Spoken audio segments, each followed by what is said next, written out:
Some things aren't meant to be fair. I know you left me down and out, and now the river is red. Got that hit on your head. Should've buried your dead. Should've listened to me and said, oh, how little you know. You better watch out, my friend. When it goes dark, you better lay low.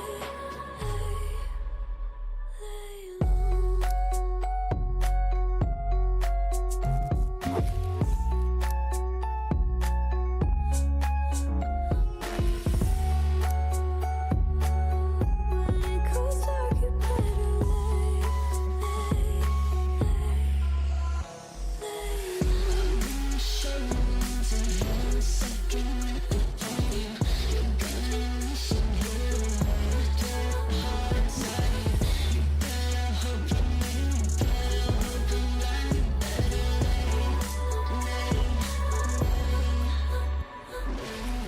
You should've kept up on your end. Should've been there when you said I depended on you over and over again.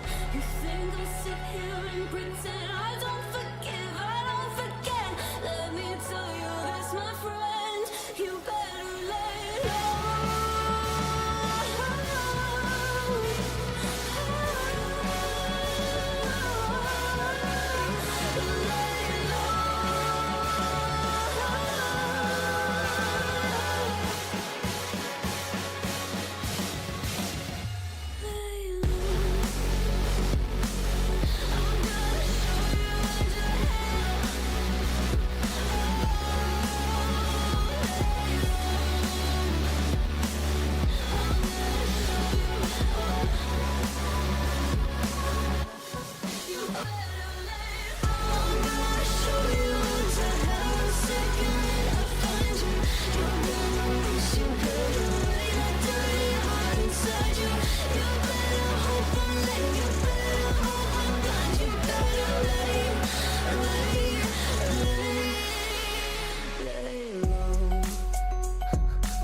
If you catch my drift.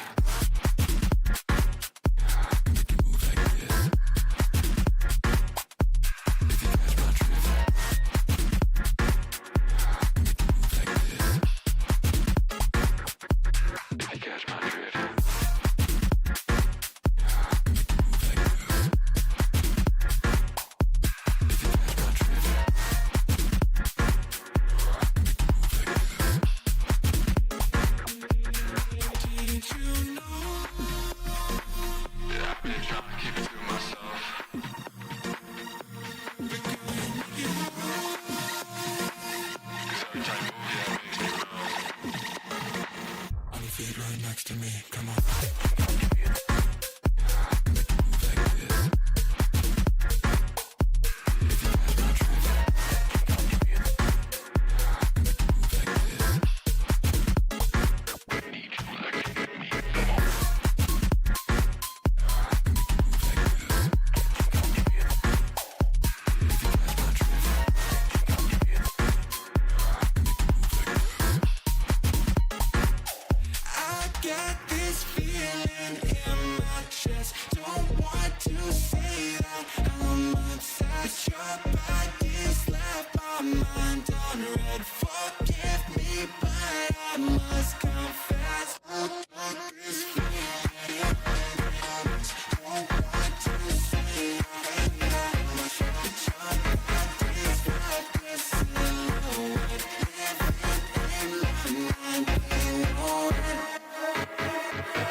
feet right next to me. Come on.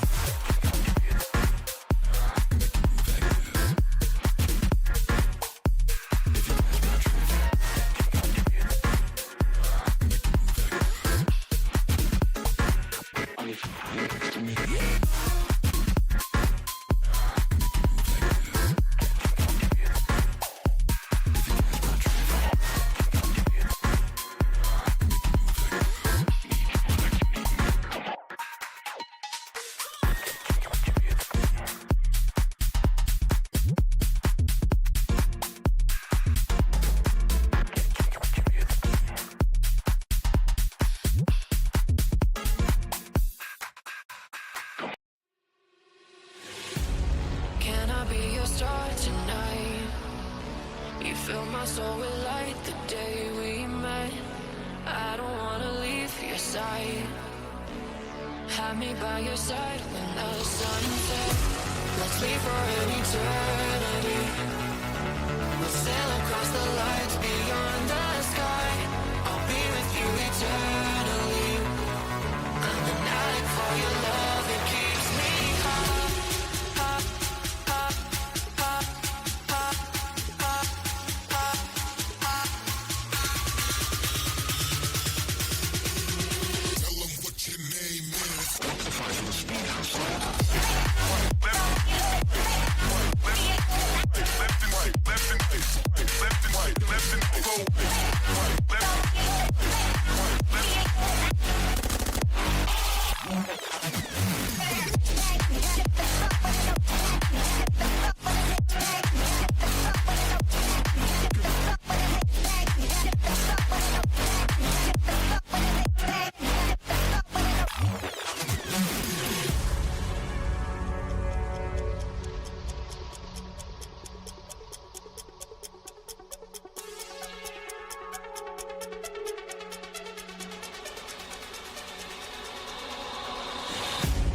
Can I be your star tonight?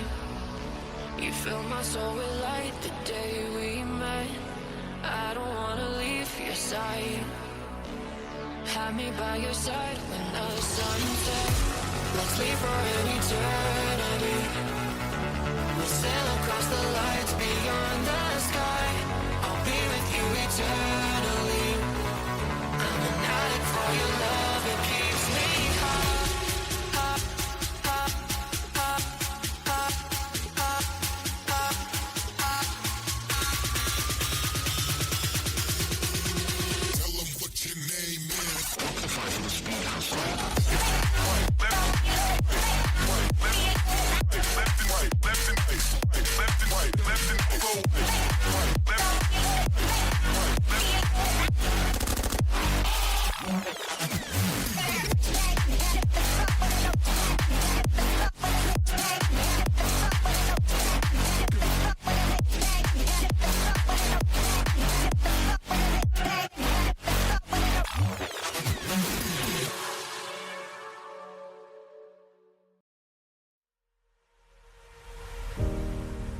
Nothing could have prepared me for the high stakes heartbreak that surrounds me.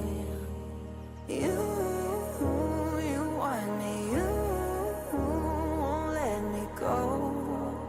So I burn so. I can see you coming like a wildfire. I'm just the fuel, baby, you're the light. If I'm not careful, you'll burn right through my soul. Burning like a wildfire, dying on myself.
if I'm ready.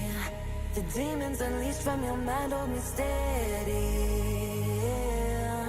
'Cause you want me, you won't let me go.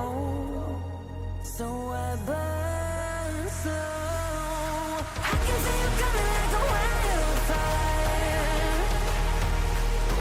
I'm just the fuel, baby, you're the lighter.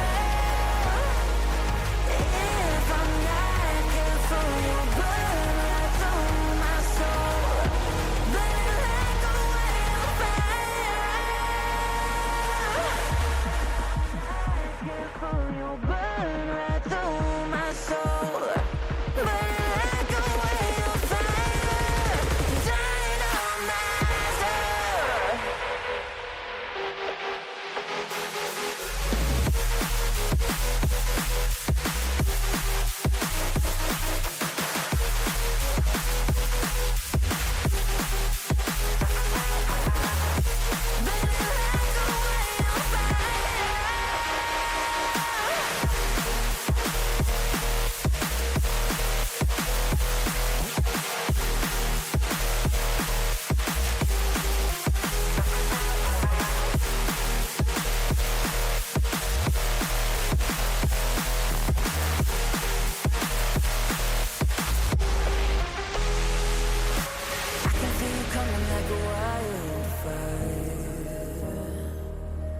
I'm just the fuel, baby, you're the lighter.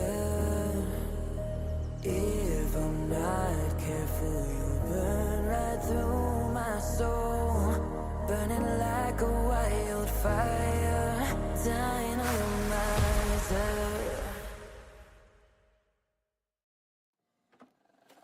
I just can't let you go. Lord knows that I've tried to. You said I was the only one. No one likes being lied to.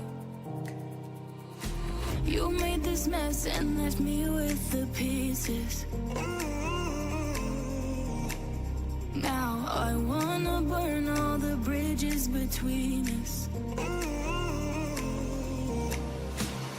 I can't focus, I can't forget. I've been thinking too much lately. I just need to clear my head. I just need to clear my head.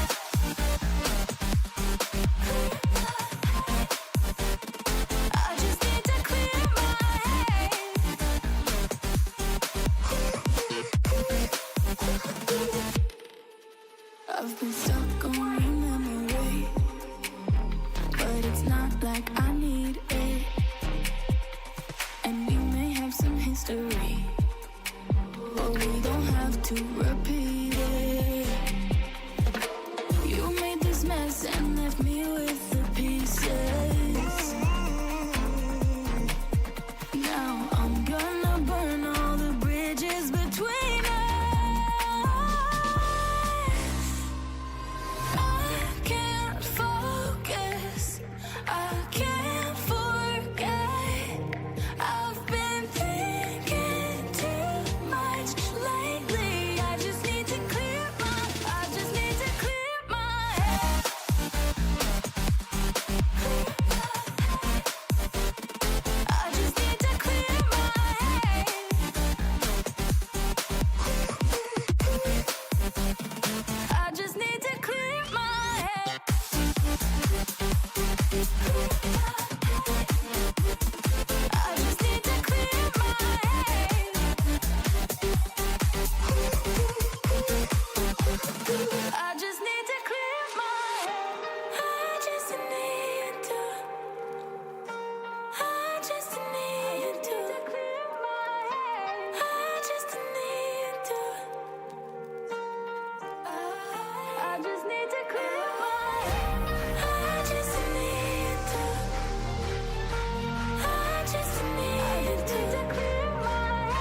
monster inside of me. You better watch out if your enemy's a road ahead of full prophecy to be the greatest beast the world has ever seen. I feed him every day like the bones clean. I feed him all the hate and he goes mean. He gets caught real big, pissed off quick, and if you cross him, you might drop dead. Metaphorically, of course, settling the score, never getting bored. Loves the blood and gore, always wanting more freedom from the source. They don't really listen until they feel it for their body. And if you start shit, you'll be heartless in the darkness. Torn apart quick, you left scars ripped, you'll be chewed up and discarded. And this world ain't right, won't accept it. Negative energy, I expect it. Once it's in your mind, it's infectious. So fight for your life and reject it. You better give me space, I'm protective. My adrenaline spikes when I'm threatened. And if you stay in my way, I'm aggressive. Cause when there's no exit, I'll kill when I'm desperate.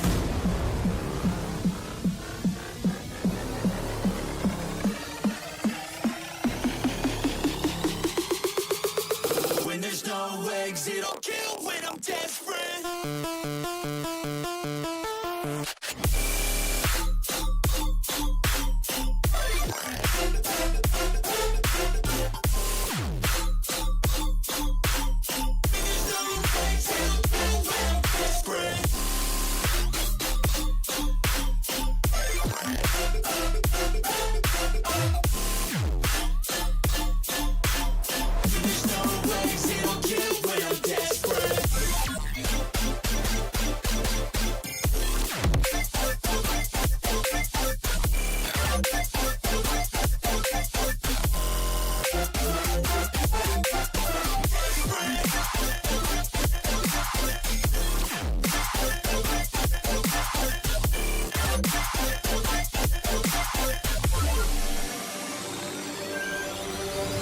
And this world ain't right, won't accept it. Negative energy, I expect it. Once it's in your mind, it's infectious. So fight for your life and reject it. You better give me space, I'm protective. My adrenaline spikes when I'm threatened. And if you stay in my way, I'm aggressive. Cause when there's no exit, I'll kill when I'm desperate.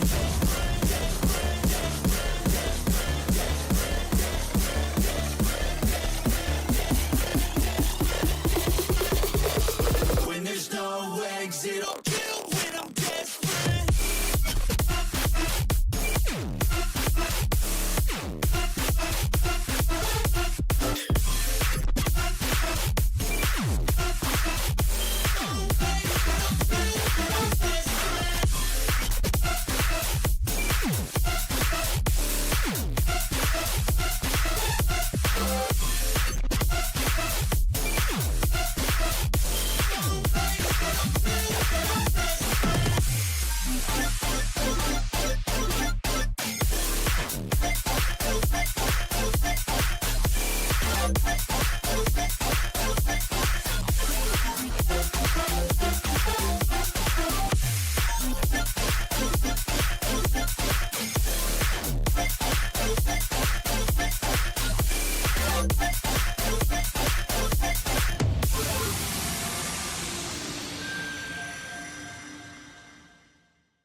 Hello everyone, welcome to another day of Project Horizon. It is Isaac, joined by the wonderful Crafty, here to bring you the action for today's games. We got a couple of pretty exciting ones coming up on the horizon right now. We're going to be starting off with Trace versus JDG Esports, who have renamed themselves this year to JDG Mall, JD Mall JDG Esports. First of all, how do you feel about that, Crafty? I mean, the results haven't changed yet, so I don't know about that. But other than that, I think, I think JDG are looking like they could be up for something in 2026 so far during Kickoff. Probably looked a bit better than last year, but still, they have a lot to prove. We got our brackets coming up. You talked about a lot to prove, so let's see the pathing that it can kind of take, I would say. But we talked about the triple elimination bracket before plenty. So right now, I think for both of these teams, it's going to be pretty important for them to continue to maintain whatever momentum that they have going into it. I mean, this is the middle bracket as well, so both teams have faced a loss before. Hopefully they're able to redeem their mistakes going into today. To be fair, of course, Trace went up against all-time favorite Wolves Esports. I feel like if nothing else, they are one of the fan favorite teams, both not just in China but also globally. And on the opposite side, of course, JDG, even though they won their first game, they lost their second. So yeah, DRG, the ones to take them down there. Fukushi continuing to put up numbers, but that's a separate conversation we'll have when it's one of their games. That said, I mean, both these teams, one win, one loss. You want to make sure you start off right in the bracket as you face off right now. Yeah, exactly. And I mean, both of the all of these series have been 3 mappers for them as well, if I recall correctly. So at least they got to show a few maps, a few comms we've seen from them so far. To be honest, I do feel like JDG weren't even looking that bad, and they probably could have been winning against DRG as well. Now, in the middle bracket, they still got 1 life left, right? So they could still afford a loss today. But if you drop into lower brackets today, you'd have to win 5 best of 3s in a row to make it to Masters. So that's pretty unlikely. But let's look at the teams. We're just looking at Trace, who dropped into the middle bracket immediately after their loss versus Wolves Esports. Even though I do think they didn't look half bad. So I mean, we've seen Wolves yesterday, and they look kind of shaky, so it's hard to tell really from these past results. Yeah, I feel like there's always a lot of change day to day in how the China team seem to play against each other. You know, you had 3 years of EDG just dominating, and then suddenly everybody else fighting for a shot at that crown. This year as well, things seem a little bit more up in the air. Starting off here, of course, with the JDG roster. Definitely a roster that, even if they weren't able to show off internationally as much as they would like, definitely were a strong force regionally. But Trace, they were the ones who kind of took the world by surprise last year, because if I remember correctly, they just dominated through the group stage in one of the internationals. And even though they weren't able to keep that momentum for the whole tournament, they definitely gave China one of the most biggest pickup upsets, is the nice way I'd like to say it, in the history of Valorant events so far, I would say. Yeah, exactly. And I mean, looking at the team stats here, I mean, this is I assume just stats for Kickoff 2026. This looks insanely good for Trace Esports, though. I'm a bit surprised after their loss against Wolves, but nonetheless, I mean, JDG have been in quite the rebuild after 2025, which was to be expected. I mean, they came in 5th in both group stages, so picking up some of that talent from within the league and adding to it some challenger talent in the form of Jay as well was to be expected and probably the right decision. But looking at the 2 IGLs here as well, and both came in just this year, both Viva from Xilai and Coconut, also from Xilai, both taking the IGL role now on their respective teams, is pretty interesting to me, especially coming from one of the most successful teams in the Chinese league last year. 100%. And even though, again, Xilai, one of those teams that weren't able to go the distance, although they certainly delivered their explosive moments. Kind of losing these 2, I feel like, has affected them a bit adversely. So definitely a massive, I wouldn't say upgrade perhaps, but extra tool in the arsenal for the JDG squad. But on the opposite side, I mean, we've been looking at the head-to-head so far. I feel like in terms of scan initiator, it was definitely Trace winning it out. But here it's pretty neck and neck, I would say. Just a little bit more flexibility that we're seeing from Kai here. But overall, I mean, pretty much the expectation of #aggressive duelist that you like to see. Yeah, exactly. I mean, it'll be interesting to see how they are gonna approach this matchup. I'm expecting a lot of Yoru. I mean, both these teams love Yoru, especially JDG. I think they've been playing Yoru in every single map so far, and they've played 6 different maps.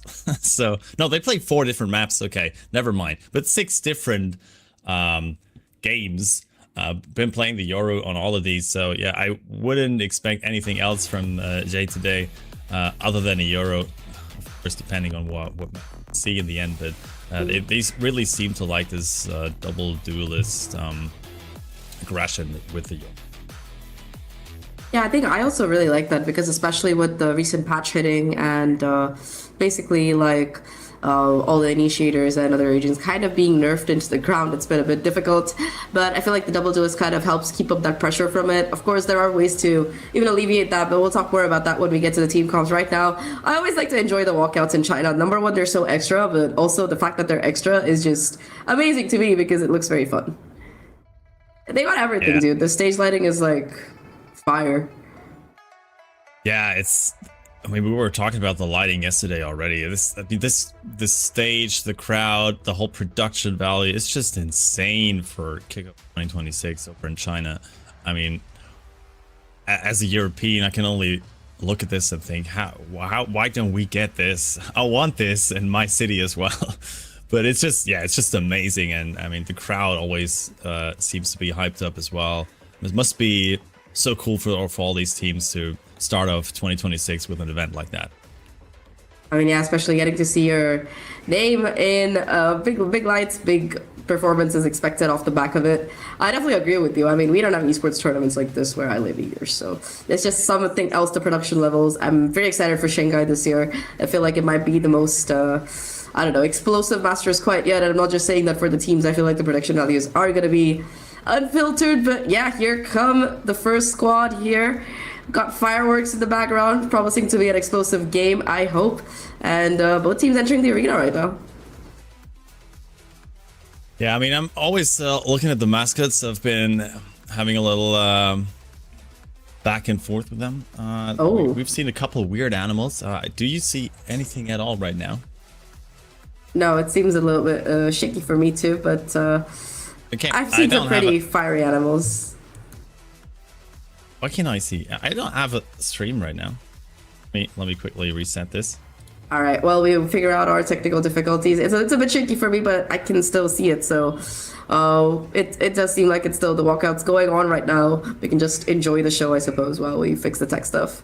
It's going to be JDG and their squad getting out into the arena, see what they can perform.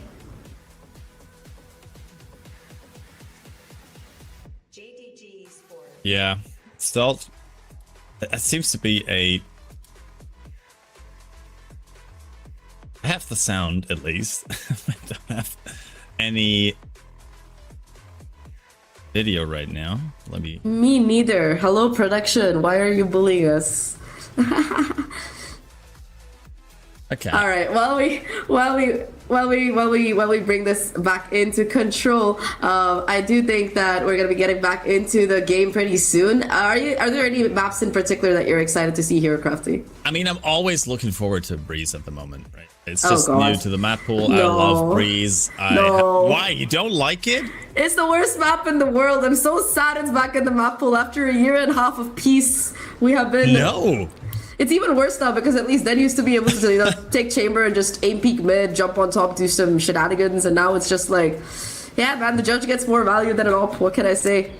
Why would you say that? I love Breeze. I mean, we've seen a couple interesting comms from teams around the world on Breeze, but all in all, I feel like people are still trying to figure out the new meta for Breeze. But yeah, I mean, we especially. Thinking of the JDG comp that the JDG match versus DRG that we saw, who are probably the only team in the entire world who don't run Viper on Breeze in their single controller matchup, single controller comp. I mean, they're not playing today, but still, I'd love to see Breeze again because I kind of liked what JDG were showing on Breeze. They just sort of fell short and failed to execute some of that stuff versus DRG. Still, wouldn't be surprised. Honestly, I mean, Trays haven't gotten the chance to show us a lot with only 3 maps being played for them. So, I mean, there's still a bit of a question mark for me. But yeah, overall, I feel like this could just very well become a 3-mapper once again for both these teams, as we are heading into map select, and this does look like Haven, Pearl, Corrode. I think split. But split Pearl and Corrode. Yeah, I think that's split. Oh, it's split. Okay. Yeah, it's split The Pearl and color Corrode. pattern looks like split, if I'm not wrong. But I would split Pearl Corrode, so that does mean it is new maps for trays all over the place. So we haven't seen a single of these maps from them this year. So not sure what to expect here. Could be pretty much anything. We've seen Corrode twice from JDG. Of course, that is the decider, so we would still have to get there in the first place. But exciting to see a couple new maps from both these teams. JDG look like they are at least willing to play pretty much everything that is in the map pool right now. that's really nice to see as well in terms of teams' depth, because so many times we see teams getting pigeonholed into maps that they're good on and maps that they're bad on, and off the back of that, it seems like they somehow aren't able to perform when an unexpected map comes up. Looking at the comps here, though, I'm very excited for this Trace comp in particular. I see a double duelist, I love it any time of the day, and I personally really like how Wele has been performing in terms of stats, in terms of the way that people are piloting her, using her not just as a dive agent, but also as an info gathering tool. So I feel like it's a very useful tool to have in your arsenal. And on a map like Split, right, you're running that double controller, the Viper helps you take care of mid and stuff, and yeah, also just having Sky coming back into the meta as an initiator bit by bit. I still think Fade is a little bit better, especially when you're running that race in terms of info. But yeah, I do like the comps coming in from both these teams and both the double duelists. Yeah, it's a crazy comp from Trace, though. I didn't expect to see both the Neon and the Wele on Split, to be honest. I mean, having the raise is a bit more of a traditional approach here over on JDG. I mean, I didn't expect anything else but the double duelist with the Yoru for Jay, as he's, as I said, been solely playing that agent, and it looks like he's gonna play it on every single map. To be fair, Yoru is insanely powerful right now, in my opinion, especially in these double duelist setups. He provides the flashes, he has the potential to rotate so quickly on defense with his TP, able to take aggressive duels. So yeah, I really like the Yoru, and I sort of expect him to be nerfed again this year, but still exciting to see that we're getting double duelists in both these teams together with the Omen Viper. Pretty interesting stuff here. On the first map for both these teams, it's Trace Esports on attack. Looks like gonna go for an aggressive A take. By the way, we are still looking to fix some of these issues. Don't worry. We're on it. Oh, I got a new link as well. Okay, you take over. You take over. I'll be right While we back figure with you. out this stuff, Stu manages to kill Coco, his own teammate, with his nade. A little bit unfortunate there, but the trade found. Right now, two JDG members left in CT looking to find the damage. It's a 2v2 at the end of it all, despite Trace finding those early kills. JDG looking to recover. Not much HP left here on the Viper. They have to stick together and clear it. The problem is that Feng is just ready on the off angle with his teammate. The double peek is just a bit too powerful, and off the back of that first kill, Trace are able to convert. They get the plants as well, so it's going to set them up a little bit more substantially in terms of money for these upcoming rounds. But very straightforward A hit, not really messing around. They take heaven control, they flood into sight off the back of it. I do like the awareness coming in from the squad overall, and Feng Feng at the end being able to find that crucial double kill. It's interesting to see what ult they're prioritizing to farm as well. Usually you see teams like to go in for the initiator or perhaps even the Viper ult. So yeah, I feel like that is kind of the priority here as well. That's a great start for Trace. This is their own map pick. Of course, I'm excited to see how they're going to approach this attack. These buy rounds later down the road. They're going to go for an aggressive take towards B Heaven though. Neon has that change of pace built into her kit, of course. Immediately trying to take these duels with the judge. Kai just gets 2 more. Great showing from him here in these early rounds. He's just not scared. The last shot and the judge even. That's a bit too much there. Still, taking 3 kills for themselves. Spike has been planted. Spot taken. They still have a lurk in mid, but Del B's found out. Goes the other way as well. Both JDG players now trying to reunite. Stu has managed to pick up the judge here, but has to make his way across. Don't think he has the satchels either, so it's just gonna have to be the plain old peaks. Try to get a couple of weapons at least out of the hands of these players on the Trace side, but so far only Kai having lost the judge. A little bit more damage would be appreciated at this point. Both players just looking to go down to the spike here. Fung Fung though ready for the swing, takes down Stu. Now yeah, just gonna be the last player going down to the spike here, at least avoiding giving them that additional ultor. But look at this, 4 players survive. They keep all of their guns. I think that judge was retrieved as well, so this could be a very substantial bonus right now for the Trace squad. Yeah, good showing in these first 2 rounds. Gonna be able to play a decent bonus here as well. There's 2 marshals on the side of Trace now. Well, maybe able to kind of find some of these headshots duels early on. Will be the first buy for JDG, of course, and it looks like a more direct approach towards A again for Trace, as they once again take Rams, the fast lane onto side. The refrag from Fang Fang is at least good for some info, but he takes quite a bit of damage.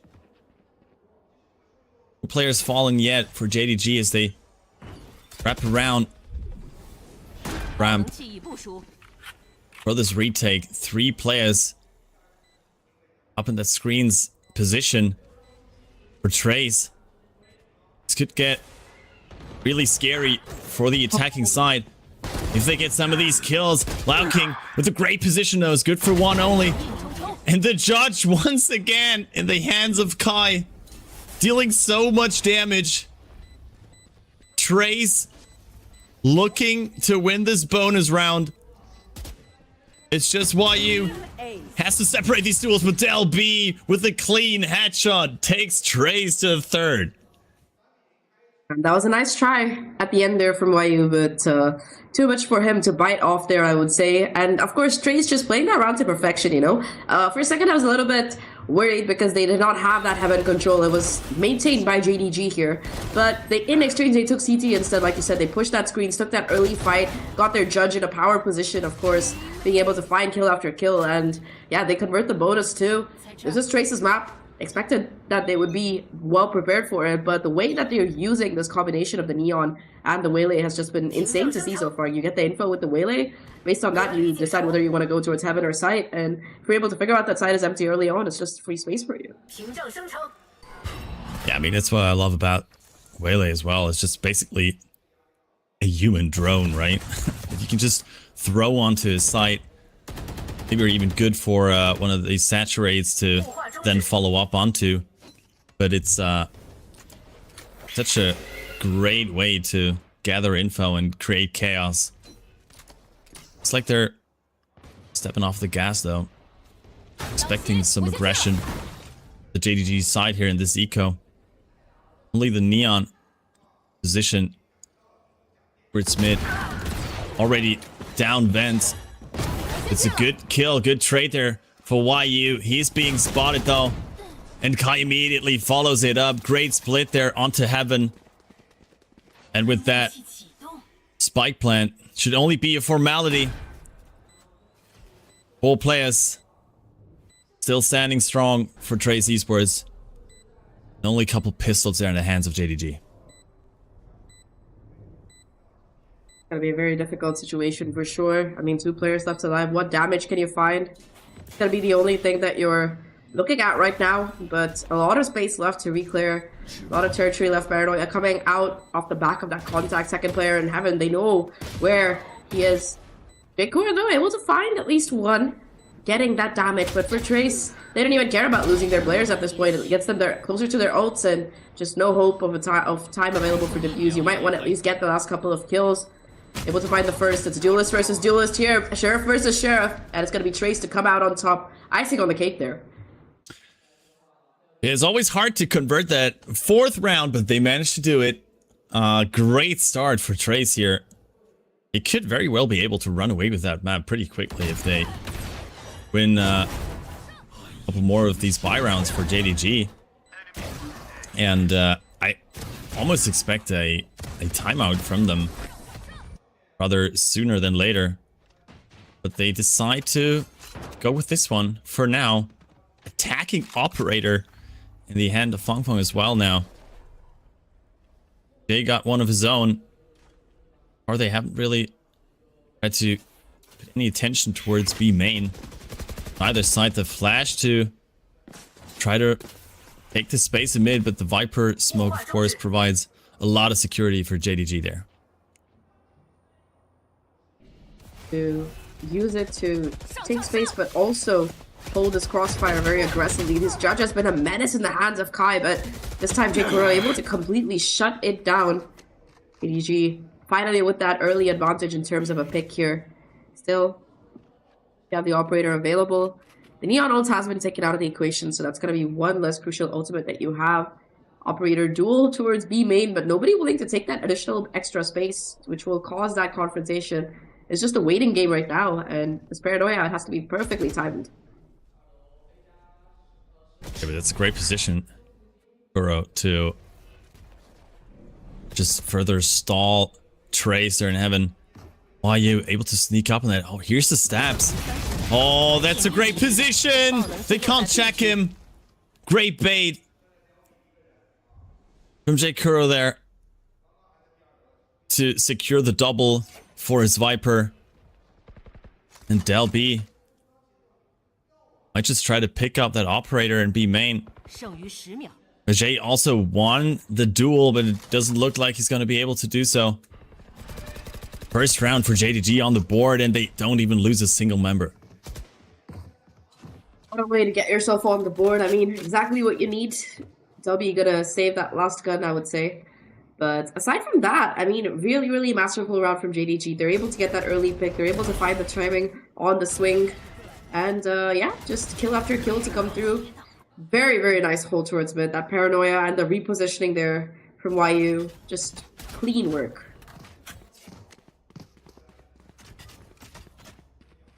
Yeah, I mean, there's still some creds left, of course, in the bank for Trace after 4 rounds in a row, but that operator, most importantly, is gone for now. Whereas, yeah, he's still gonna be able to hold that angle, using it to try to get rid of a potential lurk over at A. I kind of like the adaptation we saw from JDG last round, where they put a lot of attention towards mid, knowing that the Neon could explode into either male or vents, ready to support either of the two. This time around, Viper seems to be a bit on her own and immediately is punished. Neither player in B have been able to assist YU in that situation. And that opens up a big hole in the defense of JDG.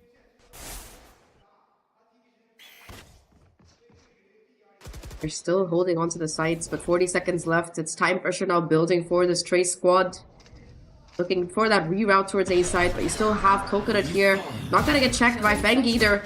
Sorry, that's gonna be a very, very crucial kill from Fufu. JD Coconut with 3 right now on the round there.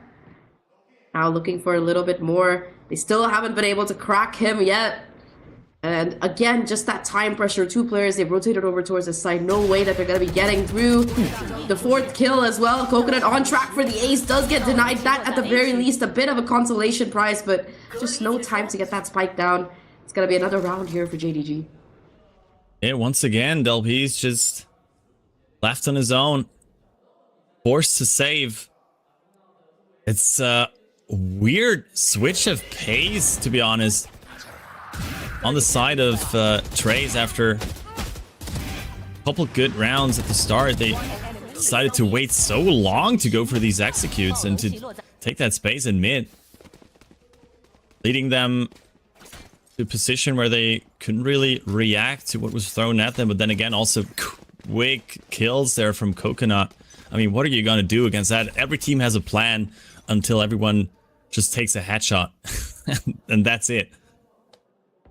I think that was a great point you made about that change of pace. I feel like it's a little bit of overcooking coming out from Trace when they were playing like full-on psycho-aggressive, just playing their own game. It seemed very easy for it, but I don't know. This slowdown has caused a little bit of struggle, I would say. Oh, but Jay, with the operator, could have been a good spot, but not really able to access that one. Didn't take the TP, but he had to fall back still. 2 kills for the side of JDG.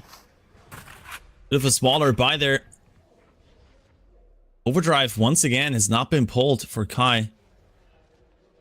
Didn't want to use it, but probably would have been a great addition to that somewhat eco. And this showstopper from Stu is perfectly timed, but the spike plan still goes through.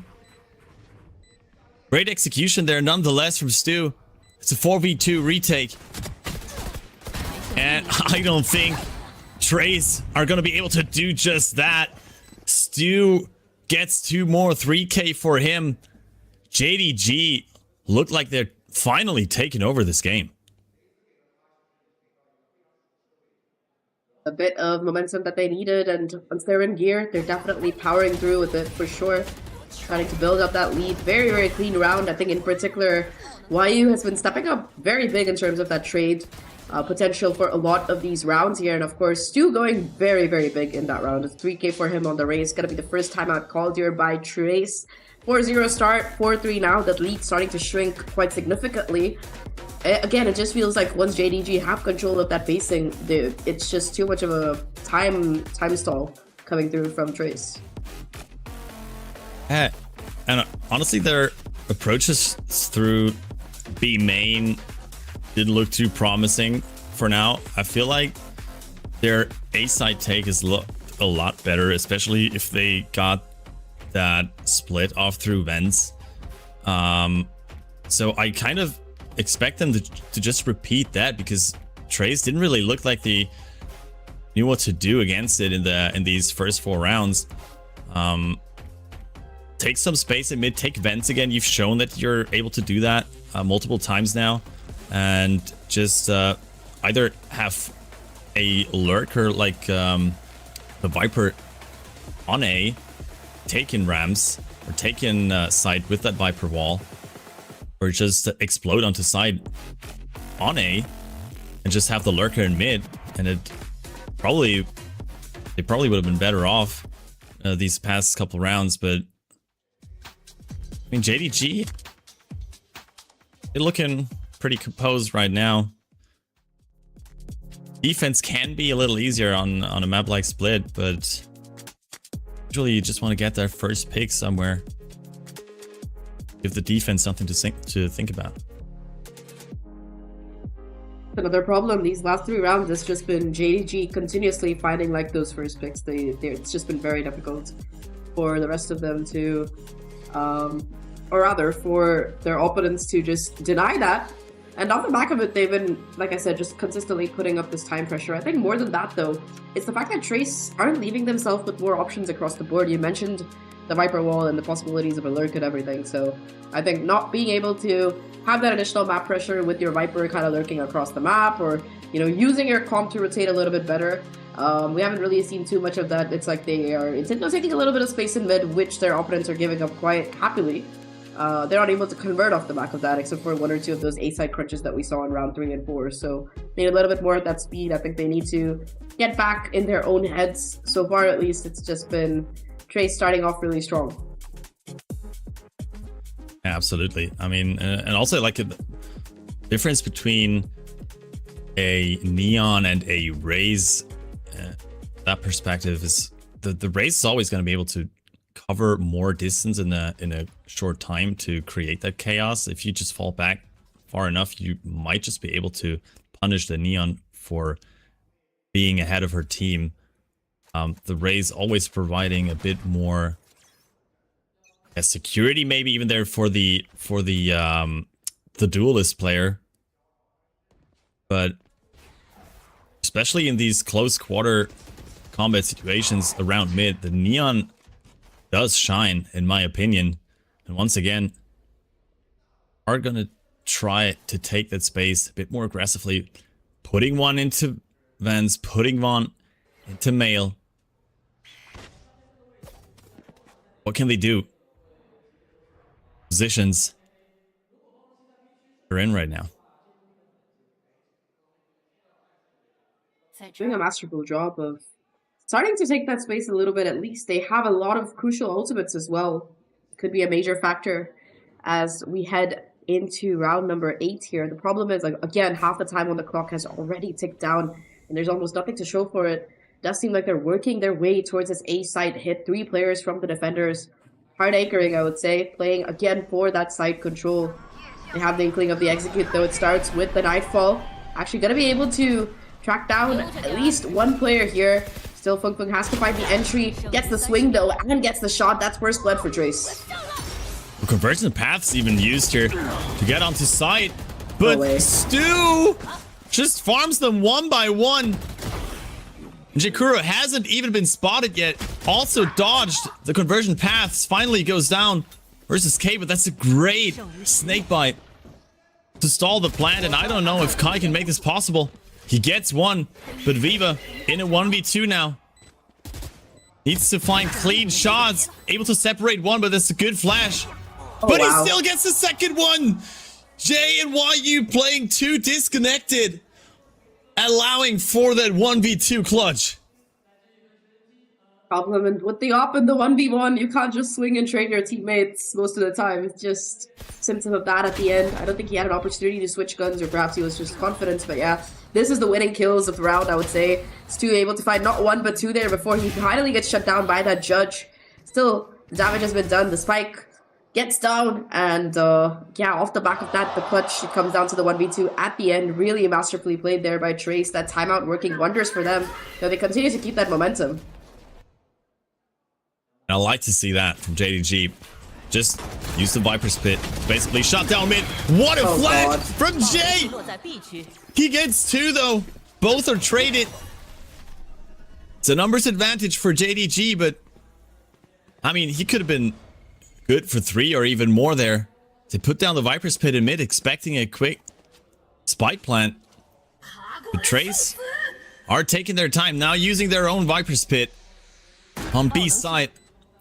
It reaches deep into Elbow as well. Oh, but Delby's already been spotted by the Prowler. Needs to take that duel towards B main. It's a great nade as well, probably preventing him from even entering his own Viper's Pit. That's huge from JDG, and Coconut, the IGL, ends it once more for JDG. They're gonna stay close. Neck and neck, 100%. Really nice retake there. And Viper's Pit in the 1v3, I mean, it's very hard to play. Knowing that there's a flank coming, knowing that there's going to be that Fade Util available as well, possibly. Especially since that Prowler already connected and kind of gave away your position there. So a little bit difficult for him to play out. I feel like if that flank kill had been garnered, it would have been a big deal. But just beautiful flash protocol. J Kuro with the distraction, resetting that crosshair. And the swing from the Yoru to confirm that multi-frag.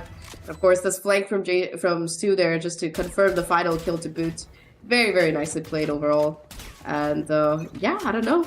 It's, again, Trace, they have their moments, but JDG, when they're allowed time to shine, they've been able to definitely put up a show of their own. And look at this against Stu in this pivotal corner. But what an opening by Fung Fung. Oh, Stu has been unchecked though. This could be huge for him. Oh my god, they all just walked past him! What? And the bandit in the hands of Lao King. Enough to take him down. What is this gun? Ladies and gentlemen. 2 quick 1-taps. 22 HP left, but this eco is quickly turning into a thrifty for Trace. YU trying to make it work, but is immediately traded there What a round from Trace. That shouldn't have been possible. Understatement of the century, dude. Like, I don't know. I mean, this opening kill was disgusting enough, but yeah, the fact that JDG Stu finds nothing, and the Omen just gets 3 kills like that. I don't know about that. Yeah, I would be frustrated as well if I was JDG. Yeah. Bandit as well. You know, that's why they call it the Bandit, because it steals away your life. Like, 3 kills there should not have happened. Yeah. That is crazy stuff from Trace to further increase the lead, even though they were down to an eco. And it forces a timeout from JDG now.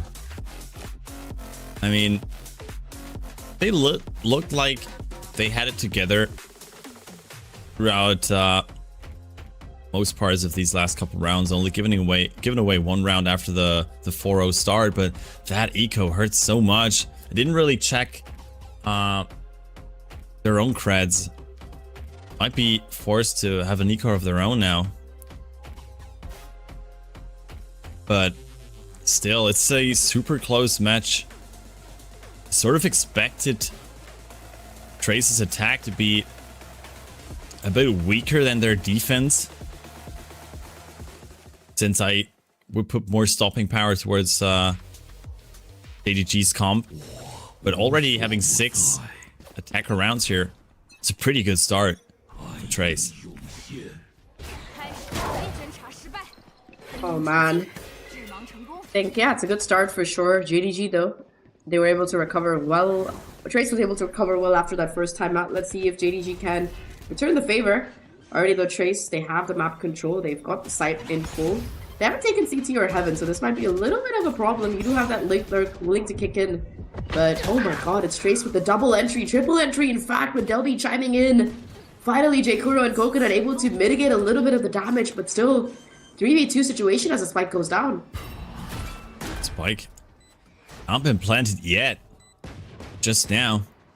I mean, it's only a sheriff in the hands of Coconut, but that gun can do lots of things, especially in a region like China. But they don't get an additional one. It's another round on the board for Trace after that sort of half buy for JDG. After taking their timeout, certainly you want to take at least another round in here for the side of JDG. But Trace Esports already securing that halftime lead here. You want 8-4 would be ideal if you're a Trace fan. A way to check that main presence. I don't know if they were aware that it's an operator, but there's always that secondary to switch into if necessary. JDG now, triple stack on this site. Viper Wall has been good conditioning for them on the site, but haven't really found much use in it. Timing might be there now. On the peak, tries to get the shot, but it's the showstopper to win out. Very, very hard to hit, to be fair to Delby there. But nice little opening kill for this defensive side. Now again, able to fall back a little bit and play off that advantage. It's interesting. Different approach there with the Viper Wall as well. YU with a clean headshot towards Kai. Dimensional Drift also invested there from Jay. Once again, Overdrive not been used. I don't know if Kai ever used his ultimate in this first half. I can't remember. Went down way too quickly a couple times. Jay not able to dodge the paranoia, but still as backup towards side. A rough 2v5 here for Trace, especially with shots like these. Lao King is to be expected in Heaven. Able to get through though. He's already pointed at. Oh, Coconut goes down. Where does the TP go? No, he doesn't check. Stu. Easy kill for him. And the 5th round on the board for JDG. I like that. No over rotations to come in from the Trace side there. We're able to play for the site, and yeah, of course, Stu gets the first kill of the round. He ended the round with the last one. Unfortunate that he didn't check, like you said, but either way, a 1v4, a little bit too much to ask for there. course, huge round there from YU, finding that double kill, and just these off angles consistently being a menace right now. Yeah, 7-5 lead at the half, not too bad, all things considered there. JDG now got to play back from the deficit, but they also have a double duelist of their own. I think the rounds where Trace were super successful were the rounds where they were just sending it full on, full down. So hopefully we see a little bit of that energy coming in from the JDG side as well. That's a sick chamber cosplay. I love the headhunter. Detail is, Yeah. I call it meme cam. It's actually kind of sick. Why do we have so many great cosplayed chambers over there? I guess it's just because they gotta like imitate the spray though, but that's a great Viper cosplay. Well, so many great cosplayers over at the arena. Answer. Like, pardon? Yeah, go ahead. no, I was just saying that's a really cute JDG sign. I like their mascots as well. I know that you brought him up, but I really like the JDG doggo. It's just so adorable. I just wanna bop it on the head, not like violently, but like in a cute way. Yeah, it's always fun to see how the fans are cheering for their teams and interacting with each other. I mean, so far it's not looking like a JDG win just yet, but at least we're able to get that final round. In terms of pistol round percentages, it looked pretty good for Trace though. I mean, that is the 2026 statistics right now. Trace winning 83% of their pistols. We were talking about this yesterday as well in the match between Wolves and Titan Esports Club. And winning pistols is so important. I mean, you can basically convert 4 rounds out of 13 by winning your pistol rounds. It looks like JDG are trying to up that statistic and get a couple kills on their own. Clean take towards B through mail. Great split. And with that, Spike is planted and an almost impossible task there for Trace. Kai lives a bit too long there. Stu struggling on the classic. It's just Viva and a classic and a dream. He gets 1, but Stu is good for 3. Pistol converted for JDG. Too many bandits there, but I feel like bandit is more of a weapon that you want to get in an eco round, because in that pistol, the utility matters as well. And that, I definitely agree with your points about the pistol round. It's so important to try and get them on the board. So far, both teams managing to find 1 each, but JDG now on this attacking side definitely has a lot more movement agents to work with. You know, the double TP coming in along with the satchel from Stu. You also have the fade util that does clear a couple more angles, etc. So there's a lot that you can kind of pull off here, I would say. That said, Viva does have a sniper versus a sniper. Marshall in their hands. Has to be able to find the headshots. That's going to be the biggest problem right now. 0 armor. Big task to ask. And already Rap Control has been taken over by JDG. Oh, filthy. Nice one. Yeah. Was expecting someone to be inserted towards Rams as well. Was on his own. I also prefer that Viper wall that JDG is playing over the one that Trace were playing on their attack. And Kai gets one with 1 HP. Slides out. Easy peasy. No worries. Good one. The Trace duelist. Looks like they're still going to try to hit B. They found Lao King. Are they expecting Fangfang to be that close? Yes, but he still gets 2 with the classic. How's it even possible? And Kai, another one from elbow. All of a sudden, it's a 2v1 for Trace. Spike could be planted. There's still a bit of time. Kai even picking up that Marshall and wrapping around through B main. So Jaker is going to expect this flank. Just TPs into the open. Oh no. Oh, the timing. The shots missed though. All of a sudden, J-Kuro has a fighting chance here. Has to be able to isolate the fight, but it's the wallbang headshot through the wooden section that is gonna give this round here to JDG at the end of it all. Oh, it's a little bit tragic at the end, but I mean, the bandit gameplay there, beautifully done at the end of it all, and JDG just starting off the round right, but Trace at the end recovering really well. Like I said, this double classic kill, absolute robbery. And yeah, just not much more that you can do. A lucky shot, you might say, at the end of it, but the rest of it was definitely planned. And Trace happy to steal away that anti-eco. Look at his buy now. JDG on the broker side of things. Yeah. That's massive for Trace to win that eco. Forcing JDG into one of their own. I mean, we've seen a couple thrifties already at Kickoff 2026, but that one definitely hurt for the momentum of JDG. Not a single shot connecting there as 3 players cross with that Viper wall. LB, quick reaction there, immediate headshot towards YU, and he's good for J-Kuro as well. Already expecting a push from Vance. Able to use that snake bite to buy some more time.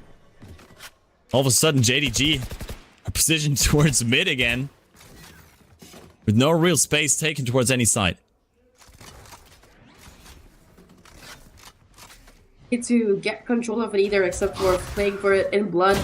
Oh my god, Stu starts things off on the right note though, satcheling into their opponent's face, able to find that first kill, but a nice trade overall across the board to come through. Trace, they reconverge here. And they're able to use that superior weaponry to good avail, finding kill after kill. And yeah, of course, it was a bit of an expected result with the eco being what it was for the JDG squad. But Trace now starting to build up the momentum convincingly on this map. Remember, this is their map pick. And it's untested territory, I would say, for this JDG side. But yeah, Trace overall, just the awareness there from Delby goes down at the end of it. But the rest of the squad ready for those kills. 4 rounds away now from closing it out, and JDG, the pressure on them to win this gun round is unbelievable. They don't have any ults either, not even close to them. Yeah. This round is an absolute key round. Oh, they expect the Viper. Saturate hits, and the immediate follow-up, and that is the combo, ladies and gentlemen. With the Waylay and the Duelist, like the Neon. The paranoia is good. Doesn't even hit Jay, but he's still going down. Few problems there for Del P with the shots towards Heaven, and Coconut able to find 2, but Lao King is there to trade him in the end. Once again, it's J-Kuro against the world, and he goes down quickly. Trace Esports are so proactive right now on their defense. Yeah, I think proactive is the best word for that round, because they were able to catch out YU on that early lurk, denying that space on that A side, the possibility and that map control, which lets them make this very quick rotation towards V. And again, you know, they're not letting JDG get comfy. Even if they get a kill, there's always that V aggression, and it's very, very difficult to deal with, especially when you have the kind of reads that Trace have been having on a lot of the rounds in this defensive half. Really good ideas to come through. Once again, equal round here for this JDG side. A lot of utility invested to make Delby fall back, but there is backup on this A side. Giving up some space in mid. Immediately trying to retake some space towards A main. Hooked off though. Using the Trailblazer to at least spot the Viper, but so far been lurking on her own. It's a great flash, immediate saturate, and it hits both of them. Beautiful reaction from Fong Fong, and he sends Jay right back into Vens, able to heal up some of that damage towards Kai as well. They've given up Heaven control, but Fong Fong is still waiting in the wings. 2 more kills. Lao King already expecting them in mid. Clean from Trace. I really like their defensive setup so far. They're playing perfectly off the back of any info that they get from their opponents, but like you said, also being just so proactive and aware. And I mean, this 1-2 punch, at least you're able to find one if you are fan here for that JDG side. But Trace, the awareness and the fact that they have them just locked in. The moment they know that they're still mid-advanced, they're surrounded on every side by enemies. So yeah, a lot of space that JDG need to take right now, and they're really struggling with it against the comp as well as the aggression, the calculated aggression, I would say, that's coming out of this Trace side. They're forcing JDG into another timeout. I mean, that has been another eco from them. They're basically forced to win this round. Otherwise, their economy will be broken once more with their backs against the wall. You can't afford that if you really want to try to come back into this map. I mean, it has been Trace's map pick, and I think we can see why they chose to pick Split. Even though we haven't seen Split from JDG yet, I believe they're so confident in their ability not only to properly execute on attack, but also to be proactive on their defensive side with that double duelist comp. And that's what you have to do most of the time when you're running double duelists on defense, right? You can't afford to give up so much space. And Trace Esports doing a great job in that so far. Now with the operator in hands as well. Kai trying to bait Fong Fong. Good stun there. A lot of ultimates available for them as well. The showstopper, most importantly, on the side, JDG is up. And they force something with it.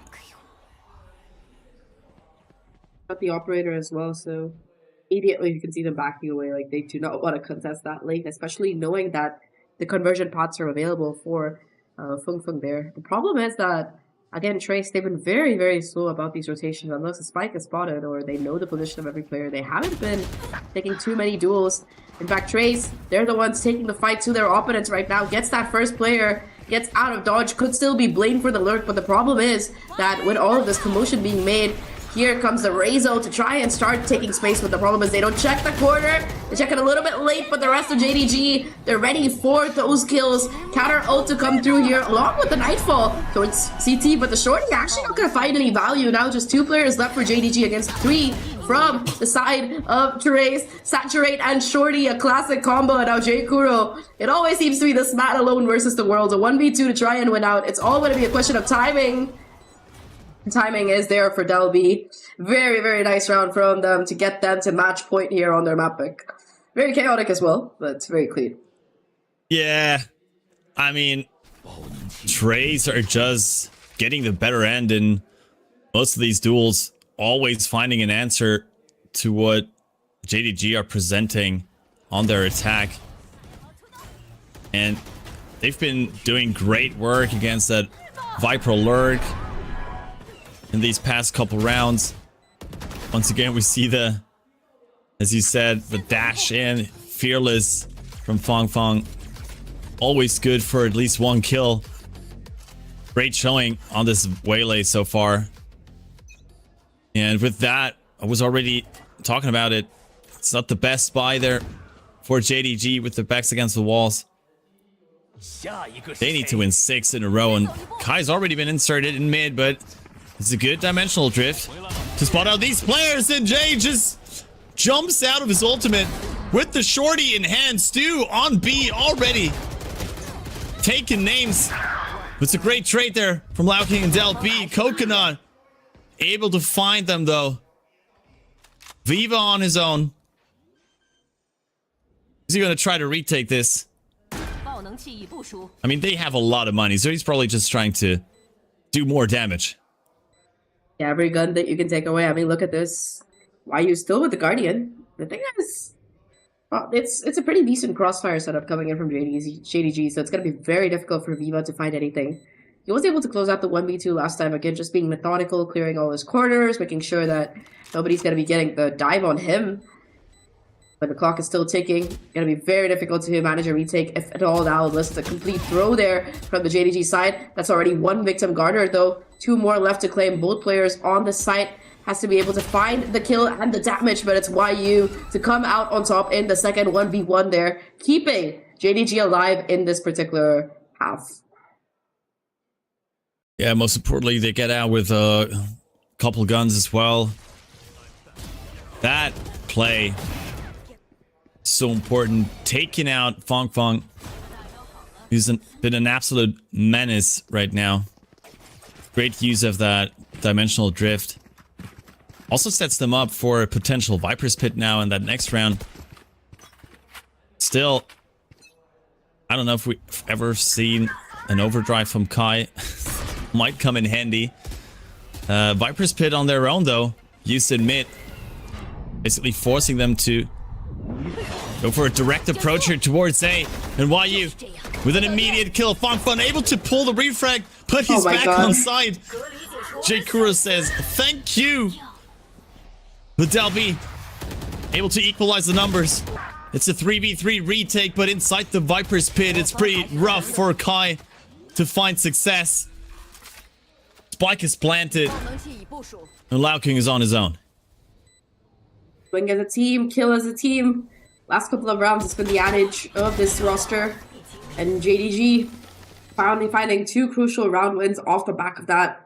Starting to put a little bit of a dent in the money now for their opponent side and build up a little bit of their own. That round in particular, they used that Viper's Pit, yes, but they were also able to keep 3 or 4 players alive, so really good damage on the opposite side while also starting to build up that economy of your own. The problem is that both of these rounds that they won, it took 2 major ults to win them off of.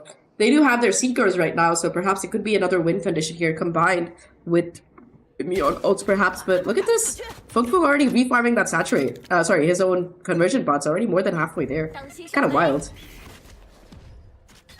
Yeah. I mean, are we launching a soft comeback here already? Or did I just jinx it? If they lose, we know you jinxed it. Yeah, okay. I'm sorry in advance. JDG. Looking pretty strong right now. Able to take a lot of space mid once again. That smoke coming in a little late. Lao King. Holy Flash doesn't really see anything. They got to pay attention towards Vents now. In heaven. Oh, Fong Fong wants to take this aggressively, but has the enemy Viper Wall behind him that he could possibly refract to. But he just goes down. Kai also spotted. These duels and trades are just working out for JDG right now. Once again, it's just a 2v4 retake. I don't think Razor going to be able to do that. You don't want to use your Seekers now. Unless you get a kill very quickly. You ain't getting the round back. I think this is another one in the banks for JDG. Yeah, 6 rounds looked a little bit difficult. Very difficult. 3 rounds looks much more doable. Should be a 9th on the board here. So yeah, getting closer and closer to that overtime. You know, I was pulling up map statistics and I feel like Split has the most OTs by far, irrespective of whatever region you're in. So wouldn't be surprised. Caldo here seems to be to try and get a couple of picks, do what damage you can, and go down to the spike here. Reload caught in the middle, Stu able to find that kill.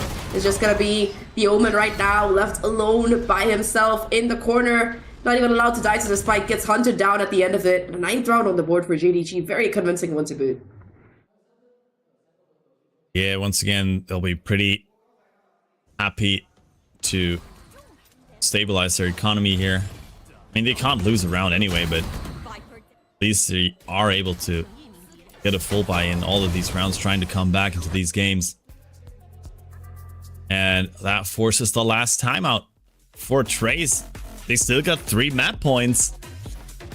And I'm pretty sure they do have another full buy coming up, but you can tell, especially in these 1v1 duels that they're losing right now, that their confidence is looking a bit shaky right now. I mean, it's a good timeout. You still have 3 chances to close it out. Good timing on it, for sure. You want to be sure that you take your map pick, because number 2 is going to be your opponent's pick of Pearl. Less familiar territory, I would say. I think for Trace in particular, I think that being able to end this game and take that map number 1 would be a much needed boost, especially when you consider that most of this game, they've been the ones in the lead. They've been the ones kind of taking charge. 4-0 start. 3 chances to, deny overtime. So still a lot to play for here. Hopefully after the timeout, they have a better battle plan. I think that JDG on this attack have been very successful in being able to isolate a couple of duels, and in particular the rounds that they won have been off the back of those huge opening kills, whether it's from Stu or whether it's from somebody else on that roster. I think, yeah, Trace, they gotta reconfigure a little bit. If they're able to pop off on attack, they should be able to do it on defense, considering how Split works as a map, but yeah, still a bit of a challenge. And I mean, I want to see them be in the driver's seat once more, like take these proactive fights on defense as we've seen in some of these winning rounds for them. Looked a bit scared ever since their advance in towards mid got punished by the dimensional drift, which is be online pretty soon for Jay once again. Coconut also only 1 point away from the Nightfall. Stu needs 2 more for a showstopper. All the ultimates available on the side of Trace, and this time Kai gets that opening pick versus Stu. Huge play there on the Neon. The Saturate connects as well. The Seekers spotting them all towards A main. Is that the round they need it? 3 players up towards heaven. Do they expect LB? They do, and Jay wins another duel. 3v3. They all went through vents. Are they gonna check Lao King? Are they even trying to spot him? Oh my god. And he's still checked after all. The time has passed. 10 seconds on the clock. You could try to maybe prevent that spike plant, but Jay finds another one. This looks all but done for JDG. Can Feng Feng make this work with only 54 HP left? No, he's gonna save the gun. Yeah, the least we can do, because Trace, their fortunes have reversed. It's gonna be them with the economic problems right now. 4th round in a row for JDG. They have enough to play out the rest of the game one way or the other. And yeah, explosive round coming in from the Yoru there. The double kill, almost a triple, I would say. But just really good awareness overall, I would say. Coconut as well, being able to clear out that corner despite the Yoru not checking. So yeah, JDG might be a little bit unorthodox in terms of pathing, but again, that timeout not doing much for this Trace side. JDG able to continue doubling down on what has been working for them. And yeah, despite this being a 3v5 in the beginning, right? The fact that they were able to recover, the fact that Yoru was able to find this double kill, get himself that dimensional drift. Very, very nicely played. And I really like that Nightfall as well, because you see the trail on one side, you watch for the other, and you are able to pick apart any hint of resistance towards AT. It was still a 2v3 at that point, but just no hope left after that. Trace now on a broken bye here. The operator in the hands for this JDG. That's wild. I mean, certainly not expecting an operator on the other side of the matchup here.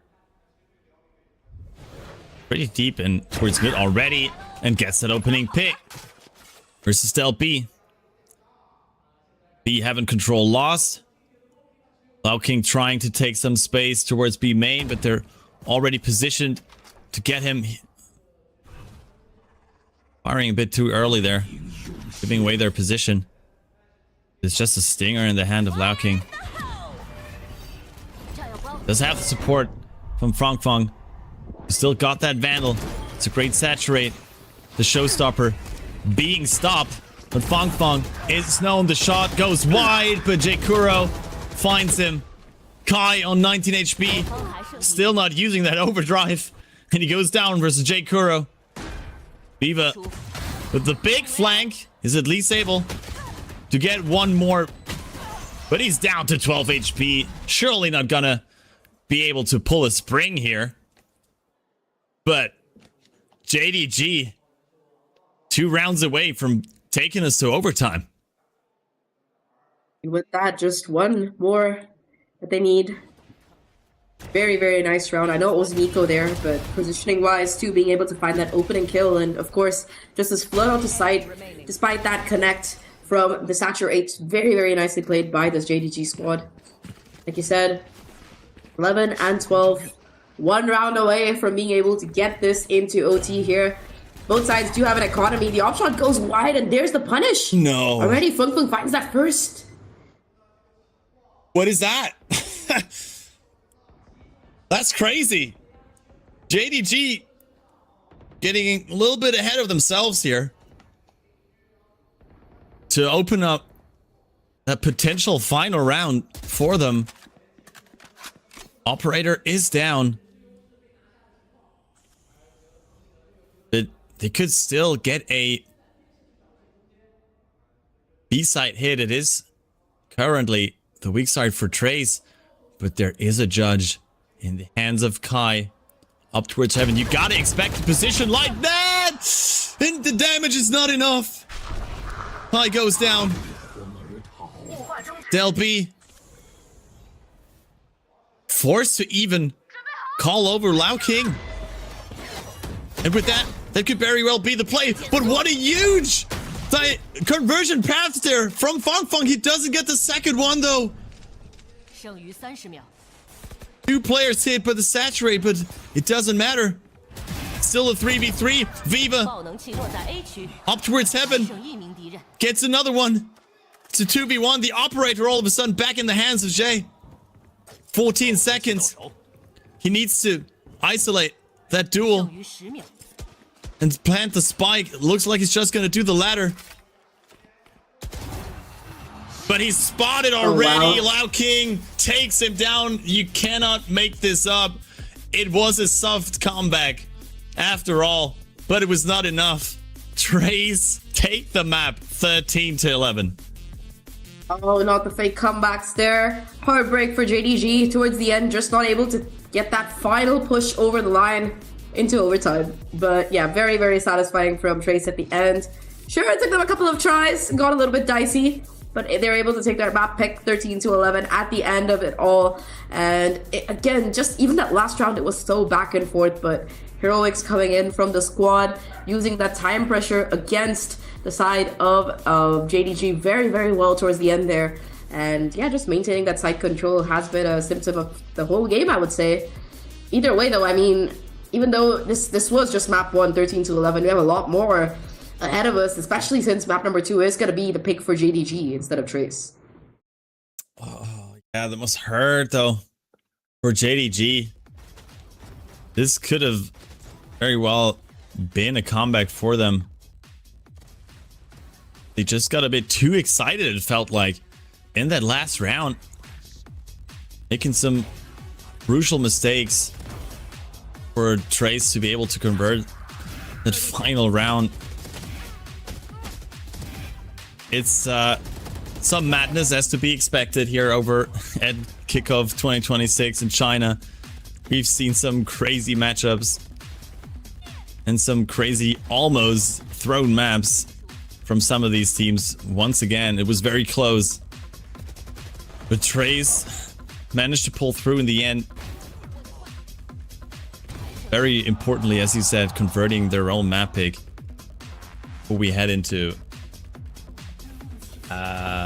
what was the next map? Pearl on the second map for JDG, as we see some of these shots here from the players. I mean, great aim on both sides throughout the map. One of the CN replay operators made like a nice little A 没有 A 没有，爆点的，我是爆点的，悠着点儿。慢慢打，慢慢打。我被野，等一下连着，剩余30慢慢打，爆点爆点有点，我的，小心 A 近点，小心 A 近点眼里 ，A 近点眼里，没血，80，打40，哎不，2楼一个，2楼两个，2楼 Viper， 那下包吗？下包吧，下包。剩余10。 2楼两个，2楼不要补。 跳了，我方还剩1人。这小939，2个，跳楼下一个。有狙。1把狙，1把狙。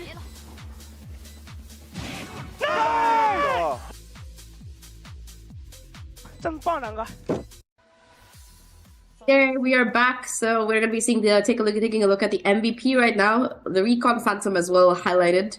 I know a lot of my friends who are fans of that particular skin, skin line. So nice to see Fung Fung putting it to good use. 230 ACS, very, very normal numbers for a Waylay. 5 first kills as well, if I'm not mistaken. So yeah, high impact player. I mean, it wasn't just him fighting those individual frags. It was also the way he was piloting that Waylay. I think you touched upon it a little bit, using it as a human drone, quote unquote. Pretty much what we were seeing in a lot of these rounds, but these explosive entries as well. Oh my god. Really nice to see from Fung Fung. Yeah, I mean, it's the power of that Waylay, right? I mean, as you said, we've seen it a couple times. You just basically unload your entire kit onto one player and they're basically dead, because you will always be able to pull a refrag to get out safely, and then you can always follow that one up with your second duelist to then get the kill on the saturated player. Pretty impressive performance from Fung Fung here. Even though he was struggling a bit on their defense, on their attack, we saw some great proactivity from them on defense, especially working against the lurker for JDG. And in the end, yeah, it doesn't surprise me that he came out on top here. But overall, it was just a great performance from. I mean, Viva is their IGL, right? He just had to be there, flash a couple times, make some calls, check some corners with the Trailblazer. Didn't really have to frag that much, but the rest of the team was pretty much spot on. I mean, in terms of the frags as well, things across the board looking very, very close. Trace, I think Kai in particular was pretty instrumental in finding those crucial first kills, but so was Tu. A lot of these rounds, I mean, we're looking at the numbers here, above average in most of the stats, I would say, especially in terms of that ECS. But yeah, I mean, Stu in particular, very, very explosive on that raise. A lot of really good utility as well. It just felt like he was a little bit quieter on that attacking side than he could have been.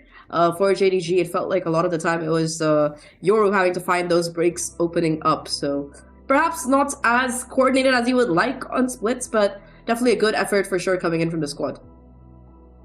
Yeah, I mean, it could definitely be a bit easier for them. They could have closed out that map a lot earlier. It felt like they got a bit scared after a couple of their proactive attempts didn't really work out any longer.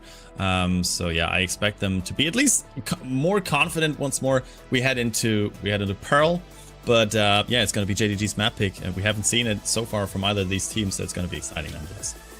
100%, but before we head into Pearl, we're going to be taking a short break, so see you on the other side.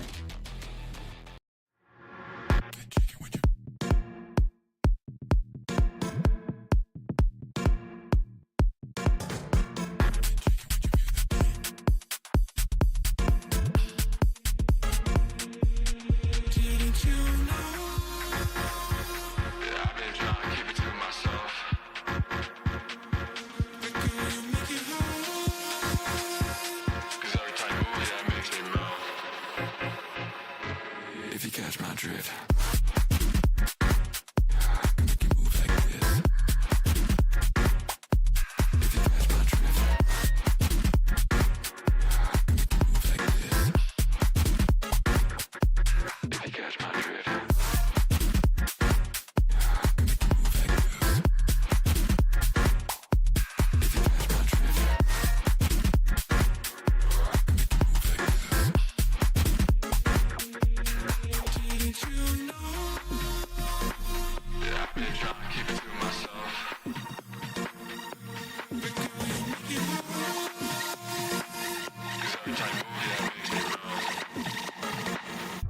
Right next to me, come on.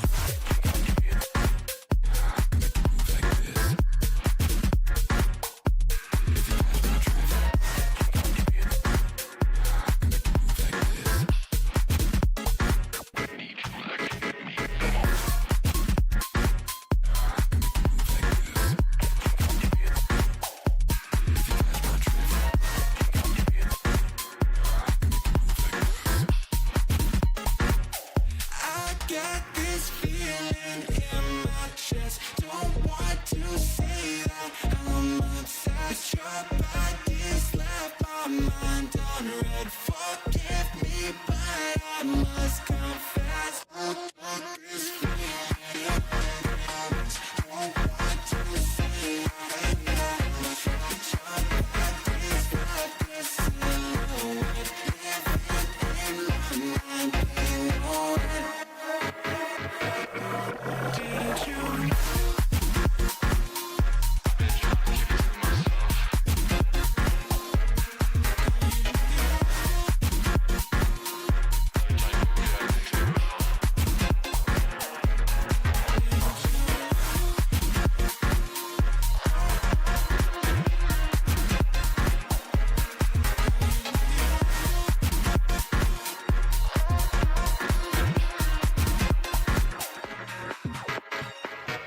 feet right next to me. Come on.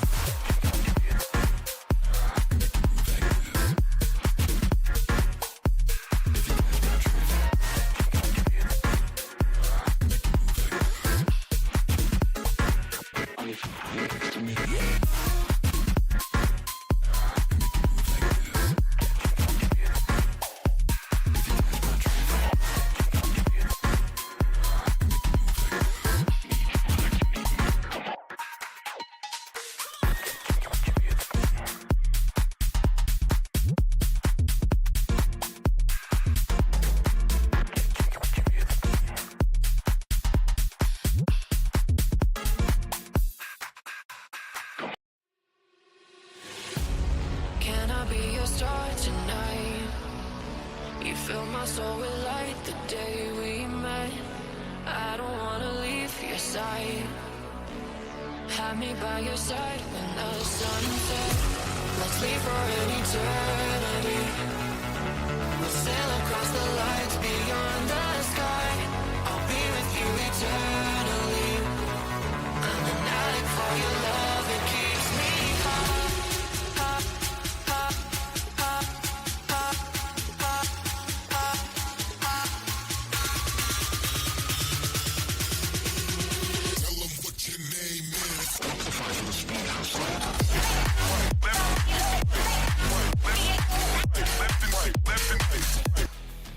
Welcome back, everyone, to VCT China. This is still Project Horizon, and it is still me, Zach, joined by Crafty. We just got done with a very tense, very back and forth map number 1 between JDG and Trace. We are going to be heading into Pearl now, though, into JDG's own map pick after Trace won the previous one. They were able to put up quite a show here, and we already have some pretty exciting agent comps coming up. So firstly, Astra makes sense to me, Crafty. Very much meta controller on this map, but the rest of it that we're seeing, what do you think about it?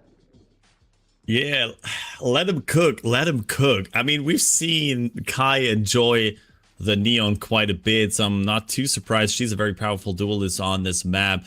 I do like the chamber here being pulled out by Del B, and great to see the Tejo again. We have double drones for the side of Trace, so a lot of information that they can take on the map. On the other hand, the Killjoy also always nice to have on a map like Pearl, gives you that extra security towards mid. That is, yeah, that's an interesting lineup. I mean, Shay, once again, on Yoru, I don't think this guy can play a different agent. He's gonna, what is he gonna do if they ever nerf Yoru? He's probably just gonna retire or something. They already did. I feel like, yeah, I mean, to bring up another region, that's been the problem with Envy, right? Unless Exter performs, they haven't been able to pop off. So yeah, Yoru, gotta be careful. It's his ult that's been nerfed the most. The rest of them still works as intended, I suppose, but yeah, not being able to use your utility from the dimensional drift has been a little bit more of a problem in terms of nerfing. Yeah, either way though, getting started on the map here. It is going to be the double duelist here, starting off for this JDG side. However, for Trace, they've got that double initiator. You mentioned the chamber as well, pseudo duelist basically. But I do like the Steho and Sova pick. You've got a lot of information, especially with the increased recharge times. You want to be sure that you have what you need to go forward, and really does help set up Kai for success. Problem is, close angle with the smoke. Will you check it? I mean, they just sprinted past the trademark, and Cloud King trying to show some trigger discipline, but he is being spotted. Immediately shot down. JDG, the great start to their attack here in Pistol. Able to quickly plant the spike. It's all 4 players coming through spawn. 2 up in heaven, 2 below. But JDG are ready to take that fight. It's a great stun though. Funkfung finds the first one. They do still have that lurker in play in the form of YU, and Stu with the frenzy. Good for one more. Great start to this map for JDG. Oh man, exactly what you want to start off with. I don't know though. I mean, from the side of Trace, it felt like a couple of mistakes already. But yeah, JDG happy to start off with the opening round, opening pick on their map. Very nicely played there towards the end by J-Kuro. Just showcasing the power of the Astra in such a composition. Still looking to continue being aggressive. They take this early control, just get spotted out by the drone, so forced out by the missile on the Deho. Yeah, I mean, he didn't really... I don't know whether he saw a couple guys there from the side of Trace, because it took them a while to really go towards A. Now everyone's already here. For Trace, great rotation, great read here. For their defense, the drone spots out Stu inside the smoke. But with that shotgun, you don't really want to take that space. Stu finds the first one. You have the backup in main. Those long distance shots. MJ. This might very well just be a spike execution for the rest of these players. I mean, at least you're able to find a little bit of damage there. Headhunter gonna be able to take a kill down, but the rest of the squad, I mean, yeah, I don't think you're gonna be able to take this round back. At least J-Kuro on the lurk is able to find this crucial double kill here. Does end up going down to the spike, but overall, still only available. It's gonna be the pistols for him, so it doesn't matter if he went down anyway. 3 players still alive, so yeah, if they want to invest some rifles in the bonus, it could be substantial, but so far it seems like they want to play for a pure bonus kind of message. Yeah, I mean, great for J-Kuro to get 2 more ult points there for himself. Like 3 points away from playing that Cosmic Divide. There is the Vandal in hand for him as well, so it's a pretty good bonus for them. Ray's gotta be careful. JDG already showed that they do not respect that trademark, but Del B finds a great timing. Peek for that first kill. Almost good for another one, but Coconut just sprints past him. Looks like they're even gonna take the space where it's mid.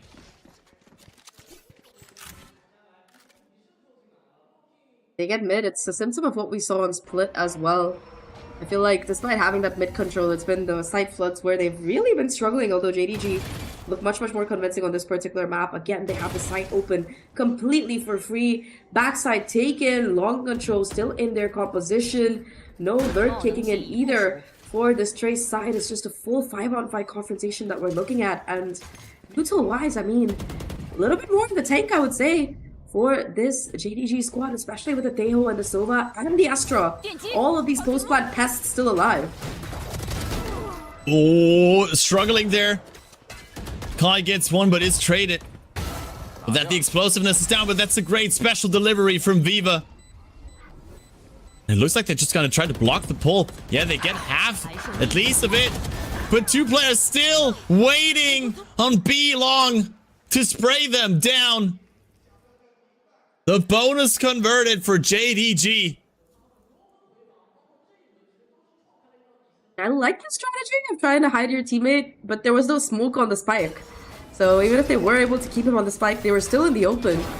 And yeah, it also makes you vulnerable, just a very impossible situation. Of course, you're still able to find 1 kill on the entry, but that is a bonus that JDG happy to play it out with the util, with the time. And yeah, Trace just not able to recover. Just a great post plan there for JDG. As we see a bloodbath towards mid. 2 players going down, and they are able to get these weapons away from the hands of Trace. Have to push deep towards enemy territory if they want to recover any of those. It's still a numbers advantage for JDG. But that Hat Hunter, LB can hurt. Oh, the drone forces him away from that angle. This is gonna spot him. Yeah, you take that peek. You take that peek.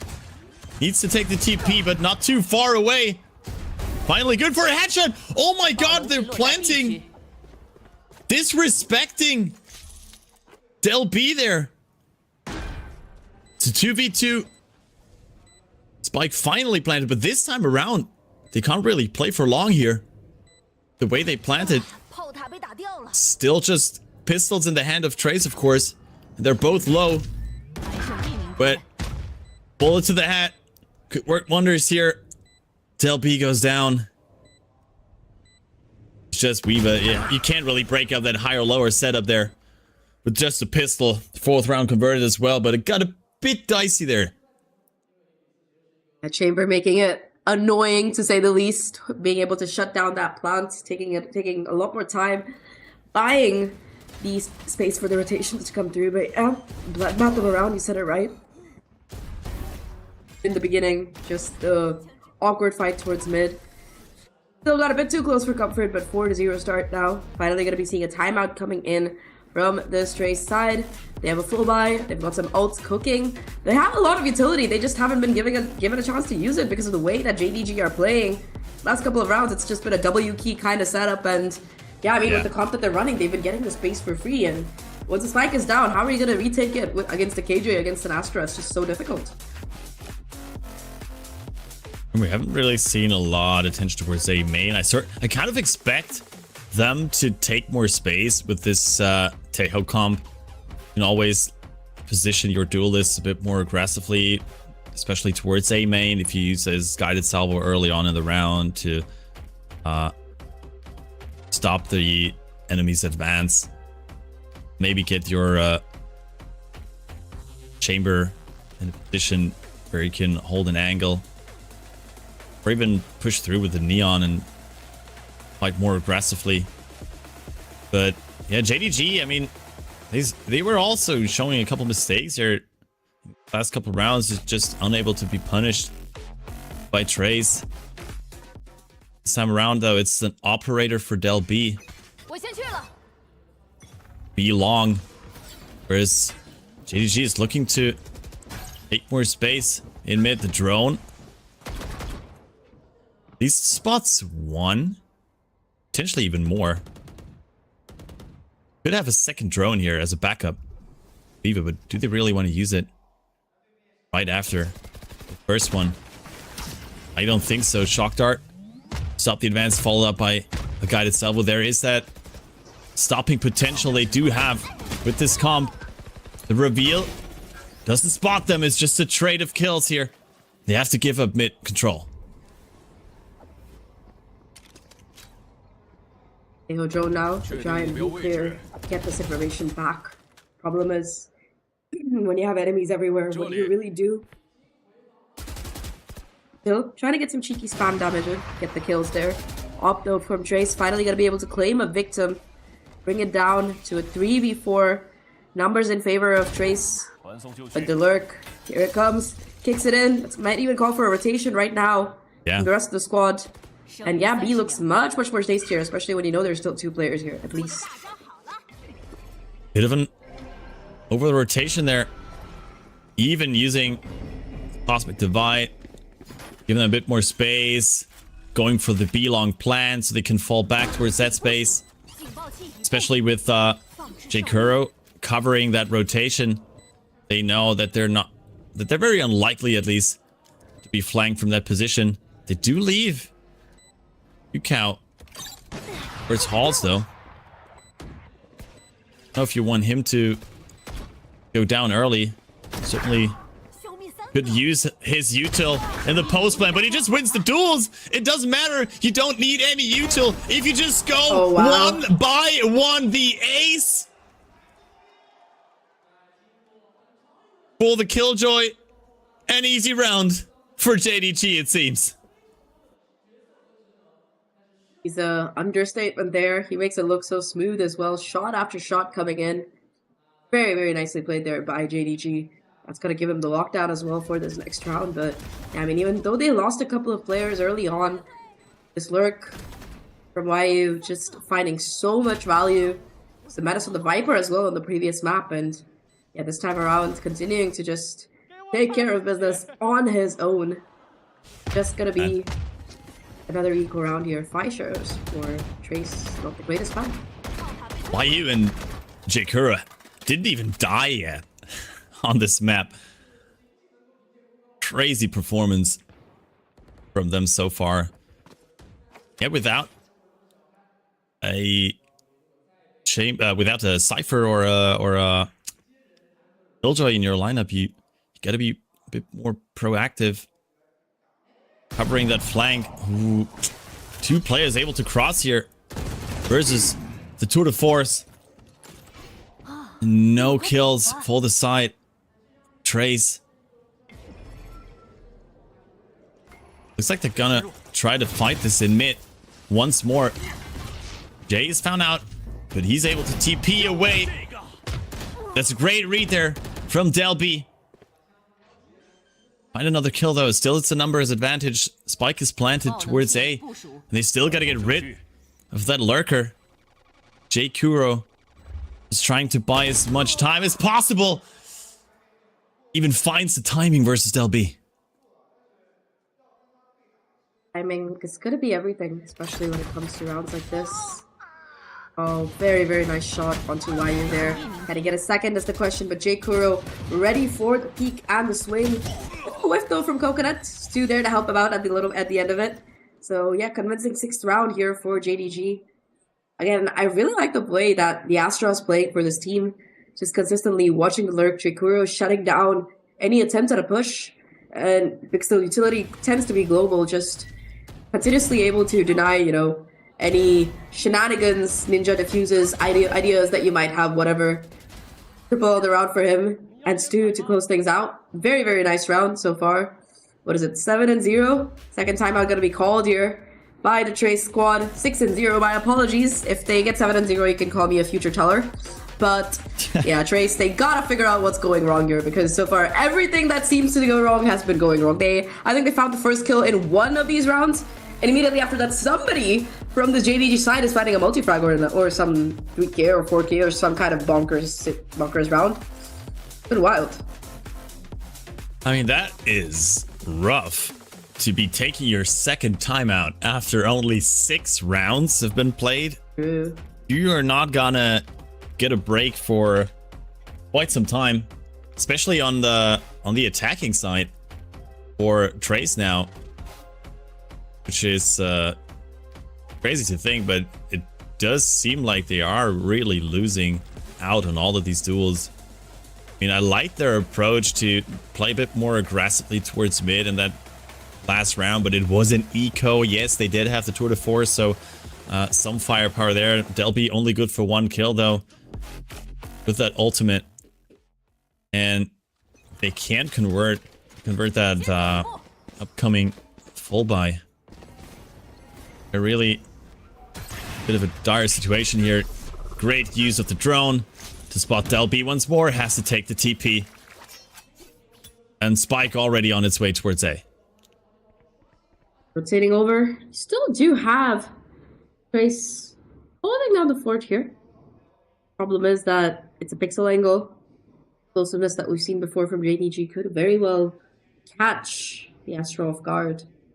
So a decent amount of ults and util left as well, but so far it's been quiet on the western front. JDG taking up that space bit by bit. Finally gonna be spotted. Putting down that smoke as well, playing a little bit back and waiting for that reinforcement. Still a 5-on-5. A bit of a misread there for Trace, only leaving 2 players on A, and it's a great dimensional drift together with the Hunter's Fury. But Stu only gets 1 on the overdrive. Jay still unchecked in duckout, but unable to find that kill with the shorty. J Kuro needs to make this work, needs to escape the Armageddon, and does so. 2v1 for JDG, as Delby is late to the party. They still have that extra security with Wayu's turret. Also able to use the nano swarms for some post-planned util. Astra as well. Still has the pull. It's just gonna take so long for Delby to make this work, and he doesn't even get a chance. Immediate shot to the head from J Kuro. Great stuff once again from JDG. He looks so well versed on this map, and again, yeah, once that spike goes down, nice little attempt there from JDG to, from Trace to deny JDG the spike plan in the first place. A little bit more of the adaptation that we need But yeah, just too many members on the side and the stay hold. I feel like Viva was not expecting that push, despite knowing that it leaves no other choice. Yeah, just gets shut down. 7-0 start for JDG right now. Once again, eco round here. Fortress, they do have the hero rifle in the hands of Kai. Probably looking to play for that next round with the ult. But again, I love this buy. Knowing that there's not going to be enough armor. It's going to be the Outlaw coming in for the Yoru. And already first blood. Very worthy reward. Yeah, that's heartbreaking. JDG to run away with this map. Once again, Coconut's drone has been so crucial for them to always spot out these positions. Kai with the all-in. The off angle forced to bail out, but that smoke potentially just hold there, but Trey's forced to react to JDG's util, trying to rotate, but this time around they react a bit faster. Ooh, they almost find Lao King. He does escape towards the rest of his team. Here come the ultimates though. Still a lot of space left to be covered. Look at how deep this Neon is, however. Might be very, very valuable. Cosmic Divide kicking in as well. Again, it's this mid to be routing that we're seeing. And a stack on A site, not exactly working out. Gonna be able to get the spike down for free pretty much, I think. And again, they make sure everything is clear. This Cosmic Divide just being such a menace. Now, flank coming in. Not exactly, it's just 4 players from CT. Such a challenge to retake when you have nothing, no info, no space, no weapons to boot. I just want to see what you can find, and already, why are you stepping up to find that damage one by one? Already a couple low HP bars as well. Yeah, Lao King just goes down through the smoke. Nothing he can do there. They do have that one Vandal. Could have handed it over to someone else and then used the overdrive to retake maybe, but yeah, it doesn't seem like it. They even try to go for it, but YU good for 2 more 3k for him once again. He's been finding several multi-kills on that Killjoy. Remember him dying. It was like 12-0 according to me. He's only died once, so... Yeah, I think, I don't know. Oh, he died once? Yeah, he did. Okay. He's stolen one. I don't remember when he died either. I'm just trying to think like, yo, when did he go down? Yeah, I would clap like that too. If I was coaching JDG at this point, I would be proud. Stolen 1, 11-0. Yeah, deathless. What is I feel this like, madness? I feel like we've jinxed him at this point, but yeah, 11-0. Let's see if he can keep it up. 4 more rounds left in the half. Trace need to start getting some rounds in their pocket. Now the op finally in the hands of this roster here with the problem. God. The recon, no one to clear it for him. Forced to TP off the angle early on. Ouch. I don't know. Their spidey senses are always tingling when Selby is close by. I don't know what's going on. They always able to find him either with the dart or with the drone. I feel like he hasn't been able to use that chamber to his fullest potential. Not because he's playing poorly or making the wrong decisions, just because JDG are working so strong against him. Great dash. Sliding past Kai for the distraction. And LB, I don't even know whether he got an op shot off there. Immediate headshot. Hunter's Fury able to tag one, but unable to find a kill. Is another 2v4 retake scenario. I think they're just going to save the guns, and yeah, Fong already hiding on the A side. It's the 9th for JDG. This could, I mean, this already feels like a GG go next. See if they can do a little bit more, but yeah, I might agree with you there. Map number 3, Korode, does seem to be where we're headed for this decided territory. I mean, I don't disagree with the save call. I think, yeah, Feng and King, not the greatest money left in the tank. Ultimate's though starting to stack up here, so a little bit of hope. Maybe if they can get a 9-3, they can use the curse to break things open. But the way that JDG are playing on this map, they're not leaving any holes. Post plant is impeccable. They're waiting to get the kills before they even get the spike down in the last 6 or 7 rounds. So, yeah, it just seems impossible. They gotta find an answer pretty soon. But yeah, that's both timeouts used as well, if you remember, for this squad. So Trace just not left with anything in their back pocket right now. 9-0 against them. You're looking like a shitty buy once more from Trace. RIP, bro. When are we gonna see a Kai overdrive? I feel like over 2 maps, I've probably seen him ult once, but maybe not even. They always seem to put him into a position where he's unable to ult, where they just want him to use a judge, or in this case a stinger, to just slide into someone's face. But not using that ultimate seems a bit of a miss to me. Maybe now, and there it is. Thank you. Kai gets the ult kill, but on the other side, they're already losing all members on the spot. Able to trade for 2 though, so it's at least a numbers advantage for Trace. Also recovering that gun from J Kuro, who just died for the first time, by the way. And Kai finds his counterpart. Is this another clutch for YU though? Oh, he's giving away his position. No, you can't hide there. You can't hide there, brother. Kai gets the kill. Great guided salvo. And finally, Trace is on the board. Oh, we have jinxed them, RIP. But yeah, J Kuro goes down, lose their first round. 9-1. I mean, it could have been a bit better in terms of the round score for sure, but still, being able to at least make sure you're not 13-0 is a nice little benefit, 100%. 9-1 right now. Money back for LB for this operator. Very versatile player. Viper on the previous round, Chamber on this one. And yeah, I mean, finally you're going to be seeing Kai find a step up rather for that round as well at 3k for him. Hopefully that this gets a little bit of wind in the sails for Trace as they look to get aggressive on this A site. Oh, yeah, that's a great approach here. That's what I wanted to see a bit earlier. Just go ham towards A main. Pop finds another one, but J Kuro able to trade too. It's still a 2v2. Oh, Viva has been spotted. Special delivery doesn't connect, no. But the spray from Coconut does. And Del B, nah, you don't want to head into that smoke. 10 on the board, double digits already secured for JDG, and it just might have been a slip up that past round. JDG back on track. Yeah, you're allowed to make mistakes, but too many of them, and that seems to be the order of day here. J Kuro Very nice trades there, yeah, from J Kuro. Spam as well on support Teho. I mean, yeah, completely unexpected.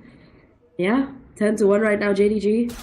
Double digits, 3 rounds away from pushing us to that decider map. Remember, Matt is going to very well with a 2-0 unless, of course, Trace are able to mount insane comeback, seeing that the previous map was a 13-11.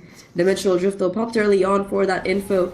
Again, gotta find the site pretty much abandoned.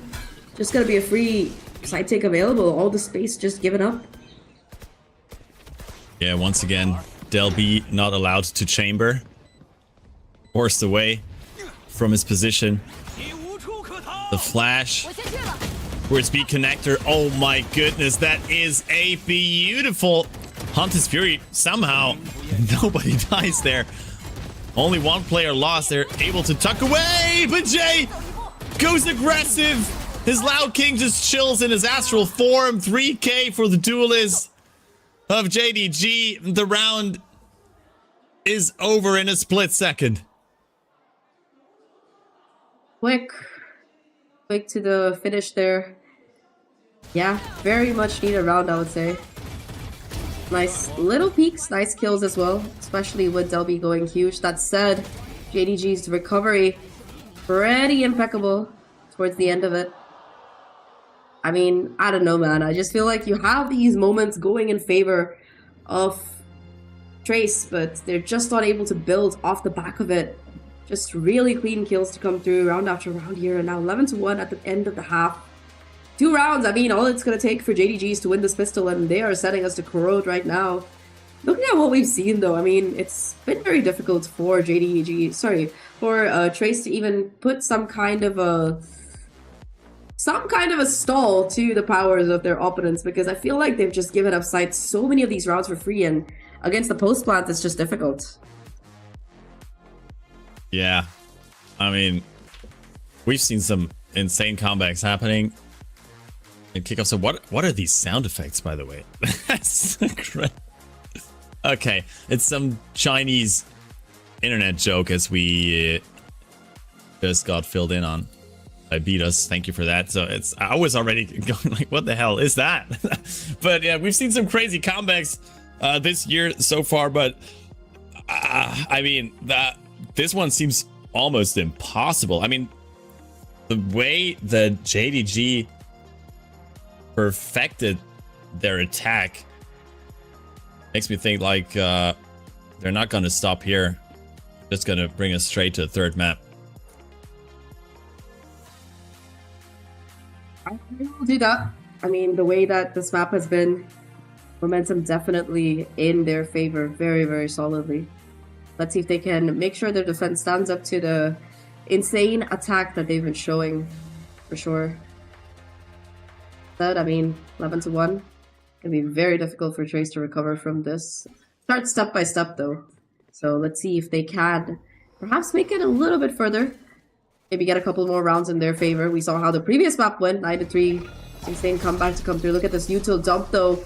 Oh, no. At least you're able to TP away, but just chased down, hunted down, rather, by the Neon. They just hate LB, man. What's going on? This poor guy is just not allowed to play the game. Once again, snuff him out. And it's just nothing for him to do if the Neon just runs at you. Speed of light. And that a lot of questions thrown towards Trace. They do have Lao King inserted in Suez already. That is a pretty decent spot, but they do expect him. At least J. Kuro position there. Potentially cover that flank. He's given up that position though. Very well hurt them. Spike is being planted on A. They do have a lot of post-plant util. That is what this composition is made for. With the Astra, with the Teho, with the shock darts, but Fum goes down immediately. Stu positioned way too aggressively on site. Viva is already low. Shot to the leg would kill him. Can he make it work? How does he survive so long? Why are you finally able to get that kill? But now Lao King with the flank finally paying off. Trace somehow clutch that pistol. Is that the start of a miracle comeback? I still doubt it. But what a round from Trace. I mean, the statistics already were in their favor regarding pistol rounds. So I guess it's just all according to plan. Can they follow up on this one? Still an uphill battle for them. Jay's supporting YU here. Oh, they got inside the smoke. No one's checked them yet. Even tanking the shot there. No, that's a great special delivery once again. Great awareness from Viva. And Delby finally aiming for some heads. Going for the ace. Delby. Is this his redemption arc? They already spotted Coconut and they donate the ace. The second one we're getting today. What a treat. This time for the side of Trace. Beautiful shots here. Of course, it's versus an eco, so I mean, isn't that special? I guess for Del B it is. Who's been suffering on this chamber quite a bit in these past couple rounds. But this bonus could very well be the start of their comeback. It's looking pretty decent. Great read there from JDG though. Them all positioned towards A, and it looks like they still want to commit though. With great flash. They flop the side before they can even plant the spike.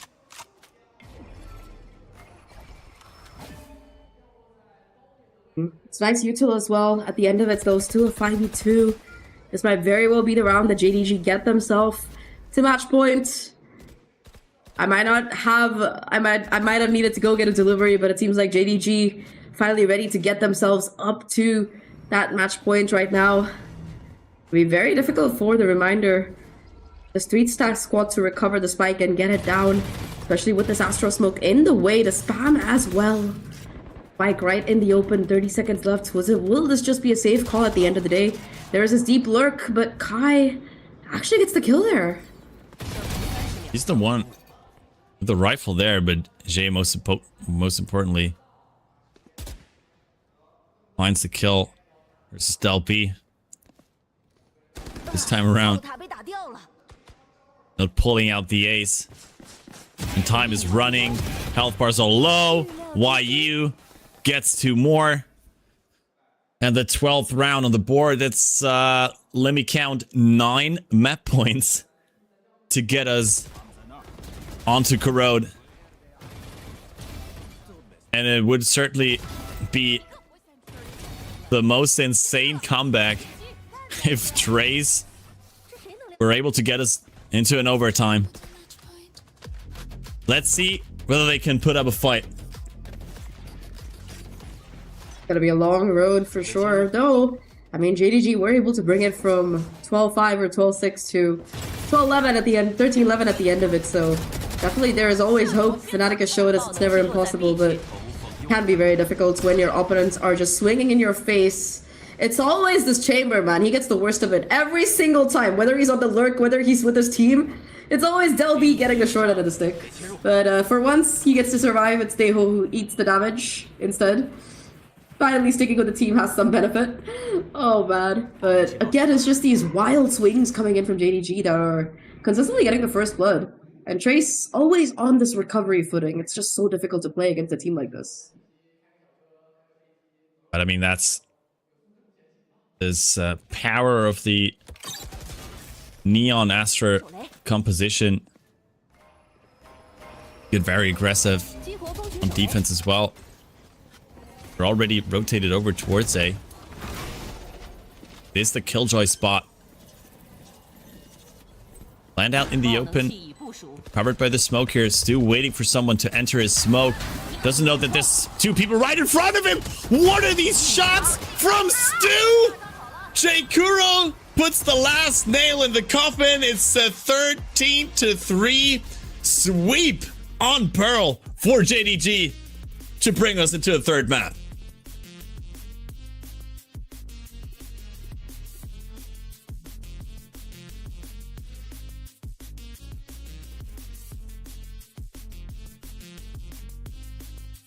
About that, I'm back though. Either way, JDG, they find that convincing win towards the end of it. And yeah, I mean, overall, very, very dominant map coming in from them. 9-0 starts. It got a little bit dicey in the first half towards the end of it, but able to bring it back in style and push us to Corrode.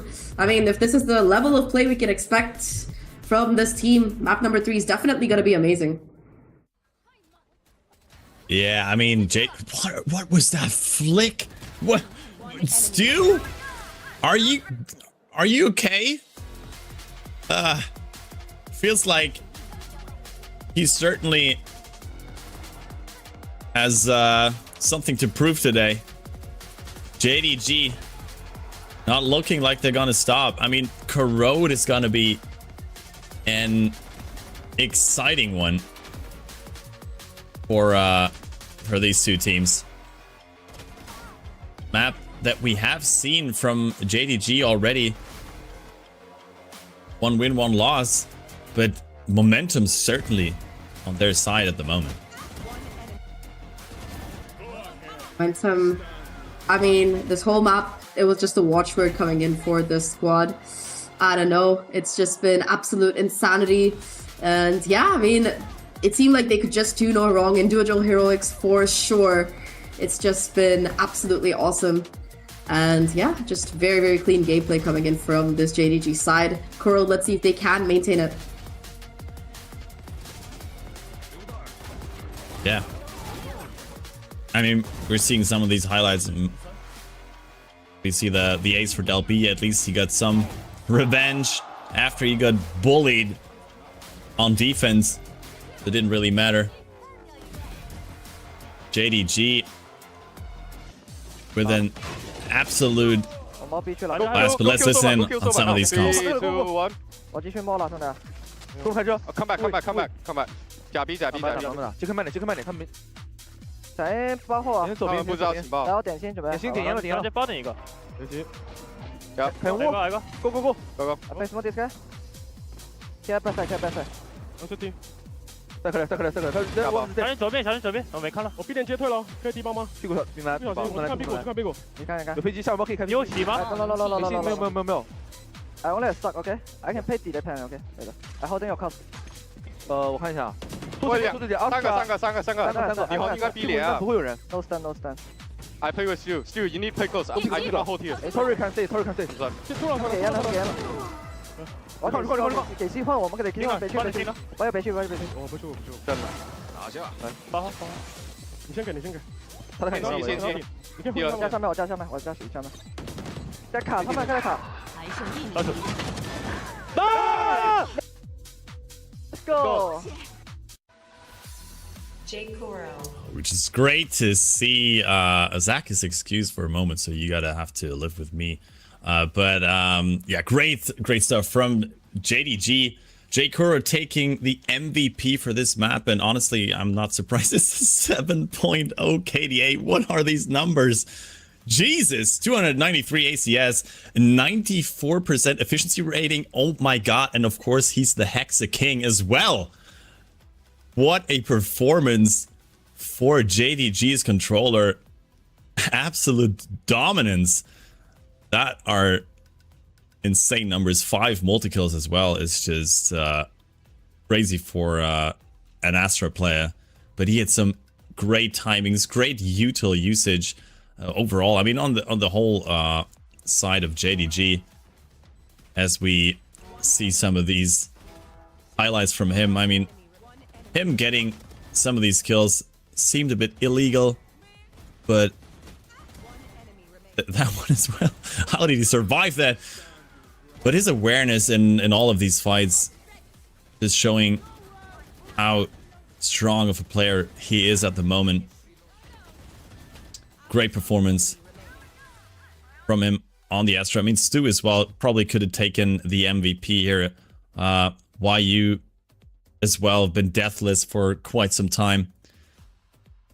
It's just, I mean, it's just been a very one-sided map for JDG. Trey's not really able to convert on any of their plans, especially on defense, since Del B has been bullied. It's crazy that Del B is still topping the scoreboard for the side of Trey's, even though they were sussing him out in his positions most of the time. And the rest of these stats probably just speak for themselves. I do hear we got Zach back with us. Can you hear us? Can you hear me? Yes, we can see you even. Back from the abyss, back from the depths of red hell.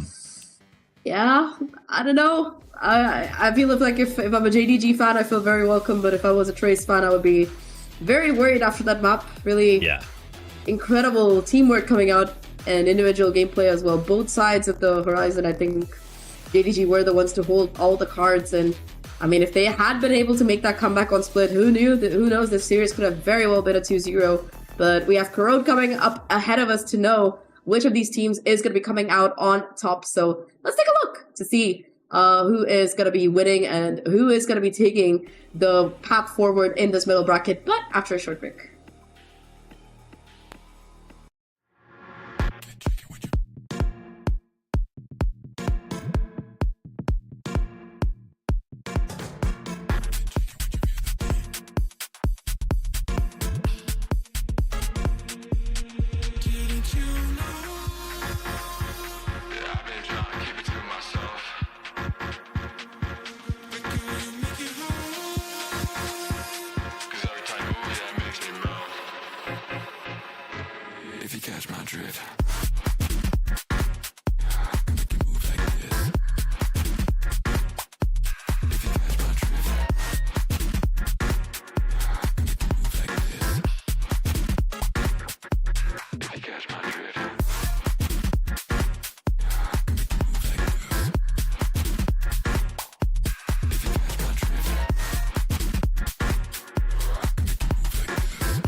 On your feet right next to me, come on.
Feet right next to me, come on.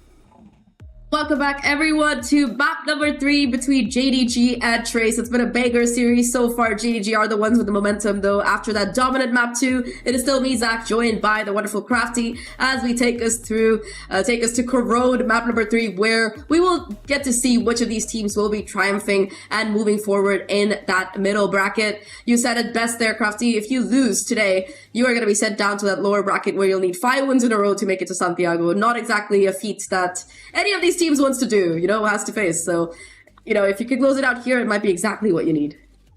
Yeah, especially with some of these teams that will be dropping into the lower bracket. I mean, we do have FPX versus BLG coming up as well later on today.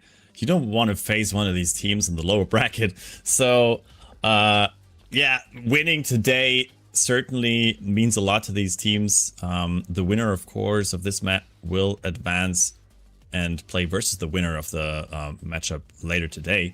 So, I mean, neither of these matchups are easy, to say the least, but having that extra loss protection in the middle bracket is just so important. So, yeah, a win on Corrode, certainly something to aim for right now. And as you said, JDG looking pretty good on Pearl. I do expect them to at least come in with a lot of confidence after a 13-3 sweep. And they did play Corrode already, unlike Trace. We've seen it twice from them already, so they are very willing to play it. Lost it once versus DRG, won it once versus TEC. I do expect the same comp. It's probably my favorite comp for Corrode at the moment, with the double controller, Omen Viper, and the double duelist, Waylay Yoru, and the Fade to top it off. And especially after, those explosive double duelist plays that we've seen from them already, I'm excited to see it come to fruition on Corrode as well. I mean, I really like double duelists that we've seen so far for both of these teams. Last map in particular, I don't know, JDG were just playing so well off of their team comp. That said, I mean, I feel like for the opposite side, despite them swapping over to the single duelist, they weren't able to find the value with that double initiator. Heading over to Corrode, though, I mean, It's going to be JDG continuing to rock that double duelist. Stu switching over from the Raze to the Waylay right now. 3 different agents, I think, across these maps, so just very, very vital. Shay, of course, continuing to pilot that Yoru overall double controller, single initiator, no fixed sentinel. What we're seeing Kuro to evolve more into, and again, pretty much a mirror comp. It's just the double initiator versus double duelist. Once again, the difference between these two teams. Yeah, it's the death of the Sentinels at the moment in this meta. It seems like, unless you're DRG and Vukish is just playing Cypher every single round. But, he drops 40 every time. It's understandable, I think. To be fair, you know. that is true. But I mean, yeah, the Viper acting against that sort of Sentinel, of course, in this comp. But I do like it's the other comp that I really like here, where they swap out the Yoru for the KO, a very underrated agent in my opinion. Of course, it also gives you the flashes. It gives you a bit more control, a bit more info with that double initiator setup, and some stopping power as well with the fragments. But of course, a lot less explosiveness, a lot less chaos that the Yoru can provide, and also rotations with the TP, so a little less flexible. But go in onto this first pistol. Trace starting on attack, already quick on their feet to take that A side, and it looks like it's just been given to them. Falling back towards mid. A lot of map control already, but if these players fall on side, you could run in a bit of a timing issue here for them. Jay finds one, gets another with the shorty. What? In this close combat, could be an easy half defuse for him. Can't get into the smoke. Lao King able to get that kill. All of a sudden, it's just Jay Kuro. Wait, how did he get past him there inside the smoke? Has to make a turn, and the shots go wide. 31 HP to clutch this round for Trace. I don't know about that round. I mean, ships in the night through the dark cover, but also like that was very, very unfortunate towards the end there. Lao King, though, very convincing round, able to get that ball rolling for Trace with that early pistol. You also see the classic being demonstrated. I really like these CN ads, dude. They're so well positioned, but yeah, back to the game. Looking at the buy, not the greatest in the world. In fact, continuation of the shorty here for this Yoru. Apart from that, it is just going to be Trace again fighting for this mid very early on. We saw a late lurk as well of 2 players last time around and the damage that they could do. So I like that Trace is opting for this greater degree of map control so far that we've seen. Yeah, it's a great showing. Oh, and Fong just with a clean shot to the head on the Sheriff. Able to find that opening with that A site wide open. They don't know it yet. Rest of the team, JDG, pretty close by, but should be an easy plan for them. With only classics in the hand of JDG, I don't think we're going to see much of a retake either. Yeah, it's definitely going to be very, very challenging. Especially with the, like you said, Yoru being taken out of the equation as well. And you know, save team numbers. Paul might just be to die to the spike explosion. Looking at the positioning, at least towards CT. Seems to be the case as well. They haven't been able to trap the players quite yet, although you can already see this exploration towards CT, hoping for a couple more ult orbs. Is the Waylay here. They still have to be able to make their way out, though. Every single corner being cleared right now. I might actually find this kill. Let's go perfect. Gets a second as well. The headshot to boot. Yeah, 2 remaining players go down to the spike there, but all things considered, a flawless round here for Trace to continue things on the anti-eco. Yeah, no mistakes made for Trace. Like, great awareness that a lot of teams just, oh my god, that shot was nasty. We didn't get to see that one earlier, but great flick to the head, and yeah, great awareness there in the end that there might be a crossfire coming up for them in the enemy spawn. Getting rid of both of them, not losing any guns. Great bonus round potential here for Trace. Kai able to use that Vandal now on their attack, and that's a great flash already to force them away from elbow. A lot of space been taken already. Stu spotted with the Prowler, and they just take him through the smoke. Great awareness, great util usage once again from Trace to find an opening. Time though, they've denied the side control. Trace still have to go forward. They walk right into J Kuro though. Immediate refract to come through from Kai. Looking to find damage, was not hit by the flash, but Coconut 2 kills for the Fade right now. Looking to continue to just hunker down and anchor this site. Coconut looking for the third, maybe a fourth, but it's just Fluke to find that second kill. Now 2v2 situation. Both these players though so low on this Trace side. The spam could very well take them down and they're aware of it. Opting to take that second rotate over. The first to it, of course. Great awareness from Trace. A lot of time on their hands still. TP into heaven as well for Lao King. Could give him a little bit of a surprise here versus JDG. It's quite a bit of damage towards YU as well, though he is able to trade him. No util for the Viper, and the flick for Fong Fong is good. Bonus round converted.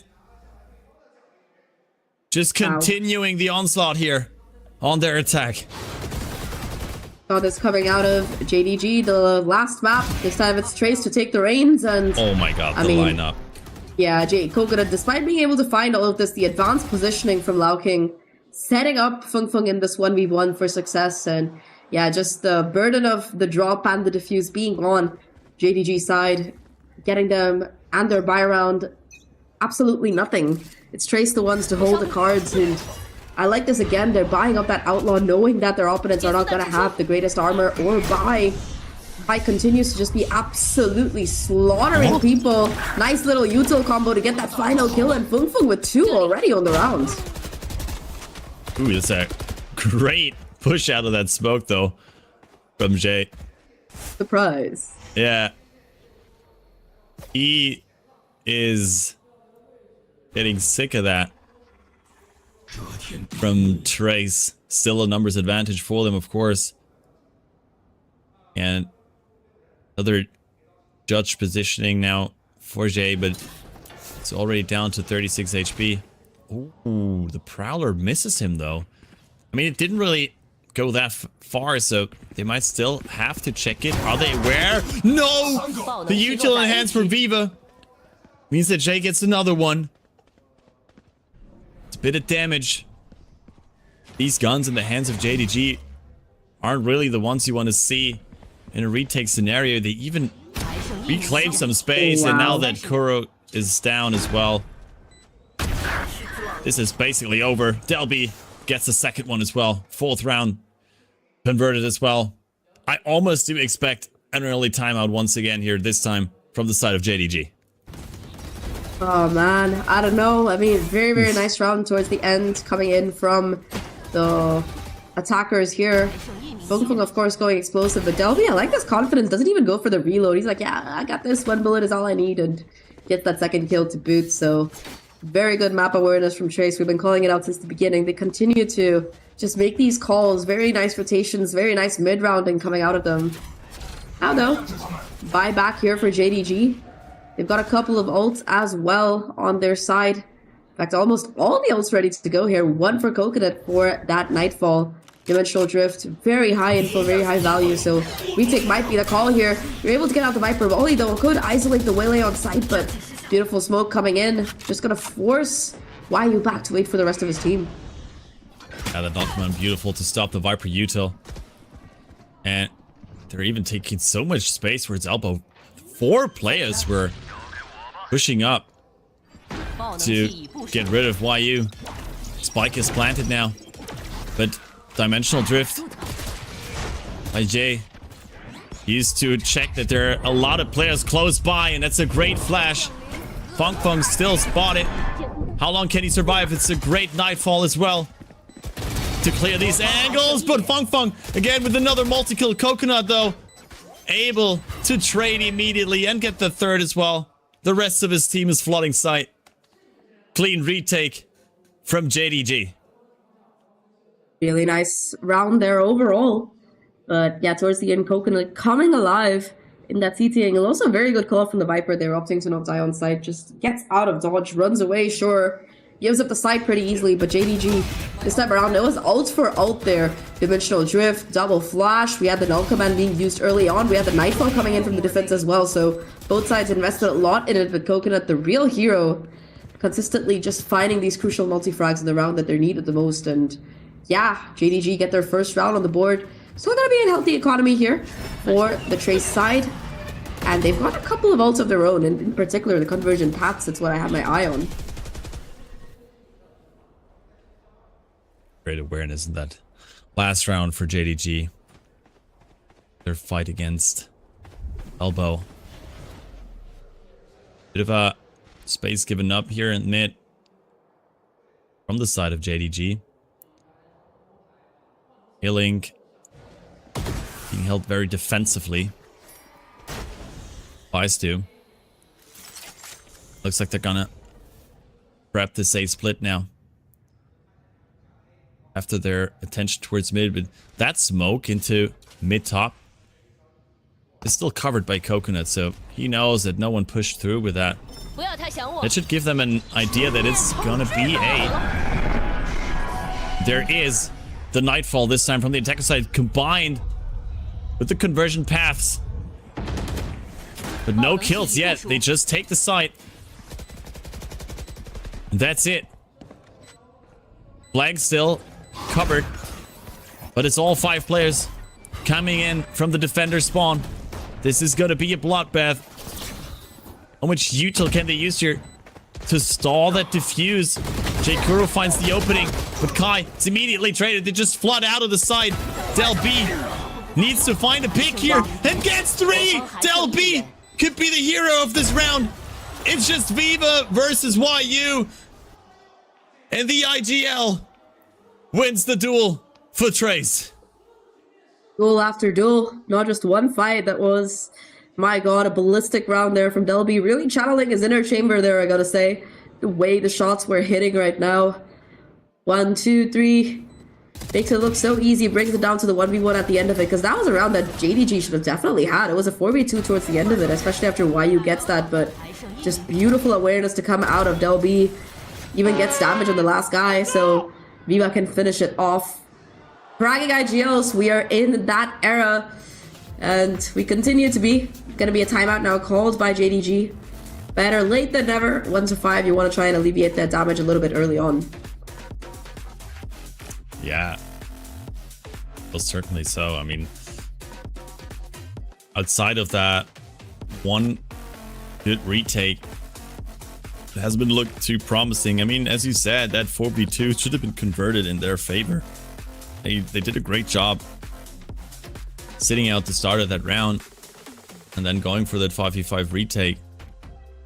But Del B with, yes, just exceptional timing and great aim, unable to trade him, leads to them losing that. And I mean, that's some kind of round that is hard to reproduce, right, for the attacking side. Having a player pop off like that and getting kills that he probably shouldn't have been getting, but still it inserts even more confidence into Trace after this tough loss on Split. Definitely a promising start here for them. I don't know about if you can do it, I can do it better, but they're definitely keeping up. What was it, 9-0 start for 7-0 start for JDG on that previous map, 5-1 right now for Trace. After the timeout, I mean, JDG still don't have the greatest weaponry. It's gonna have to be heroics to get them over the line here. And again, Delby continuing to buy in this outlaw on rounds where they know where it's an eco. almost a kill there. But apart from that, again, this A side left over for the retake. The B stack not working out here. But it's a quick flank this time around for JDG. That might be the difference maker. Viper's just opening up tiny bit too late, but LB is still covering the flank. I mean, he has 2 bullets, 3 players coming his way. This could hurt, but he finds the first one and needs to get out. Into the paranoia, doesn't reload. Another great prowler, but this time he has the coverage from the rest of his team. Kai able to find one of these kills. And looks like they found Jay and A-Link as well. Del beat successful. This looks like a flawless, and it is. Not even a single point of damage, if I saw that correctly, on the side of Trace. 6 rounds secured already in this first half. JDG, they really need to step up their game now in this next full buy. Yeah, completely. I mean, that round as well from Trace, just they'll be giving it up step by step, maintaining control, baiting out so much utility as well, continues to just be a menace. Finally though, operator online here for the side of JDG. First round, we're going to be seeing that come into play. And yeah, I mean, Trace so far, they're happy to just keep this speed going. Very nice haunt into heaven. Gonna let Delby find some position while lurking. And all of this noise, all of this commotion being made, it's just a fake for this mid push. Oh my god. Yeah, Lao King inserted so deep into mid tops already. Gets the double kill. Towards B. And that is a save in my book for JDG, especially with that operator in the hands of Jay. Another round, and it's just beautiful, beautiful change of pace once again from Trace with the Waylay onto his side, creating so much pressure, so much chaos that no one is really paying attention towards mid, allowing Lao King to just TP up into window, wreaking havoc in between enemy lines, and they take a lot of time to finally plant that spike. This is the longest round that could have been over like 40 seconds ago.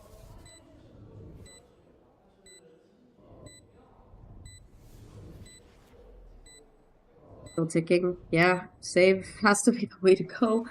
I could see why you're making like a little bit of a think. Do I want to try and bet something? Maybe try to get a ninja diffuse or whatever.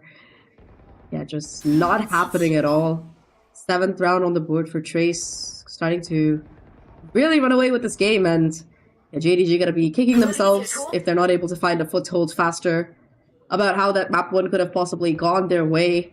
No looking back though. It's only you standing up on Kuro that's gonna help, and so far at least Trace are the ones holding all the cards. They're just W keying it down in a lot of these rounds, and the thing is, that's the conditioning that they've been giving their opponents. So Trace just continues to play the way they want to play, while on the other side JDG constantly left in this catch-up kind of situation. Seen it on a couple of maps, couple of different situations before. 2v4 save, but hopefully this op can find some value. I don't know if Trace are going to be aware that there's still an op in the mix here. Probably expecting it from the save money coming in, but overall, yeah, JDG, they gotta buck up big time. I mean, Trace rather are leaving nothing to chance at the moment. Such a controlled attack from them so far. It's a great opening for JDG with that Waylay plus paranoia, but they're only getting 1 kill. That's the first kill for Stu after 9 rounds. That's crazy, actually, after his performance on Pearl. And immediately they have to give up sight as well. 2 players are close by, but spike has been planted. Does this operator retake work? Oh my god, look at the positioning from Fong Fong. Finally, successful shot by Jay. Great jump to spot out Viva as well. Took the clone to distract for the rest of his team, and it's a beautiful shot again versus Kai. Jay on the operator in a retake is too good, but not if Viva clutches it in the 1v3. What the heck? That's the problem with the wide swing. You're able to get the guy down there, but the Link Diva just chiming in with the huge quadruple kill to keep the momentum going here for Trace. By all means, this was a round that JDG had in the bag, especially with those op kills coming in, but that collat almost lineup on both Coconut and YU brings it down to a 1v1. And yeah, I can understand the frustration. I would feel the same if I was in JDG's place. Second timeout now to be called. Again, it's the reverse of what we saw in that previous map, Crafty. It was Trace the ones under pressure, calling their 2 timeouts in 6 rounds, but now 9 rounds in, first half not even over. And JDG, they've exhausted both of theirs, 8-1 and down. They've gotta fix this. A loss of words here at the moment. What is this flipped script that we're seeing here on Corrode compared to his Pearl? JDG look like none of the proactivity that they tried really worked out for them, and they at this point you must think their mental is pretty down. Honestly, like that second timeout here to maybe get them back on track, or at least give them a little room to breathe after that devastating last round. There still is a chance for them to climb back into this map, but it's another eco for them this time around. Trey's looking to get a 7-round, to get an 8-round lead here. It's a Nightfall. Once again, great awareness. Checking all the angles. Site has been taken, but it's a triple backstep coming in potentially from JDG. But it's a deep Viper's Pit. Also invested. Maybe a bit of overkill here versus an eco. But that's a great saturate. Immediate response though with the fragment. The util usage from Trace is just impeccable. And it's another convincing victory here for Trace Esports, going up 9-1. Very, very nicely played there towards the end. I mean, I did really like the way the Viper's Pit was positioned. Gets them so much space deep in towards CT as well. But also, I think in general, just being able to consistently find those frags, the awareness of the flank as well, getting all of those players behind, and like you said, the utility usage has just been absolutely insane. I don't know, I think it's been a very nice half coming out for the most part. Trace actually gonna call a timeout here. Very surprised that they would, being that they're 9-1, but who knows, maybe their coaches just want to say, good job guys. I'm gonna get you some nice iced tea after this. We're gonna go chill. Thanks for ending my job, making my job easier. Yeah, let's all go to Haodong's mom's noodle shop later. I want to do that. It looks kind of fire. That is what the hell is going on here? Maybe Trace just wants to let it marinate inside JDG's hands right now. Let it sink in what's going on right now. Give him some time. That is just insult to injury, calling a timeout after a round like that, because honestly that was an impeccable job. Maybe their coaching staff just spotted something that they wanted their players to be aware of to close out these last 2 rounds. But I mean, this is already looking like such a dominant lead. So hard to come back from this if you're JDG. 9-1. I mean, people have done it before. A 9-3 would be a good start in the half. Be able to try and push it back after that if you can win a pistol. Definitely would help. Early null command though, gonna be used here to push back and lower these layers of defensive util. Viper smoke as well, denying all of this information down towards mid. It's just gonna have to be the contact play. Omen able to win out the first, but immediate refrag to come through from this Trace side, continuing to find these crucial kills. Impeccable trades continue though for both of these sides. That knife actually gonna find this info. Again though, just a 1-for-1. 2v2. So yeah. Is that the timeout? Oh, that what they were talking about in the timeout? I mean, maybe they just accidentally fall for a timeout.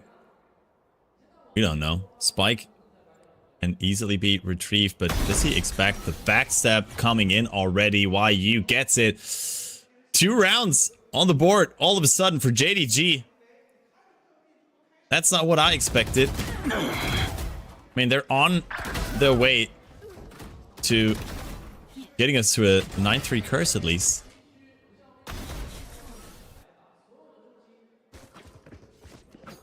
Oh man, mental could have a little bit of a break after that particular round, but I don't know. Overall, it's just been very, very difficult for this JDG side to find anything done right. Last round, at least, the trades were perfect.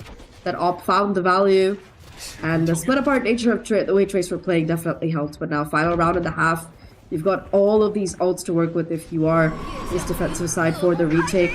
Early Nightfall though, gonna start things off here for this roster side.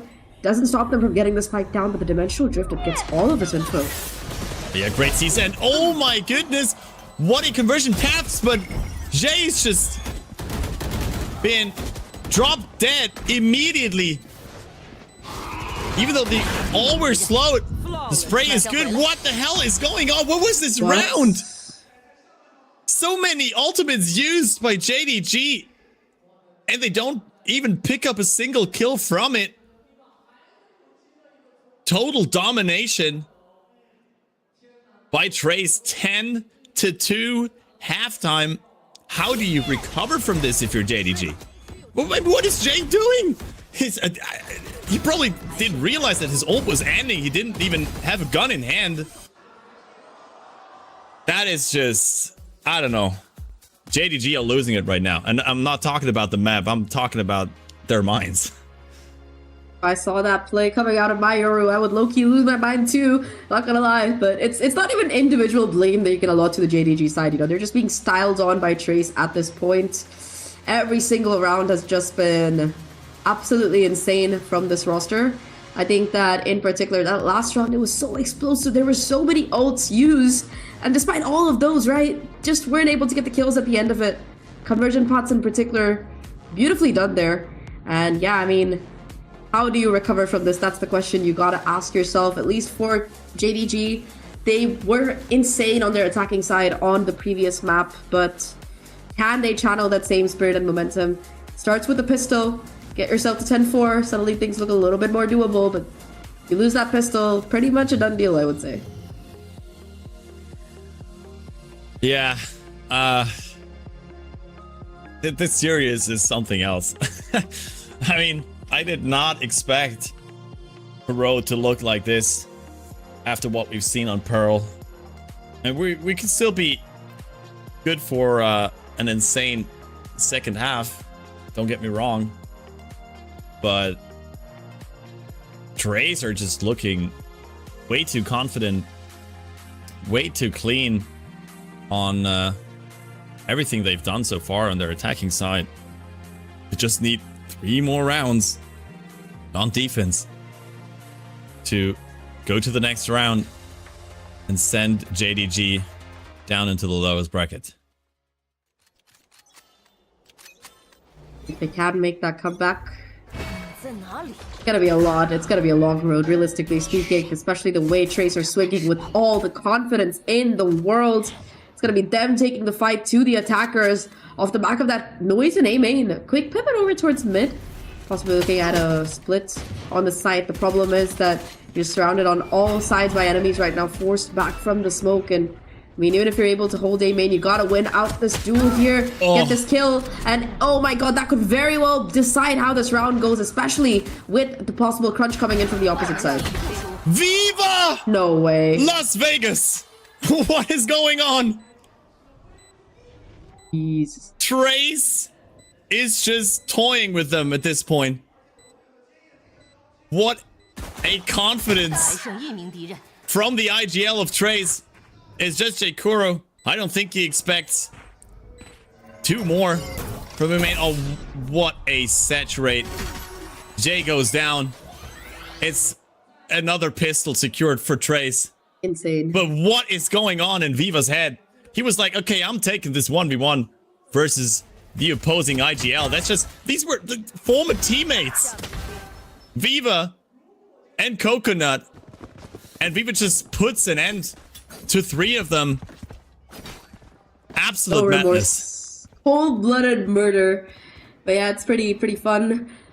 I don't know, Trace just perfection that round, individual hero wings. I mean, Viva has been ice cold in the clutch today, dude. That 1v2 on splits, pulls off the 1v3 on this map as well. 3rd clutch or 4th clutch of the day. Bro has no chill at all. And again, just Trace continuing to dominate. It is a force buy from their opponent side. I like this buy of the Ares, already doing so much chip damage, and this combination of the Util from the Viper as well as the Fade gonna make it very difficult for them to take space for free. So much chip damage done, and nice little one-way there. How did the Euro Flash not hit him? Does the Euro Flash only come out from the head of the Euro clone? I have never seen an interaction like that before, but it doesn't matter because that's a great push from JDG with their force buy. It looks like they're still alive. Surprising. Trace 5 kills to 1. And they even can get some upgrades there. Beautiful answer from JDG, showing that they still got confidence in their ability. Force buy works out. It had to be done, and they're able to do it. The Stingers in these kind of unexpected positions, in these close ranges, really paying off huge, I would say. Clean headshots as well. Always a little bit of chaos appreciated. So JDG deny match point there for Trace. Break their eco as well. Just gonna be a Marshall in the hands of Viva. Everybody else just having to contend with these pistols. Not gonna be the easiest round, especially with an elevated angle right like that. JDG finds that crucial first blood. So, Pixel. Maybe. That was enough to get that kill. Oh, almost. Another opening there. Where's Fong Fong?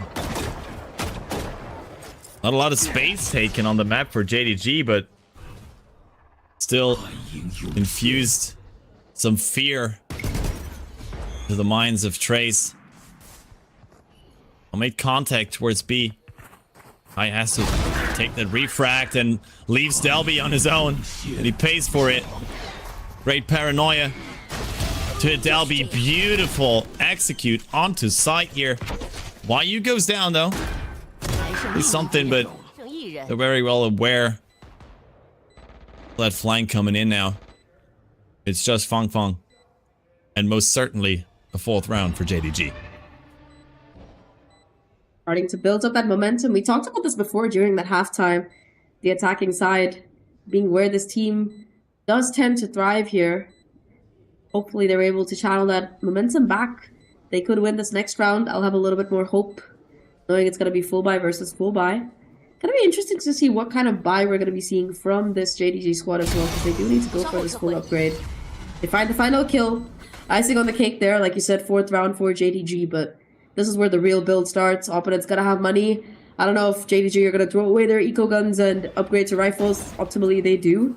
Yeah. But yeah, they're starting to feel a bit of confidence at the very least. You can see it from the way the rounds are going. I mean, I think I have to. You can't afford to lose another round here that early into the second half. And yeah, they upgrade 2 of their guns to rifles, making this a pretty good one for them. There is an Odin on the side of Trace though. Eva seems to like this one. Pretty the Ares earlier on, he said it. It's another quick go. This time towards A. Good saturate hits Lao King. He goes down immediately. The flash converts as well, leaving Kai on his own. He is at least good for 1, and Fong Fong helps him out with a good flash of his own. The support from Del B is there. Is that the round that Trace needed? Great fragments. Forcing Stu out into the open, and another flash to end it. What a round from Fong Fong. Then I'll do it myself if I have to. And he gets it done. A very, very nice round there. Despite the early kills to come through, for the side. Trace recover very, very well. And yeah, it's just gonna be Fong to step up huge to get his team to match and series point to continue on to this bracket and knock JDG down to their last life here. Triple elimination definitely upping the stakes right now for every single team involved. Here you go though. I mean, JDG, they have to be able to make this attacking side work. Trace has been so quick, and not just their attack, but also their retakes. It's just been a test for the JDG squad consistently. Yeah, it's looking rough for JDG now. It's the last straw that they can clinch onto in this matchup. To win 8 in a row. Only get us to overtime. Trace. And well composed. Good ultimate there for its elbow. But they're not really taking the space with it. Viva just says nope to that peek with the Odin. Some pre-fire through the smoke as well, but gives away his position, and that's a kill for Stu. 4v4. Ultimate's available still for the side of Trace. Spike has not been planted yet. They're still taking their time.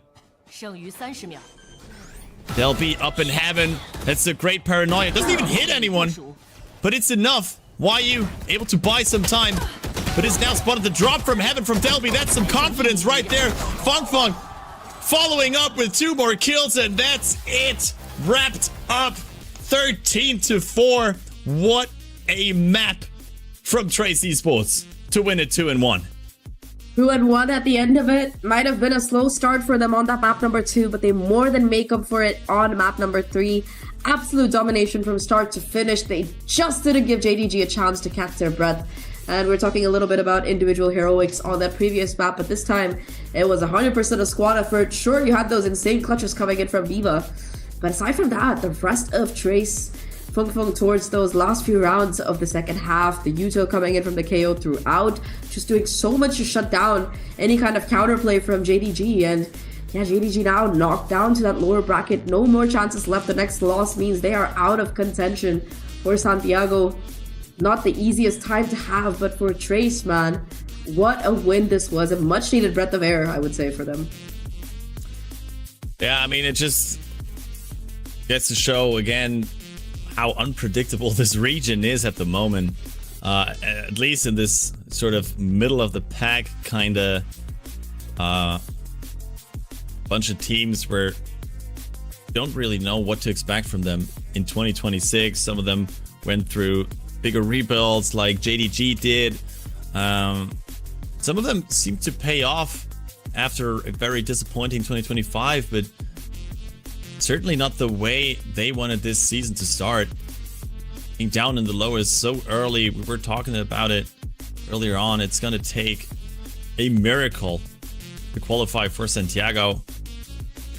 But Trace, after and not quite the start they were hoping for versus Wolves, immediately to come back. But let's listen in to an interview and head over to beat us for the translation. 站走身边的是峰峰选手，先和大家打个招呼吧。Hello， 大家好，我是峰峰。欢迎峰峰，大家能给峰峰和 T 一些掌声吗？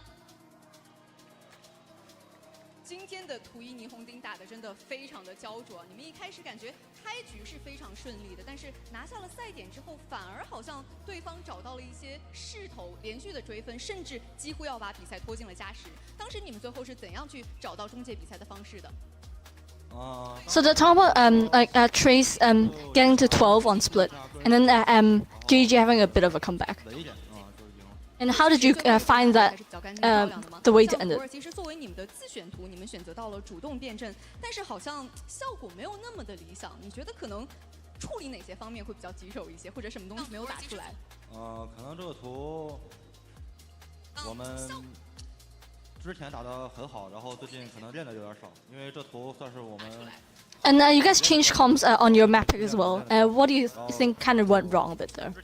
没适应过来吧？打比赛的话。 把重心匀了一匀，像今天图3打的就非常的出色，包括我们也很惊喜看到你选出了 KO。And he says that maybe like they hadn't had enough practice with the new comp. 雷兹的使用者，到后面你也尝试过少尉，然后像今天的先锋，感觉你的英雄池是越来越深了，包括今天 KO 的熟练度。And now talk about Feng's KO pick on Kuro. 什么样的契机让你想要去尝试 KO 这名英雄呢？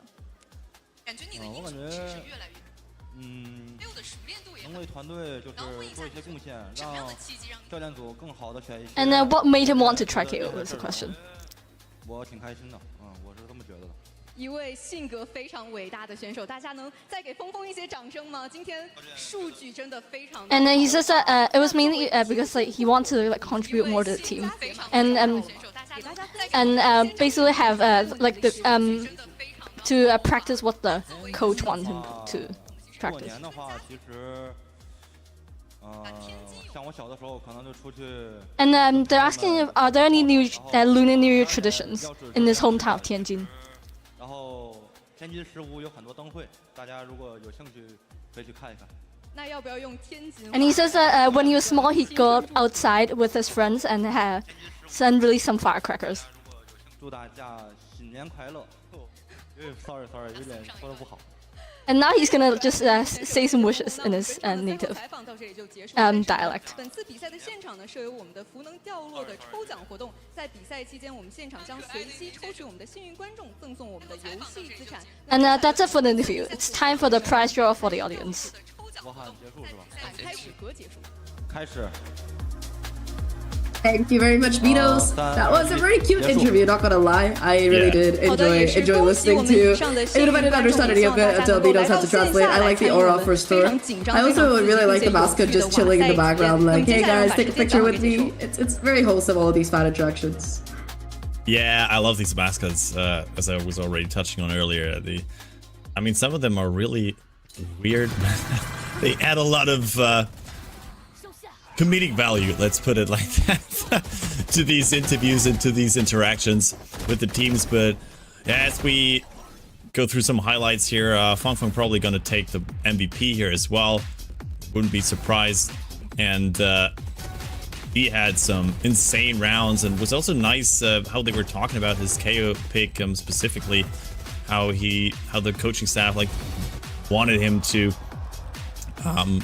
provide this additional value for the team that the KO can't provide. And I mean, we were touching on it earlier on as well, the KO versus Euro pick that we see a lot of teams use on Corrode, and this time around it definitely paid off. I think that he was definitely a key player in that particular series, but especially on this map number 3. Both Feng and Viva, I think the initiators were the ones to step up huge on this map. Kai, of course, has been very consistent in finding those opening kills on all 3 maps, I would say. A little bit slower on splits, but the other maps definitely was able to put up quite a good show. Yeah, overall, Feng just there to close things out. Like you said, the KO util countering a lot perfectly on their opponent side, and they're going to be very happy. But let's listen in on some team comms. 我他想我，开了不大行吗？别住，我可以大包点，往包点走，我大了。我把 A 小踩死。好 ，Apple 有人。帮我能替我跟欧门去踩好道。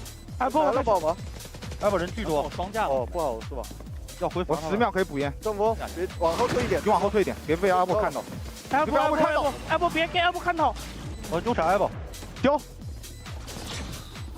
没有，都在正面。我给正面烟，别急。哦，正面 Apple 双掰了，2个正面，2个 Apple，2个正面，2个 Apple。没拆，80两个。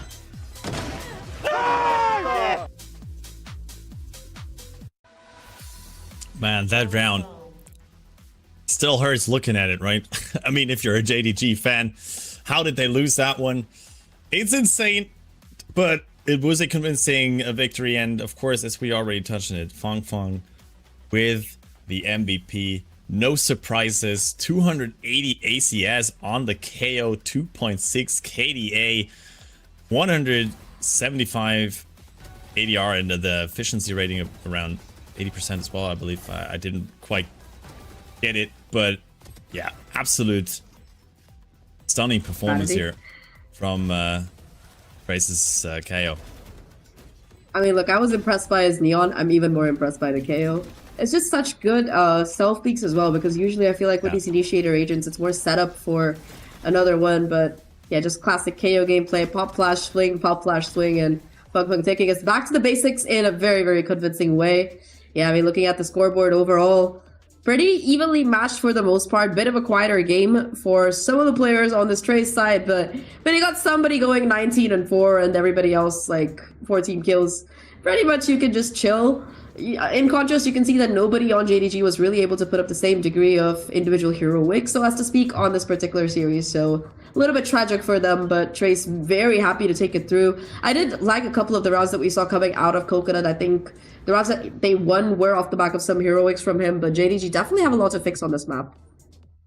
Yeah, I mean, it definitely was their defense that was pretty lackluster, and especially where we kind of expected this Yoru also to shine, maybe get a couple of these operator angles for Jay, but he, couldn't really use them a lot. He had like one round where he was popping off, but then they still lost the round because Viva was going for the 4K clutch 1v3. I mean, what do you do about it? I mean, what do you do about it? It just wasn't meant to be, and Del B even picking up the Hexagon player. Can we please call them Hexa Kings from now on? It's I feel like this is it's just what it's supposed to be. Yeah, putting up incredible numbers compared to the average player on the server in this last map. Certainly a bit of a surgence here for him after he got stomped on Pearl. Even though he still had the best performance on his team, but I mean, you get it. He was suffering nonetheless. I understand. I was also suffering for him in my heart, but yeah, very nice last two maps considering how close the first one was. I expected the other two to probably go the same way, but I think that's just more of a testament of it being split rather than anything else. But yeah, 13-3, 13-4, good bounce back in different ways. Very beautifully done by the side of Trace to be able to take us forward in that middle bracket. And yeah, I mean, honestly, even if I like JDG's mascot just a little bit more, it was a very nice game. I would have to say overall, both teams putting up a good show, showing off what they're good at on respective maps. But yeah, that Corrode as a decider. We were talking about JDG's depth of map pool before. Well, I don't know if you should let maps through if you're not sure with them, because this time it seemed like they were very unprepared, or rather Trace were better prepared if you want to be nicer about it. But yeah, definitely a lot of mistakes that JDG have to alleviate. 5 games in a row, they have to win in a row to get to Santiago, so things definitely getting more challenging for them. Yeah, tough hill to climb for them. I mean, especially with a roster or an organization that certainly aims for something else than making this lower bracket run or having to make this lower bracket run. It's going to be interesting weeks coming up nonetheless, and they will have to face the loser of the upcoming match, right? Which is either FPX or BLG. Insane. And that sounds like a lower bracket of death already. Yeah, it's pretty terrible. Goddamn, FPX versus BLG. That is our game number 2 though, so people who have been enjoying watching, do not worry. We have more VCT CN action ready to come up. It's not gonna be with me and Crafty though. I feel like after that 3-mapper, we need a bit of a break. But yeah, we got a pretty W Costream duo coming up. I don't know if I want to spoil it quite yet. I'll let them jump in and do their introductions, but familiar faces for sure. That's it. I mean, about today's game, Crafty, what was your favorite moment, you think? My favorite moment is the TMB raid we just got. Thank you, by the way. Oh, really? Let's go. Yeah, we if I got that correctly, yeah, we just got it. Thanks for the raid. Hope you were enjoying the fiesta that just happened on this first series. We certainly had fun and lost our minds just a tiny bit. But yeah, a couple great moments. I just enjoyed casting alongside you. So thank you. Thank you once again for having us. Yes, thank you for having us. We are going to be throwing to a short break, but don't go anywhere. We'll be back for game number 2 with another W pair of casters. Don't mind me calling us a W pair of casters, Crafty. We know we live up to it. But beautiful game there. And yeah, congrats to Trace again. We'll see you on the other side. And thank you to production for making this so easy. Bye-bye.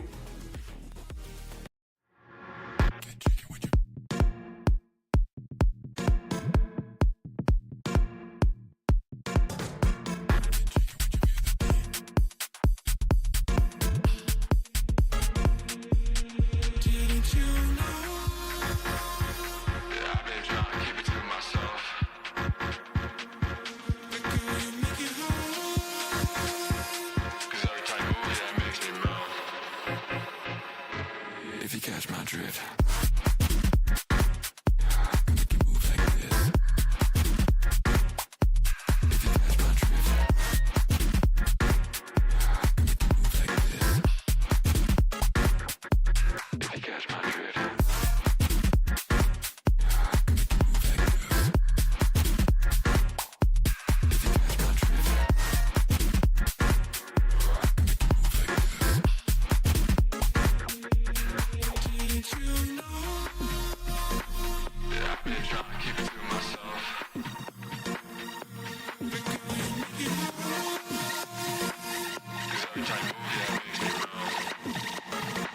On your feet right next to me, come on.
Feet right next to me, come on.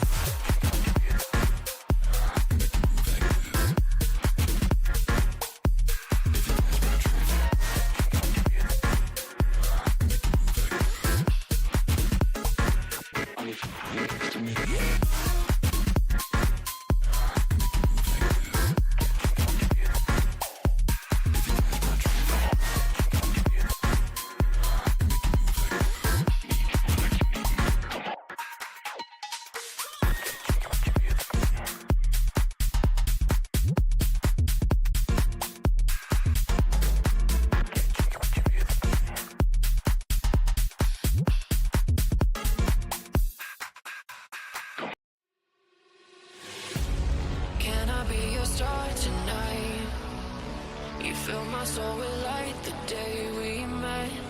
I don't wanna leave your side. Have me by your side when the sun sets. Let's be for an eternity. We'll sail across the lights beyond the sky. I'll be with you eternally. I'm an addict for your love, it keeps me high.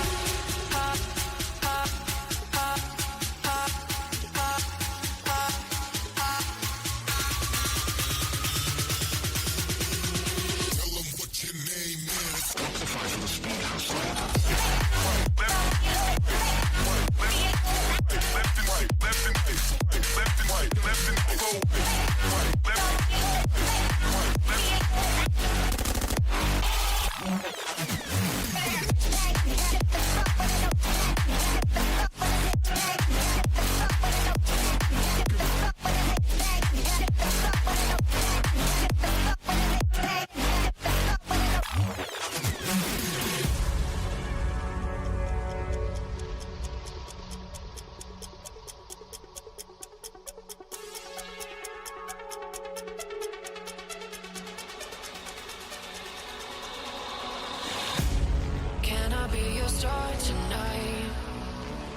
Fill my soul with light the day we met.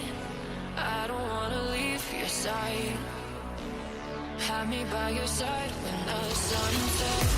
Let's leave for an eternity.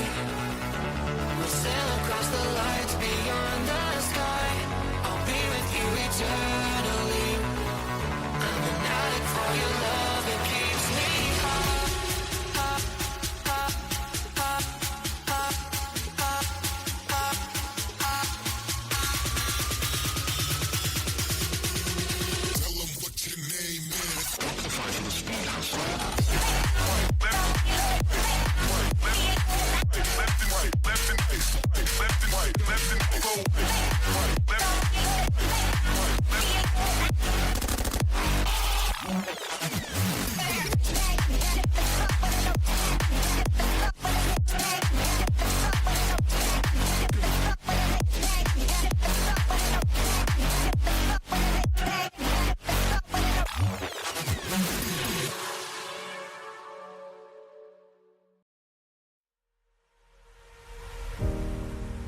Nothing could have prepared me for the high stakes heartbreak that surrounds me. You want me, you won't let me go. So I burn so. I can feel you coming like a wildfire. I'm just the fuel, baby, you're the light. If I'm not careful, you'll burn right through my soul. Burning like a wildfire, dying on myself.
How will I know if I'm ready? The demons unleashed from your mind hold me steady. Yeah. 'Cause you want me, you. Hello and welcome and good afternoon to all of you who are tuning in from the side of EMEA. If you are on the more of the eastern side of the world, it's the evening, and for Kai here, it is the morning. So good morning to you, Kai. How are you doing today? You know what? Well, I got a little bit of extra sleep thanks to that long match that we all just got to watch. A really, really exciting first match of the day, but I'm excited to kick off. Of course, we have Billy and FPX here today both, and well, I'm just starting to let my caffeine kick in a little bit. Why don't we talk about this matchup a little bit? Okay, so pretty much, look, I have a love-hate relationship with FPX at the current moment. Like, they are the potential man for me. It's like, give me Liberty, give me Fire, give me a Strat or I retire. That's literally how they have been operating. And for them, the fact that they actually lost in the opening bout to Tai Lu, that's a little bit of a concerning result. Okay, to be fair, Tai Lu is looking really competent.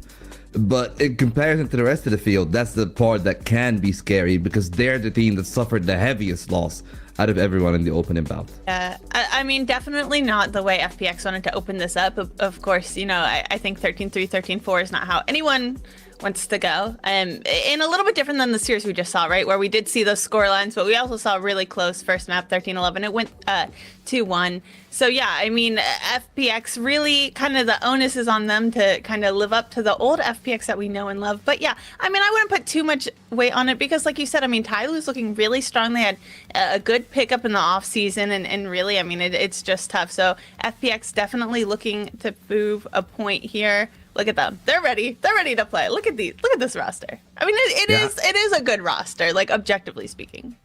I mean, it is on paper, but I mean, in comparison, though, that's the part that maybe the relativity can be called here.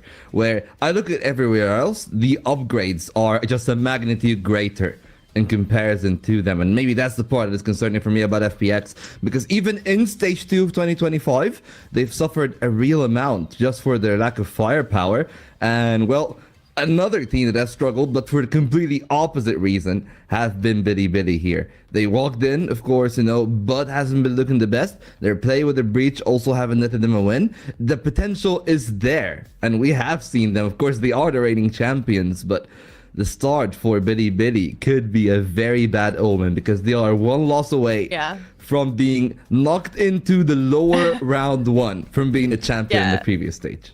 Well, I mean, another team that I think that first series didn't go the way they wanted. Of course, they played against all gamers. Excuse me, we're all gamers. But yeah, went against AG, lost 0-2. But I mean, they did put up a little bit more of a fight. Of course, that split map went 10-13. So a couple more rounds on the board, at least, than their counterparts here at FPX.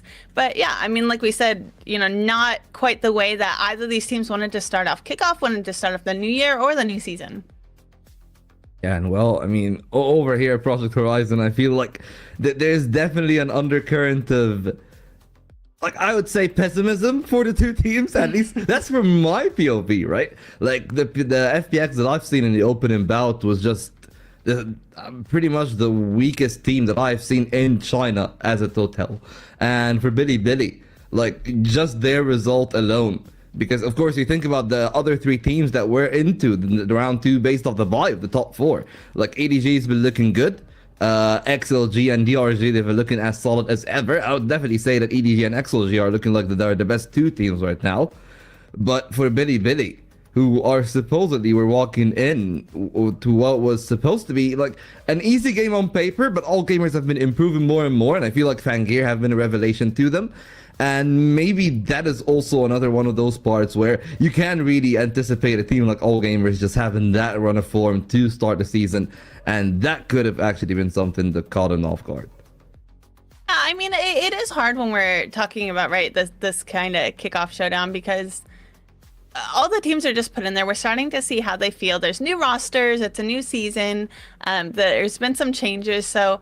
Oh, and also, I mean, we have to talk about the new environment, right? So how much of this could just be nerves? How much of this is just getting back into it, getting comfortable, warming up? It's hard to tell, but at some point, you do have to recognize, like, obviously you're playing Valorant at a professional level. And so to kind of have the showing they did, I know was disappointing for both of the teams. But yeah, I mean, I have all confidence that both of these teams can only go up from here. Like we said, I think... this isn't necessarily what we have come to expect from them. But that being said, I mean, we can't go without saying that, like, AG and Tyloo just looked really strong there. So, I mean, flowers where they're due. But, yeah, I mean, now we're starting to get into it, right? I like the way that China kind of set up their bracket, right? So we had full shield, regen shield, and light shield. So we're in that regen shield kind of section of the bracket right now, and this is where it's starting to matter, right? We're kind of weeding through different teams. We've seen some upsets in other regions, of course, as well, but yeah, I mean, you don't want to fall to that lower bracket just quite yet. I mean, 2026, we're in kickoff. I mean, you'd like to get a couple wins under your belt if possible. I know all teams want that always, but like you really want to start the season and the new year off on a good foot. Oh, absolutely. But the scarier part for me is whoever's going to be knocked down now will be playing against JDG. And for all intents and purposes, and despite that last road, don't let that fool you. individually, JDG is one of the scariest teams in the entirety of China. Like, I mean, they will go neck and neck on the shooting level to the best teams that there are. And that's what we have seen in the upper side of the bracket, of course, with their 2-1 game against DRG, where it actually got a lot closer than a lot of people expected. I believe like it was, what, 13-11 in JDG's win? It was 13-8, 13-9 in the two maps that DRG actually won. So that in itself is already an intriguing part, and we'll see how things actually do prevail. But, well, I mean, for me, the look at the bracket itself is just the intriguing part, because, you know, we were talking about the setup for that, and I feel like the look is very good for some of those teams in their run, right? We got All Gamers DRG, and that is going to be a really intriguing one. Right now, we're in the middle side of the bracket, of course, where we got Tyloo and Titan are going to be playing in the round 2 in the middle bracket. And, of course, whoever is going to come down from the upper bracket is just going to have a great time for themselves and for their run of form. But it is just that slower start that can actually catch you off guard. Because while, sure, like it is triple elimination, it is a much more lenient format in comparison to previous kickoffs. But this is still a very high risk situation for the two teams. More so, I would say, Billy, because the chip is on their shoulders. They are the champions, and they're supposed to look better, especially as one of the very few teams that actually haven't made that much changes. I believe that the only changes that they have made is what? They got Bud and they changed their coach, right? So a lot of pressure could actually be on Bud himself to perform. And I feel like that's the part that maybe he hasn't actually acclimated to that pressure yet. And we haven't seen the best of Bud, at least from the opening best of 3. Well, I'm so glad you also brought it up, changes in coaching staff, because I mean, I think across the board, that's one thing I'm looking forward to, especially in this matchup specifically between Billy and FPX is, you know, some of the calls, after timeouts, certainly, kind of how they're playing in the series too. I mean, that's one thing to consider. I think throughout this series, it's just been like, what kind of changes have been made in the off season? Because we have seen changes come through, and obviously FPX weren't quite able to bring it. So my eyes are on them. And yeah, here's the thing, you know, we talked about the teams. Of course, I feel I just want to have a contrast between the team that was in the previous game in JDG and FPX. Both teams have the same identity, where there's someone that actually builds the team from the ground up, where Je, the second duelist for JDG, was personally scouted by Stu.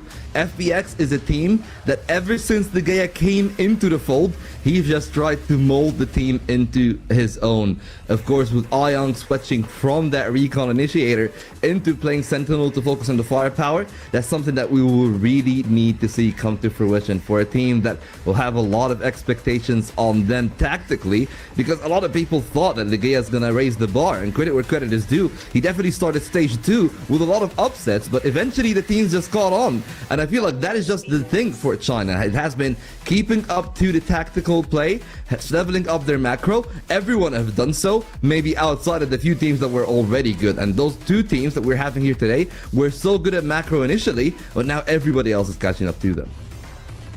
I mean, just look at FPX's walkout, right? This does not look like a team that's going to go 13-3 and 13-4 again, or at least be on the receiving side of that. I mean, you can kind of see on their faces. I mean, not like we said, not where they want to be in this bracket, but I mean, they look comfortable. They look ready to bring it.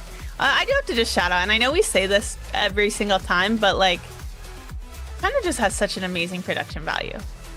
And I'm loving the new walkouts in the arena. Look, when you come from EMEA and you come from NA and you just see like how tiny the venues are in comparison. I mean, I don't know if you have been to the NA venue, but a lot of the crew here have actually been to the EMEA venue, and they can tell you, like, sure, it's really well equipped, but it's just not made for a spectacle. And I believe that, like, for China, the Roadshow is just a massive spectacle, and every time that we've gone somewhere, to China's credit, the fanfare is amazing. You see a lot of people, the arena is always packed. Billy as well. I mean, looking ready to go here. But yeah, I mean, I do want to touch on that because, yeah, I love the idea of the roadshow. Obviously, a lot of fans are coming out. I actually had the opportunity to go to Masters Toronto this last year, and like just looking at like the lights, the present. It reminds me a lot of that. I mean, it really reminds me, not necessarily the setup of the venue, but just like the overall spectacle. And that's amazing, right? Because you're talking about an international level event, right? And this is just a road show, right? Totally different. So really makes me excited to see what Champs has in store for us this year in China. But I mean, look, as we get ready, we get closer to the stage. I mean, both of these teams, they look ready. I'm excited. I mean, we were kind of talking how we knew the last matchup was going to be good, but we were excited for this one a little bit. And yeah, I mean, I think both of these teams, like you said, have a lot to prove.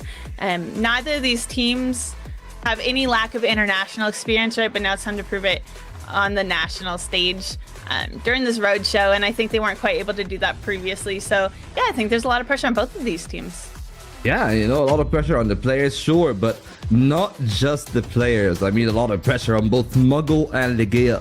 Of course, Muggle with like his storied history with EDG, now swapping over to a new team. Already Billy hasn't been off to the best of looks all year long. And maybe that's also another thing that a lot of people have been concerned about, is that when you think about Billy's off season, when they played in the Radiant Invitational, I believe that they didn't get a single win. Sure, it's all best of ones, so the sample size isn't really that big, but the more worrying sign for me, at least, were their results against the international teams. And sure, like, of course, they still had Levius with that team. They didn't actually change the butt up until very late in the season.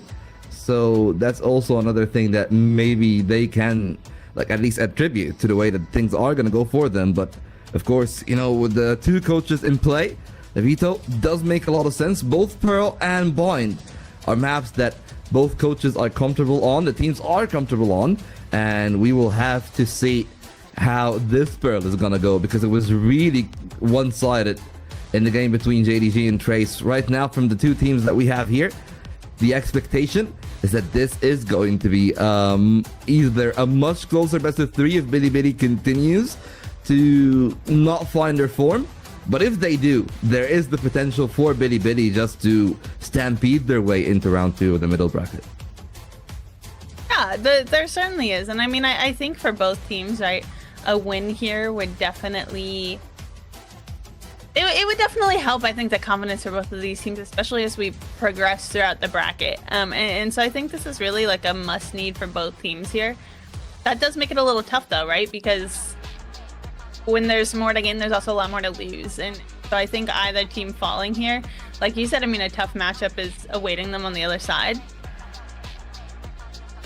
Yeah, and if I'm not mistaken, it was a big loss for FPX against Tyloo on the Pearl as well. They only got 3 rounds, and by the way, all 3 were on attack.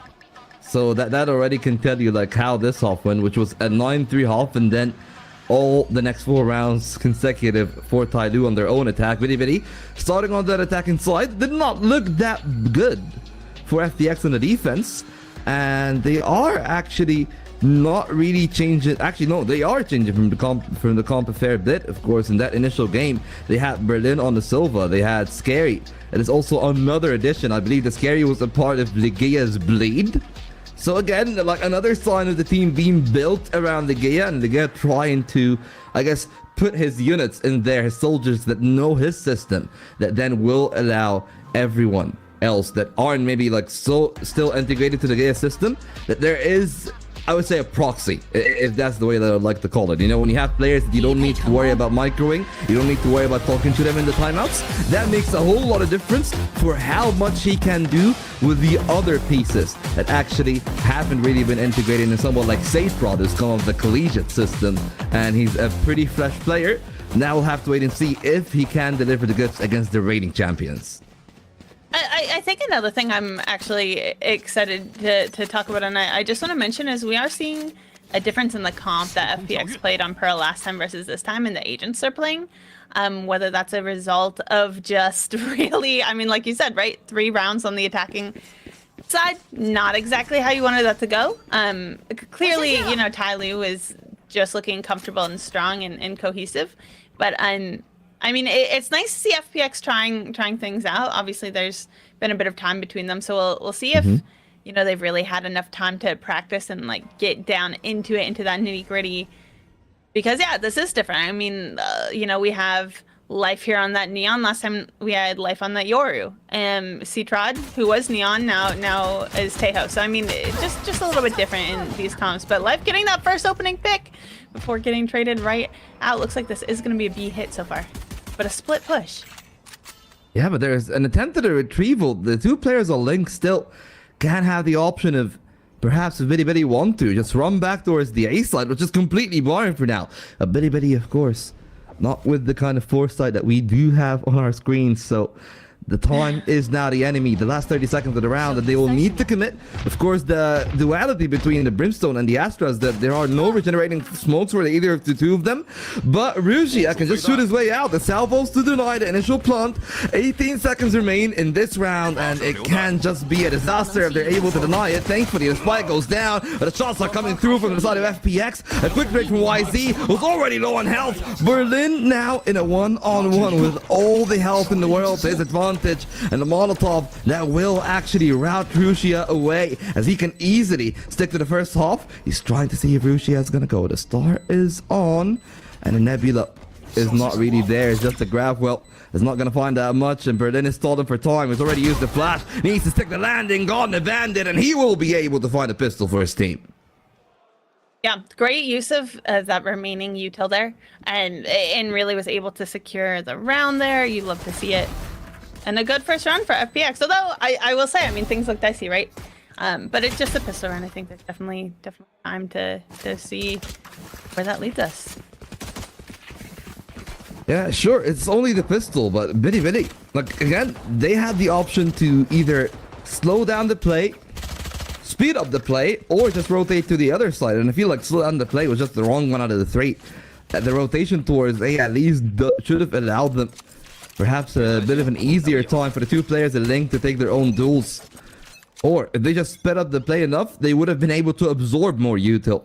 I feel like slowing down the play a lot, especially against the comp with Tejo, just isn't really the right move, because you think in the team comp that is actually there from FPX, between the Neon, the Killjoy, the KO, and the Tejo, even the Brimstone, like all four of them do have significant stopping power, with Brim's Molotov basically being the longest duration in the game out of all the Molotovs. The other thing I'm interested in, and I do just kind of want to point out this addition of Tejo to the roster. I think part of that is utility denial, in the form of those rockets and just what you can do with that. And I think, and also, I mean, the drone that does deny utility, almost like that KO knife, right? So the pairing of Tejo and KO, that's a mouthful. I mean, I do think really they're kind of leaning into that, because that was one problem they had on Pearl last time, is just, well, Tylee were coordinated and strong, and it was really hard for them to work around that. I mean, thankfully enough for them, I do feel like part of the coordination is not really there as much from Bitty in their opening bouts, but hey, you know, enough about that. We are, of course, still now in the present time. And a chance for Bitty to maybe inflict some more damage with two players being low on health. The Spectre picked up by Rugia.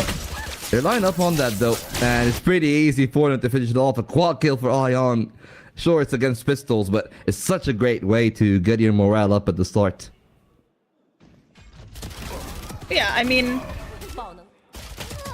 2 rounds in a row, right? If you're FPX, I mean, it's got to feel good, I think, for either team, right? Yeah, a strong opening, I think, is really what you want to lean into. Now, these are the rounds I'm going to start looking at, right? Because, like, yeah, I mean, the pistol was close, right? You have the buy-up, you should win the second pretty easily. That, I don't think, surprises anybody, but now we're going to have to start watching, because once that economy builds up, it's so hard to get back on track. Yeah, and a big part of that as well, like, speaking of the economy, a lot of lighter shields, a lot of regens for the two teams, and that leaves a lot of value for the Outlaw. And that does mean that they'll need to be wary about it. But, well, speaking of being wary, Berlin could catch a great timing of the flash. 3 players blinded, 2 on the transfer, 3rd on Rugia as well. And Bitty left stunned in main. That's a spike found, and perhaps the round done. I'm really liking this new comp out of FPX, right? I mean, I just don't think they got the same value with the Sova. Especially one thing, you know, that we had to notice, especially on their attacking half, is right, once Sova's down, they really didn't have any of that information or intel to make their way on site. That's 4 for Berlin. Just barely saw the head through the smoke. Gary's gonna finish that off, but what a great round. Like you said, off the back of that flash, that beautiful 3K, spike down. That's really tough. If you're, I mean, if you're Billy, what are you doing there, right? Well, I mean, that's some hard times. The hard knock life continues for Billy. Just accurate play there from Berlin in totality with that quad kill. Some excellent individual play from the side of FPX, and that's one of the things that we were talking about. You know, individually they didn't really show up, and Billy, a shadow of their 2025 selves, and even their showing at champs wasn't the most convincing thing in the world. The Outlaw still in play, and it is gonna still continue to actually have relevance even in this round, because everyone is on light shields and perhaps a fair bit of light shields as well in the next round. But the one thing that Life has got to be careful about is how close they are to him in the smoke. The salvos push him out to the right side. He does spot the one, but cannot connect the dots. So they get this side itself, but still plenty of time until we can call this round competitive, because even the Outlaw, that they cannot pick up, but at least the spike is planted.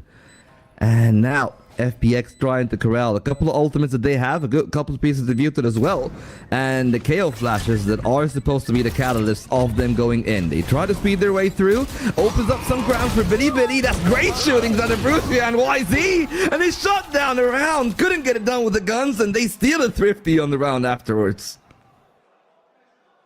Who needs to invest in guns when your share of shots just hit? Not no? Billy, apparently. But I think, you know, that was like just a classic case of like, yeah, we have guns, but they have sight and playing down. And so to push on the sight. Went. I mean, they had all this util that they could use for post play, and 2 didn't even need to use it. I mean, they were just able to kind of hold those chokes and FPX. I mean, again, and this is kind of what we saw last time they played here against Tyloo, but like, not having necessarily a coordinated retake there, just I think going off of, well, we have guns, it should be easy. And you know, I think that's just kind of a reminder that you can never underestimate your opponents, especially on this giant stage, right? Yeah, and as we said, like, the ability is absolutely there for the side of Billy. The individual level is through the roof, but it just has been about finding form for the reigning champions so far. Now they've shown some flashes of brilliance, and speaking of the flashes, unfortunately for Scary, that one catches him off the peak. Could have been another opportunity at a multi-kill, but that's one of the things that I was like actually a little bit struggling to consider, right? Because from my own perspective, I saw Berlin with 2 flashes in that round, and I thought that they will at least use one to reclaim halls, but most of those duels, they didn't really involve the utility that much. They relied on their firepower, and that was one of the problems. Not the case this time for Billy, as they use all of their util trying to get the spike down. Yeah, I agree. I mean, I'm just gonna chalk last half up into or last round up into like, we should be able to take it. We have better guns, and I genuinely think that's what it is. But that's what it was. But you're right, Billy doing a great job of using that utility to get on to site. In a nice little cheeky spot to hide there from Knight. Grants them 2 before retake. And attempt there to finish off the final. Few FPX have come 1, but Satrot traded quickly. YZ found the angle, and Billy are going to be able to hold it down. This time they were actually able to put a pulse it around, and for FPX, their opportunity to capitalize with that flash, if they were able to find a kill or 2, especially if they found the Astra, this round could have gone very differently. But once the Cosmic Divide was down, especially K-Knight and Neff in that round, they were so pivotal in making sure that they kept held of their expansions, right? Because they got Art, and they did not let go of Art until the round is over. Yeah, I mean, that was a great exec, I think, by Billy. And another thing, too, I mean, right, last time we saw FPX here, you know, they really struggled on their defensive half, and I think what's worked for them, the rounds that they've won, say for maybe the first pistol, is they've been able to be more aggressive here. Aggression is one thing, but a hero rifle from Ion can actually do some magic. I mean, we even spoke about that a little bit, like Ion swapping onto that Sentinel role to try to frag out. So far, so good. He's been working out quite well, but the spike is going to go down again. We spoke about the pistols. That's the Nightfall expended aggressively from Bitty Bitty. Just to stun the Flood.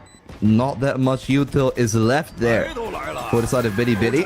And now the Armageddon comes in to slow them down even more. They held at the line. Sayrod is going to be able to find the one. And Neff is just holding them down at that line. But they break the crossfire momentarily. Thankfully for Bitty Bitty, Rusia and Butt are able to assess Neff. And that is some good play from the team now.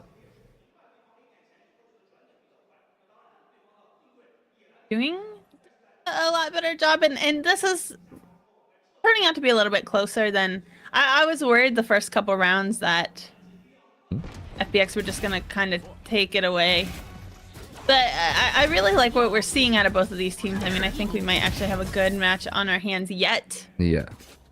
I do think that, I mean, especially given their team comp, especially given how we know, I mean, the couple rounds they did win last time, right, were on their attacking half. They do better when they're able to play aggressive, only because then they can deny that plant. They're having trouble still retaking as a coordinated unit, but if they can deny that space, deny that map control, deny that site, they do a lot better, right? I mean, and I think the best instance of this, right, is when they had the guns and they still weren't able to retake at all.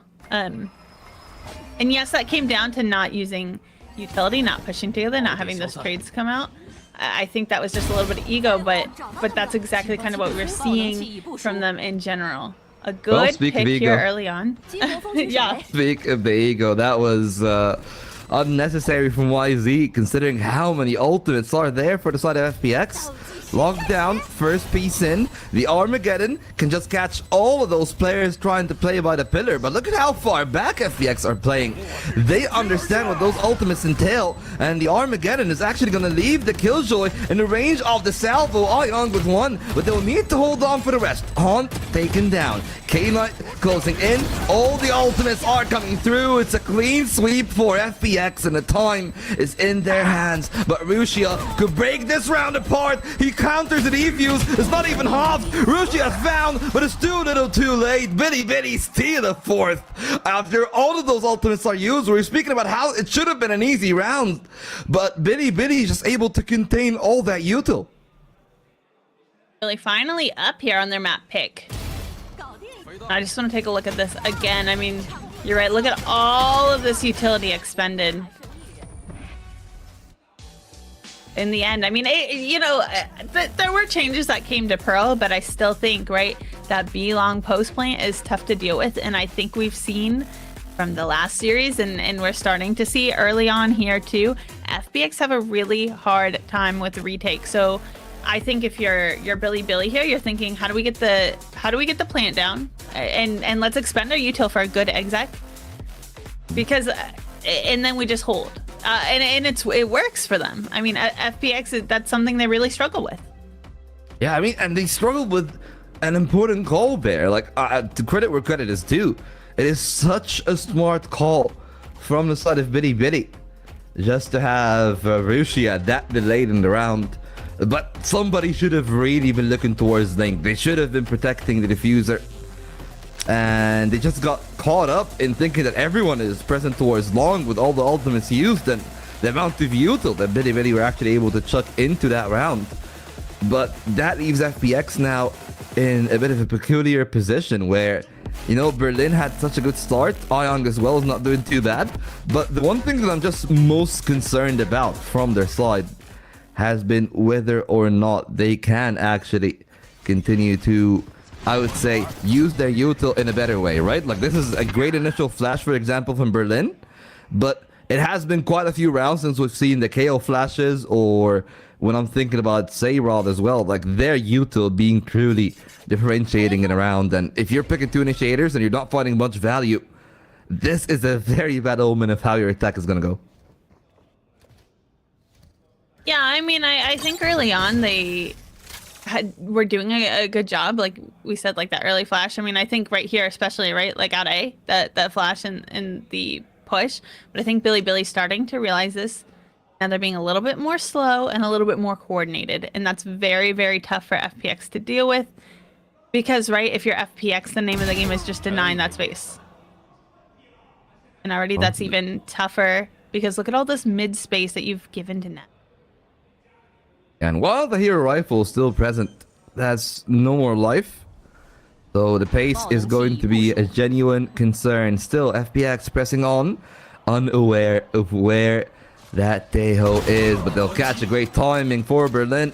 That's the second gun present for the members of FPX, and now they're starting to feel a bit courageous. The knife found a lot of value. If Ayong found any kills there, that would have been a very different round, but it's well held by Billy. And for now, this should just be easy going for them. Only 2 players going down. Not going to be too fussed about that one. Yeah, I mean, unfortunately, you really need the KJ there to find at least one of those.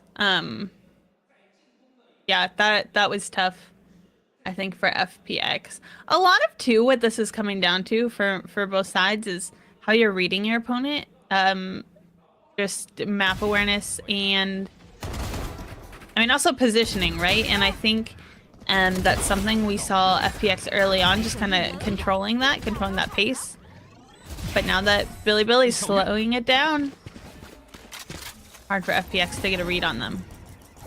Yeah, and again, like the same thing about FPX that I've harped about this on stage 2 because that's like always one of the things that I feel with FPX is that until I see them find consistency throughout the stage, they are gonna just be a mid-table team for me. Like they can start off well, but so far the start hasn't been the brightest for Billy. But they found the recovery. 5 rounds in, 2 kills on the site. But the trades are good for the side of FPX. A little bit labored there, but that actually allows the space for Billy. I was a little bit concerned that they wouldn't be able to trade. It's back to a 2-on-2. And it's a much more playable round. That's an overzealous attempt there from Scary towards the Heaven, especially with how late life is. Still got the overdrive.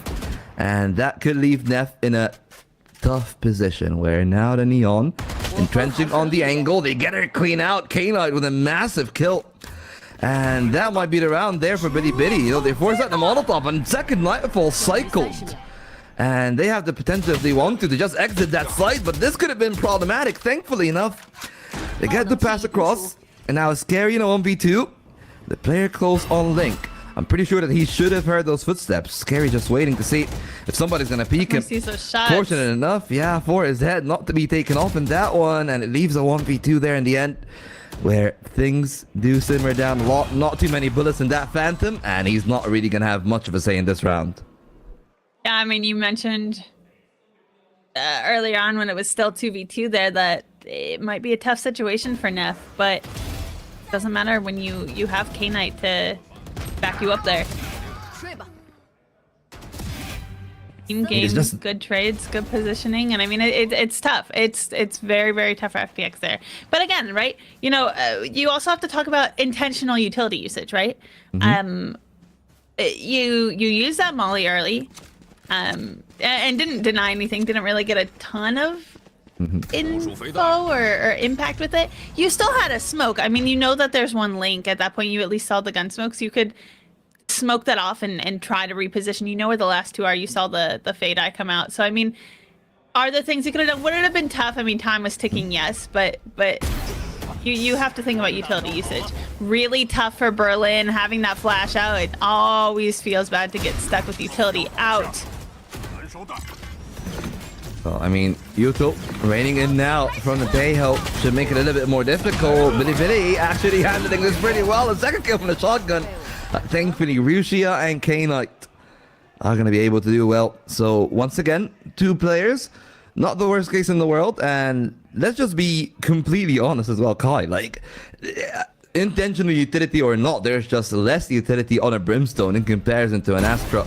And I feel like that's something that Billy have been able to utilize so well between the stars, the nebula, the grab wells. Billy have just been able to make the sites a lot worse to play for FPX, despite them actually having both the Taeho and the KO. Their util just don't really amount as much, even with the revealing utility. The Prowlers gain a lot of value, and this interdimensional drift can be a make or break. Life out on the line, the Cosmic Divide in, and Bitty trying to speed their way up. They're trying. We see can't quite get out of there. They got into the other side. They got the side itself. They're just wary of the potential of a Prey being present. That's a spike down. And a quick flop back from FPX, who do have the null commander. They want to try to push back. Nothing to break this Killjoy ultimate, though, which could make this a living hell. Oh, it just got planted in the right timing. Grucia is able to stall down the play from Flowers, too.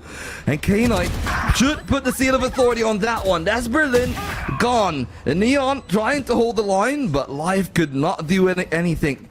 With the operator in hand, it's another 5,700 credits down the drain. K-Knight rubbing salt on their wound, and Bitty one player away from finding their 8th.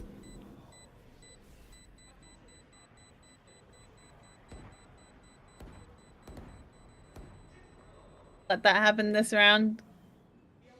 Gonna play Life and hope to save that rifle. I need it. Things were looking pretty good for FPX at the beginning there, but that's not too dissimilar from what we saw versus Kylie, right? I mean, 2 of their 3 rounds they got were within the first 4 rounds, right? I mean, I think what happens is they let their opponents kind of learn to adapt to how they're playing, and it took some time, right? I mean, FPX has a new comp here, so yeah. But once Billy figured it out, I mean, it's been really tough for FPX to adapt. But you know, I mean, this is still the first half. I think if they can end 8-4 here, wouldn't be unreasonable to think that they could have a strong attacking half. I think given their playstyle, they'll do better. That was a good half last series as well. Not enough util, though. Not enough util at all. You can't just play that contact of a single flash, especially if you are trying to just take control of middle. Like, with that double peak, there should have been anything more. But, right, again, you talk about the Brim, and what the Brim brings. If that was an Astra, they would have been at least a Nebula. They would have been something, even if it's not a smoke. Yeah. And that's not the case. The other part too is, right, you're playing aggressive. You want to kind of peek out mid and see, but you're not peeking out for info at that point, right? Once you're committing, if they are pushing out mid, in which that case they had 2 players, right? Even if you get 1, you're instantly getting traded out. You don't have a teammate to trade you when you fall. Oh, the trades though. Oh, they're coming in from FPX heavy. It's Rishi and Bud and the newcomer. They're not going to have much of a say in this one. It's a massive well there, but it's still hot from Satrot, so there's no opportunity for that one to be denied. The orbital strike comes in as well. Nothing to be done by Rusia. And that 12th round is going to be a 4th for FPX. Satrot ending that round with a 3rd. Still not the worst of looks in the world. Like 4 rounds, it's not the end of the world, but that does mean that FPX will need to find both pistols in this game to just keep it competitive.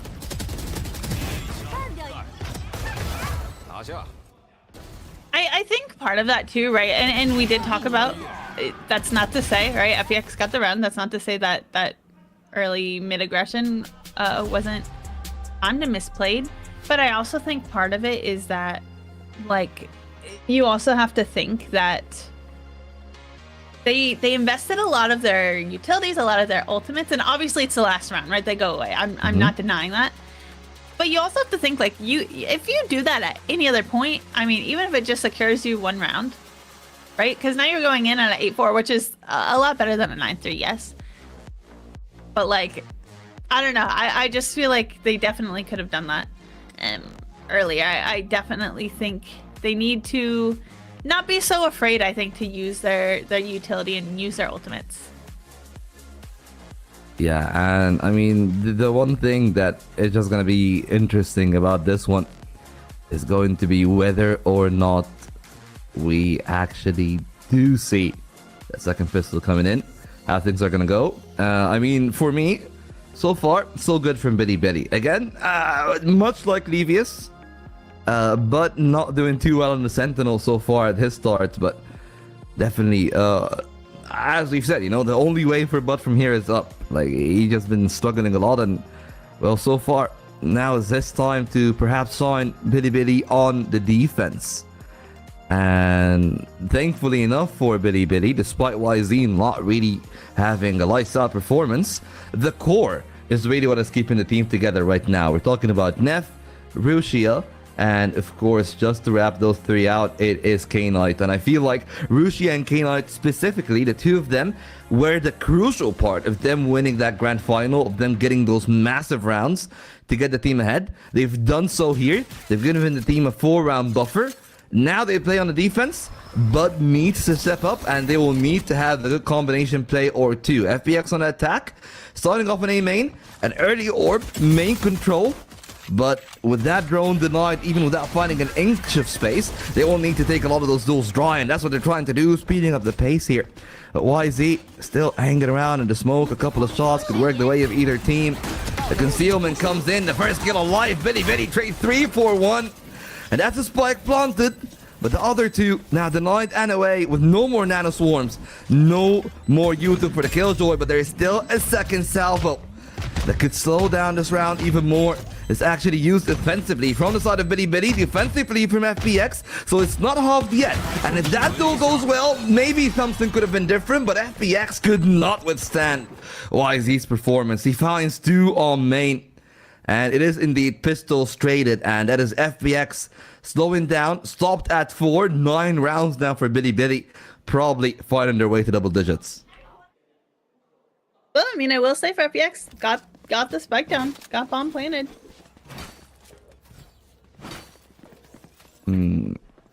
But is that enough though? Like, I mean, it's not, right? I mean, I think at this point, right, your FPX, it's all got to be about round conversions, and anything you need to put into a round to convert it, I don't think is wasted. I think it's nice, especially now FPX at this point. Well, I mean, in this round, pretty much FPX got no chance, right?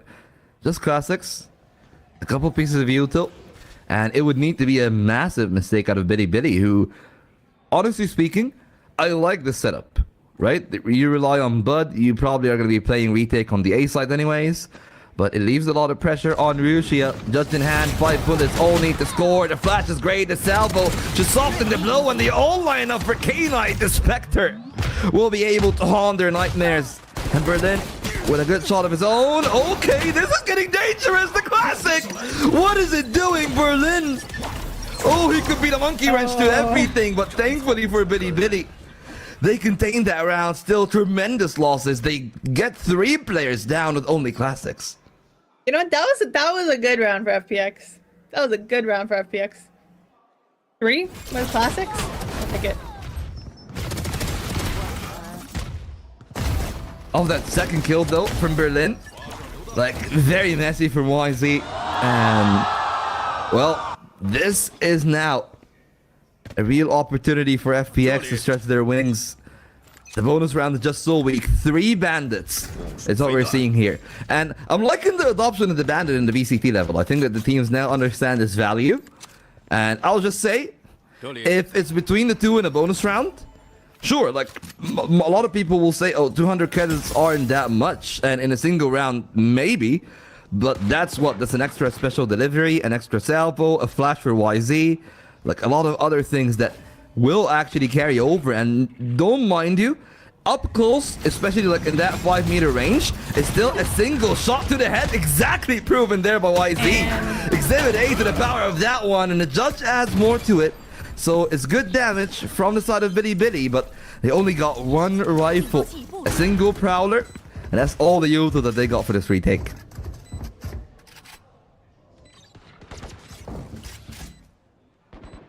I mean, what a I mean, you're just like, right, being able to hide out that push, right, because the knife didn't spot them. That's rough. You gotta clear that better. Plant down.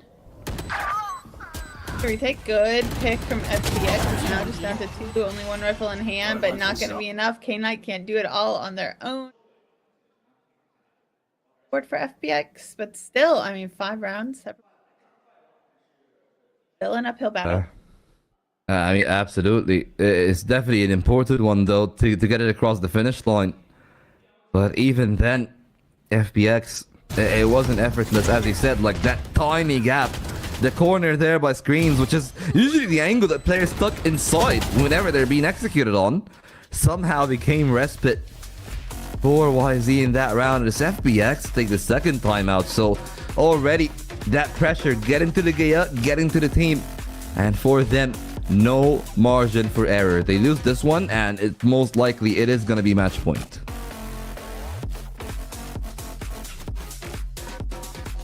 Well, we'll see what comes on the back of these timeouts. I mean, I don't think it's necessarily over for FPX yet. I do think it's an uphill battle.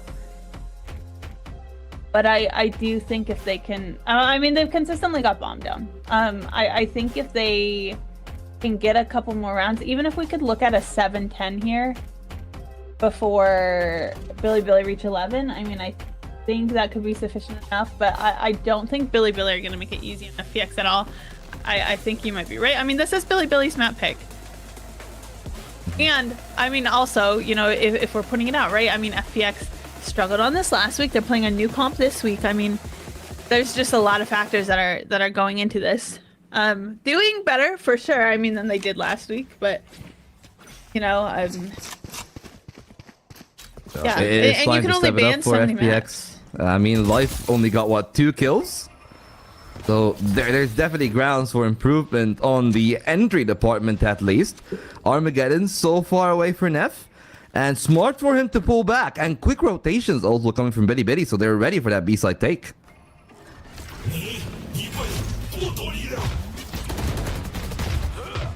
No. Fortunately, not finding too much use, and bomb is down. Numbers still going towards FPX, but barely. 1v1. He's got the ultimate and he's got util, but it's very smart from him just to be passive. He knows that Young most likely will go hunting. He doesn't have his own ultimate. Now completely out of util. The alarm bot is his last line of defense. And he still needs to get the spike down with zero information on where this fade is coming from, because K9 has just kept it completely silent.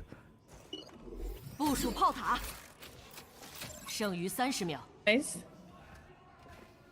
Made here, but time is ticking. 5 seconds. K9 so patiently, but is gonna peek and is gonna find the kill. Beautiful play from them.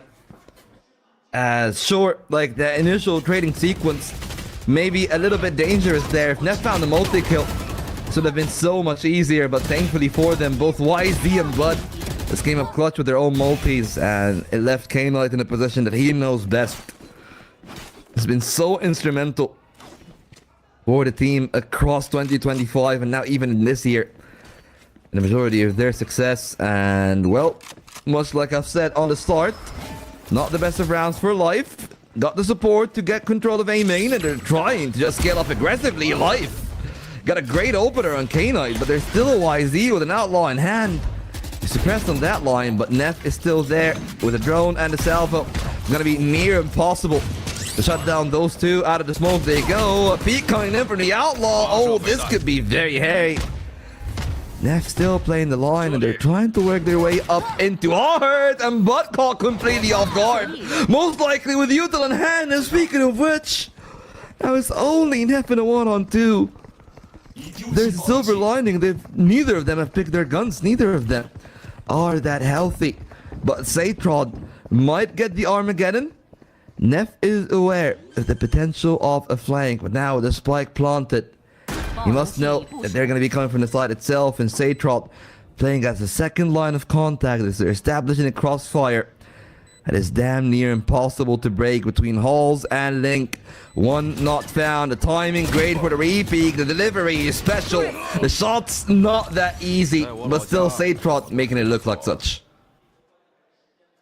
I mean, there's a world though. If Neff could have isolated those fights, I mean, and it wasn't for lack of trying. I mean, there was a world, right, where even off that 1v2, Billy could move up to match point. So while FPX is inching closer, I mean, still 5 rounds still separate them, but it's like they're not really like, oh, that's a definitive round win. They're close.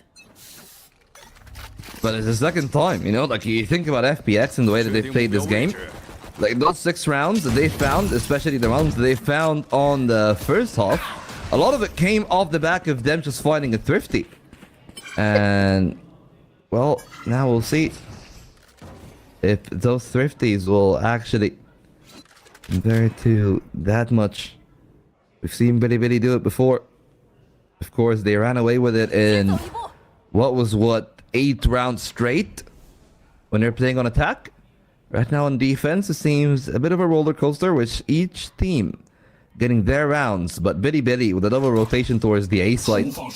It is just the wrong one, and they're leaving the B side open for business. I say the wrong one, but for some reason, FPX are actually walking into the angle. Lucky enough to find K-Knight beyond the box, but still, if they're committing towards A, that could bring them into the stack. So once again, just that call to back off is definitely the right one, but life could be a giveaway.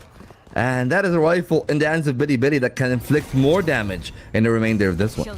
Yeah, but I mean, look how much time they just bought, right? FPX all the way here on the B site. Now, I don't think they quite realize how much of that they have, but plant is going to come down, and now it's all of BLG rotating. It is going to be a 3v5 retake. FPX did a really good job, but I kind of want to go back to said earlier. That was great timing. I saw a vision of Scary just deciding to swing that early, but luckily the timing saw them going after the turret first. I mean, this round is just over from here, right? Like, orbital strike, salvos, Molotov, it is pretty much over. Yeah. So I guess we can just talk about whatever you wanted to talk about, because clearly YZ got no say in how this one is gonna go. Yeah, if FPX like managed to throw this one, then like we just gotta go next at that point. But yeah, I mean, one thing you hadn't mentioned was the back and forth of the rounds this half, and I think that's kind of the scary thing is like you allow a team that build up of rounds on the first half, and it's like it doesn't matter how maybe even the second half is, like one team's going to inch closer, right? You allowed them to get 8 in a row. They're attacking half, so now the onus is kind of back on you if you're FPX, and they're doing a good job. They still have those 4 ults to work with. I mean, if they can get plant down, they can do it again. I think, you know, if you're FPX, it's let's try to save those ults as long as possible, but also, like, if we need to use them, there's no reason to not use them. Yeah, well, I mean, speaking of using ultimates, I would definitely want to see a lot of utility invested in life for the side of FPX, just because, like, on the terms of the openers, he's not been having the best of games. I believe that he's 2 out of 8 for the openers in total. So like 2 times he got the openers, 6 times he actually died while trying to get the opening engagement. And right now, the ace light again. Where this round is gonna go, thankfully for Bud, not caught on the knife. But him and YZ will need to get a lot of job done together. I don't know if that's a smart position to play from, but thankfully enough for Billy. YZ is able to find a kill so they can extract. And as we've said, the ultimates are going to be massive. Right now, no denial of the spike itself. But the Armageddon comes in at the first piece, and the Seize guarantees the life of Satrod. That is immediate conversion from the side of Billy. A great shot from Berlinzo. He snaps one away. He steals the kill, and they're trying to play behind the wall. The value out of this Brim Molotov is immaculate. And YZ needs to find a duel. The rest of the team all trying to play behind. They needed to spring forward. They needed to be proactive. They allowed the Brim to play for the time. They only need one more half, and somehow FPX could not find a conversion. They did not shoot. They did not peek. And Billy found a way to steal away a match point. I mean, what a masterclass from Billy. I mean, the use of the ult, especially too, right when you have that Astra ult and you have no sound cues. We did see the orbital strike come out, but again, I mean, right, if you're not following up on that, they didn't shoot. It was half. They were able to get on right after that Brim ult went down, and I mean, it just like, you have to be ready for that. You have to be ready for that. Now suddenly, Billy on match point, right? You can't afford to make mistakes like that at this point when you allow them to get so many rounds in the first half. Well, mistakes not made, not by Rishi at least, but life looking a lot better until K-Knight shuts them down. K-Knight will need to do it all on his own. And thankfully for FPX, there is an operator that is smooth at action. It will make it difficult for this round to go anywhere else. A double kill for Berlin and the sniper. Not really the weapon of choice for most KOs. But hey, if it gets the job done, it gets the job done. And now they need 4 more to tie up this game. I mean, we said it, right? A round is a round.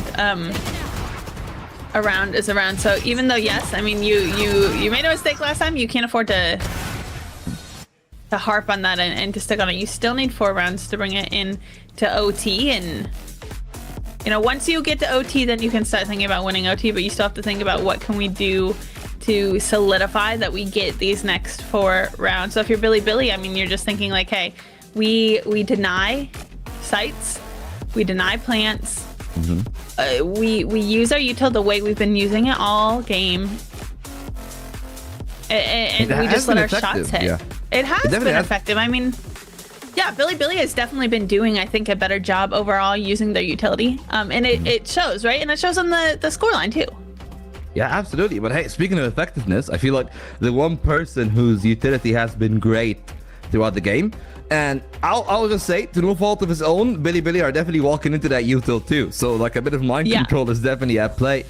And right now, you know, Berlin with the flashes, they've just been storming that A main position. And I'm a little bit surprised that they're just not either rushing in or slowing down the pace and playing retakes on A side, because that is FPX's pressure point right now, and they've been pressing and pressing and pressing, and I feel like eventually Billy is just gonna erupt on the A main and they're gonna take the duels on their own. 3 players on the angle.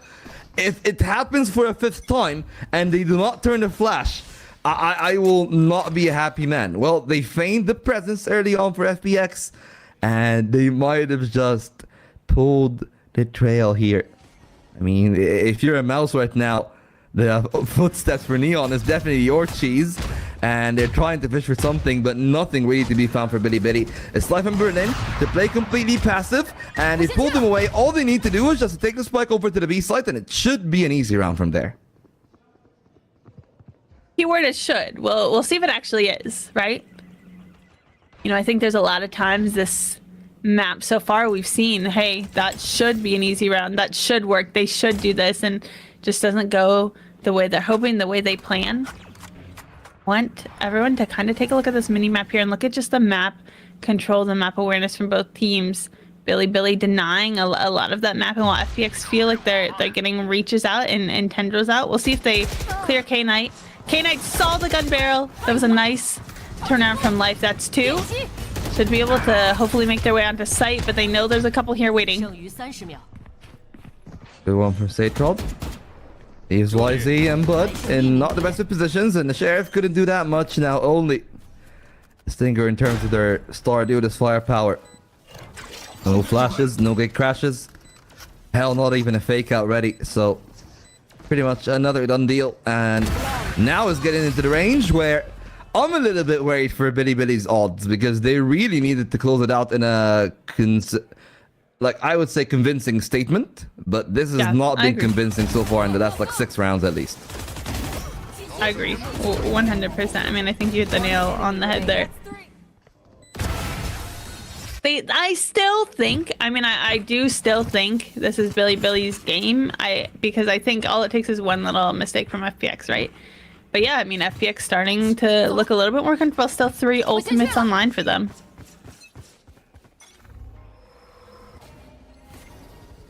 Yeah, I mean, so far, so good. 40 up. But they actually swap it over to Life out of all people. So if that is not a signal of how slow they want to play this round, I don't even know what is. Right now, the play on middle, the contact between YZ and K-Knight, this could break the back of FPX. It's all about whether or not they want to take a dryer with the util. Right now, YZ has the opportunity, but Sayrod, oh, he's ready. Sayrod just shut that one down. The flash ineffective. And Billy down to a 4-on-5 with only a Nightfall and Lockdown to play with. I like that Billy backed off a little bit. They were still kind of holding those mids, but look at this positioning from Neff. Waiting to see if anyone scales up. B is going to start to see that utility, but it's going to be tough when everyone's peeking into you at the same time. Not even able to find one. That is going to trigger the rotates over here to the B site from Billy, but now in this 3v5. Your only thought is deny plant. Use Util. Good picks though. Oh my goodness. Rushia and K-Knight, like you said. Dynamic duo. You just done it! Out of absolutely nowhere, blink and you miss it, and the core of the team. They have been the bedrock of success for Billy. And he needed to get one over. And now they are a map up. Looking really good. Just to remind you, of course, this was the pick of Billy. Not the most convincing of map picks. But with Bind up next, it's something that I don't remember how long it's been since I've seen Billy on Bind. At least from what I remember, in the off-season, there were a couple of games where they did that. But in the main event itself, they only had one game in 2025 that I do remember. And that was the upper semifinals against EDG. And if I am correct in my remembrance, I believe that Billy were able to win that one 13-7. With K-Knight having a masterful performance of his own. So we'll have to wait and see how this bind is going to go, because as I said, like, sure, like, you might think it's the pick of FPX, but it's something that Billy are not going to be shying away from. They're actually really comfortable on the bind. Oh yeah, and I mean, it is worth noting, right, that their series against AG, I mean, the decider was bind there, so clearly, like, they're not so uncomfortable that they're looking to ban that. Of course, we didn't get to see it, right? They lost 0-2, but not something that they necessarily are shying away from, like you said. So, yeah, I mean, just because one's comfortable doesn't mean it's not going to work. Yeah, and well, that game against Soul Gamers, I feel like that was the stunner for a lot of people. And as he said, didn't get to the bind, and that was thanks to a 9-round streak on attack on an Abyss that we're not getting here today. Yet to see if we are actually gonna go all the way to the slider in this best of 3. But at least from the start that we are having some really good signs for Billy. Because whenever Neff and Rushia and K-Knight, all three are shooting like that, it is just hard times wherever it's gonna go against them. And that final couple of kills, that transfer accuracy from Rushia on all three is out of this world. And what is in this world is the communication for teams. 我切个包点大好不好？我们别扑，可不可以？踩压他呗，这样可以踩压的。我在等他烟杀，不着急。他还有一颗闪啊，可以有小心。来，我可以开大了，等这个烟散。一个大坑，一个底，一个 CT 啊。好，来，我切大了。我开近点走切。当 Q， 别被他混了。右边近点没有？我在压的，我有闪光，跟我。别扑了，你不看包点，别不用扑了，我有。 等会我就有火，照到了。我可以定下来先下包，别急，下包了，2的包，我回去了。屁股能来？我一会儿，别让炮来掉好吗？你能把炮点控吗？我躲大招里了。我有包点烟，我有2个炮，我有2个炮。等 ，OK。帮我加的王者。3个 CT 人很多。我开包点烟了。开吧，要回防啊！我有炮的，没事，我有炮，别漏。躲一下，我绕屁股，我躲一下，我绕屁股了。我炮了，我有吸，别急，我还有多一个炮，没事。 你们等我。哎，这个炮给歪了，我给正了，他拆包去打。哦，打100，别漏了，尾灯能偷。别漏，别漏。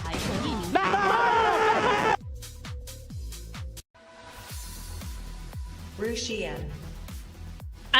I mean, first of all, I mean, is it any surprise that we're seeing Rushia here? I mean, I think just a phenomenal game in general. But I do want to kind of go back to those team comps, because what you could tell is, one, very comfortable playing together. We saw that in how they were playing. We heard them and how they were communicating. But the other thing I really like to see from that is how, like, proactive they were. I mean, even early in the round, they're saying, careful KO, right? Because those KO flashes, right, were something they had to deal with earlier. Just calming as much information as I can, really, and so I think really allowed them that map control and really just a feel, and you can tell they're comfortable using their utility together and just getting into these off position that FPX isn't ready for. But yeah, I mean, speaking of Rushia, I mean, like, these highlights speak from themselves. I mean, especially here, that last round. I mean, just like what a way to close it out. Like you said, blink and you miss it. Yeah, it was absolutely beautiful from him. But I feel like it's really a team effort. Like, you just think about those four, really, I would say. That if, you know, the core of the team, of course, the parts that are unchanged, Rushia, K-Knight, YZ, and Nep, all of them has had their moments. Even Bud actually chimed in with a few big times as well. I mean, but the performance, though, from Bud is definitely the thing that I feel like if they just get a solid Sentinel, this team can go places. And so far, it just has been a curse. I don't know what's with the team. Every time they take a Sentinel, like Levius for me was someone that had a lot of potential, just couldn't mesh with the team. Now he's off, but in the team, a lot of people were hoping that we're going to see a better look from Bilibili. And their off-season was woeful, to be completely honest with you. And so far, it's not the best of looks, because even this win is not the most convincing. For FPX to find 9 rounds after that start, that is just not really satisfactory for them. Yeah, I definitely agree, because I think, you know, walking away from that map, I think it's pretty clear that Bilibili just looked a little bit more comfortable and cohesive. That's a fact. But the fact that FPX, like you said, were able to find 9 rounds, that shouldn't have happened. That shouldn't have happened given the way that they were playing, I think. No, I mean, credit where it's due. I do think FPX did better than they did last series. I'm not letting you. I'm not letting you walk that back. Okay, they have Berlin throw the same flash for 5 rounds, and it worked all 5. In 3 of which they got the site and they got the round. 2 of which somehow Bilibili just outshot them. And I feel like when that becomes the decider of the round, it's like, are we gonna turn the flash from Berlin? And the answer is just no, 5 times in a row. Yeah, There's but I mean, then we definitely an started to element of see it, stubbornness right? in that one. But we had those player comms, right? Where they're starting to say like, hey, KO, right? Like, careful, yeah, after KO. 13 rounds, right? Careful, KO's still alive, right? There might be flashes, but I do think, you know, yeah, so that is not to say credit where it's due. I mean, FPX did a lot better than last series. Overall, I think Bilibili played better, and that should have reflected in a better scoreline for them, just given, because, like, yeah, FPX has those flashes, but then you also have FPX not using any sort of utility to retake. When you have guns. Absolutely.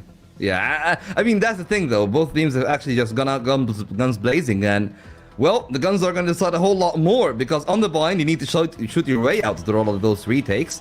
So for us, we are going to take a brief break, and when we'll be back, bind up next.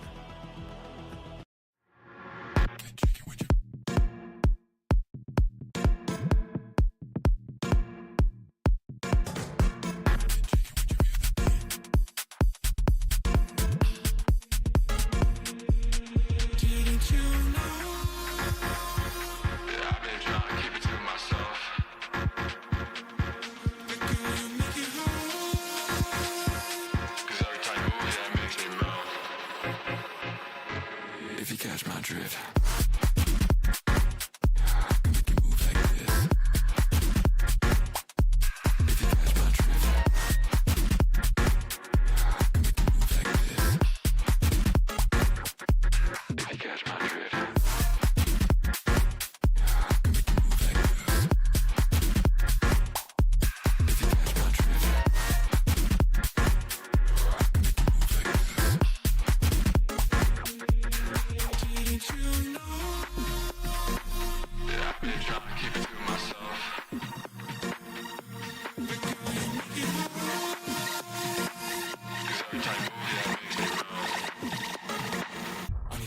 Next to me, come on.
your feet right next to me. Come on.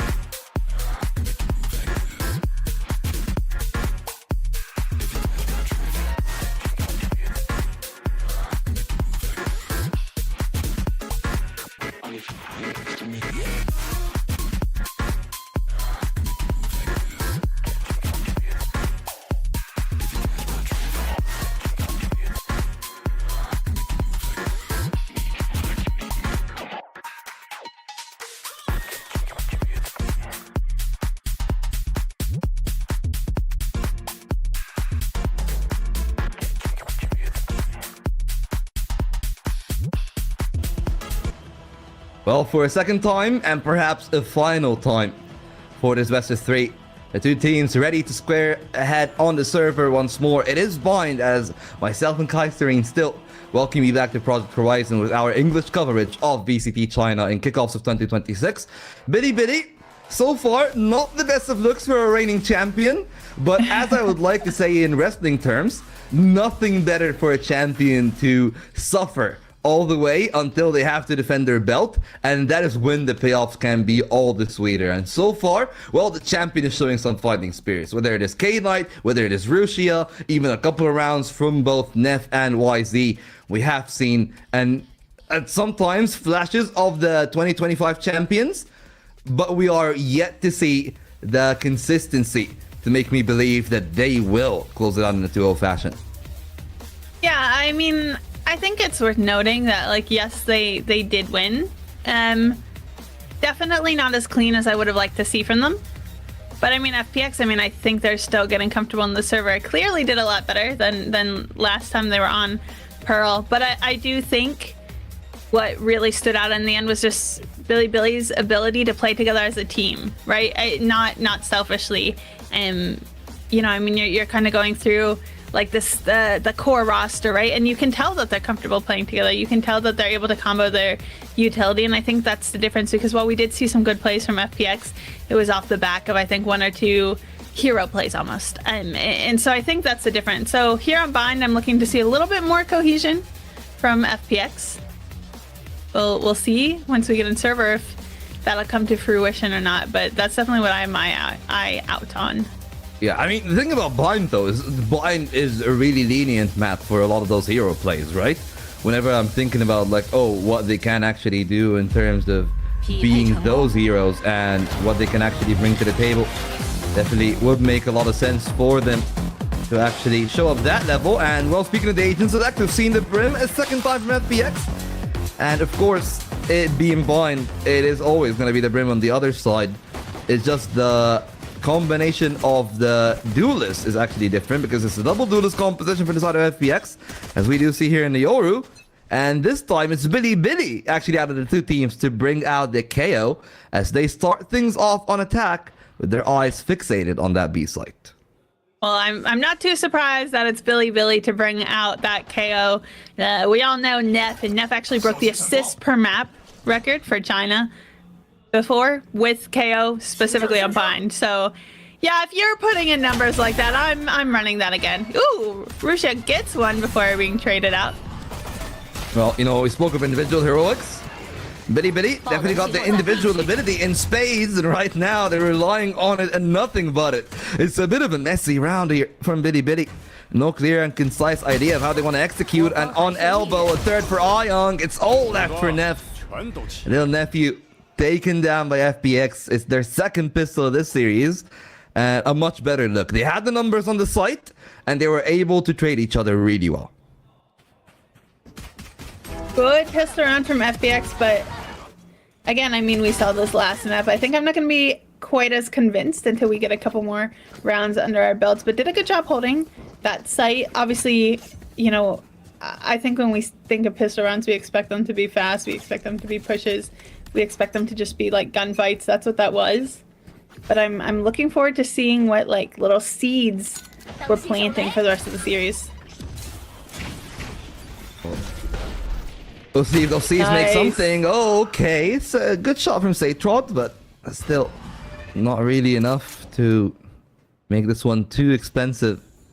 On the side of Biddy Biddy, maybe a second kill can work. Oh, the flash is great, and K-Knight finally, after a labored couple of right clicks, finds the second kill for Biddy Biddy. And now not only does this make it a damaged round for FPX with losing 2, now they've needed to make a risk. They double down on the A site, which does mean that for the sole player in the B site in Berlin, only playing in hookah as well, there's an opportunity for Biddy Biddy to just outnumber him here on the B site, and a judgment call made, and it's the correct one. The double rotate from FPX was the initial call. Now it's actually numbers in that B site in Berlin. A great timing for the Prowler to try to back off to find the right timing. He's got the support, the second player in.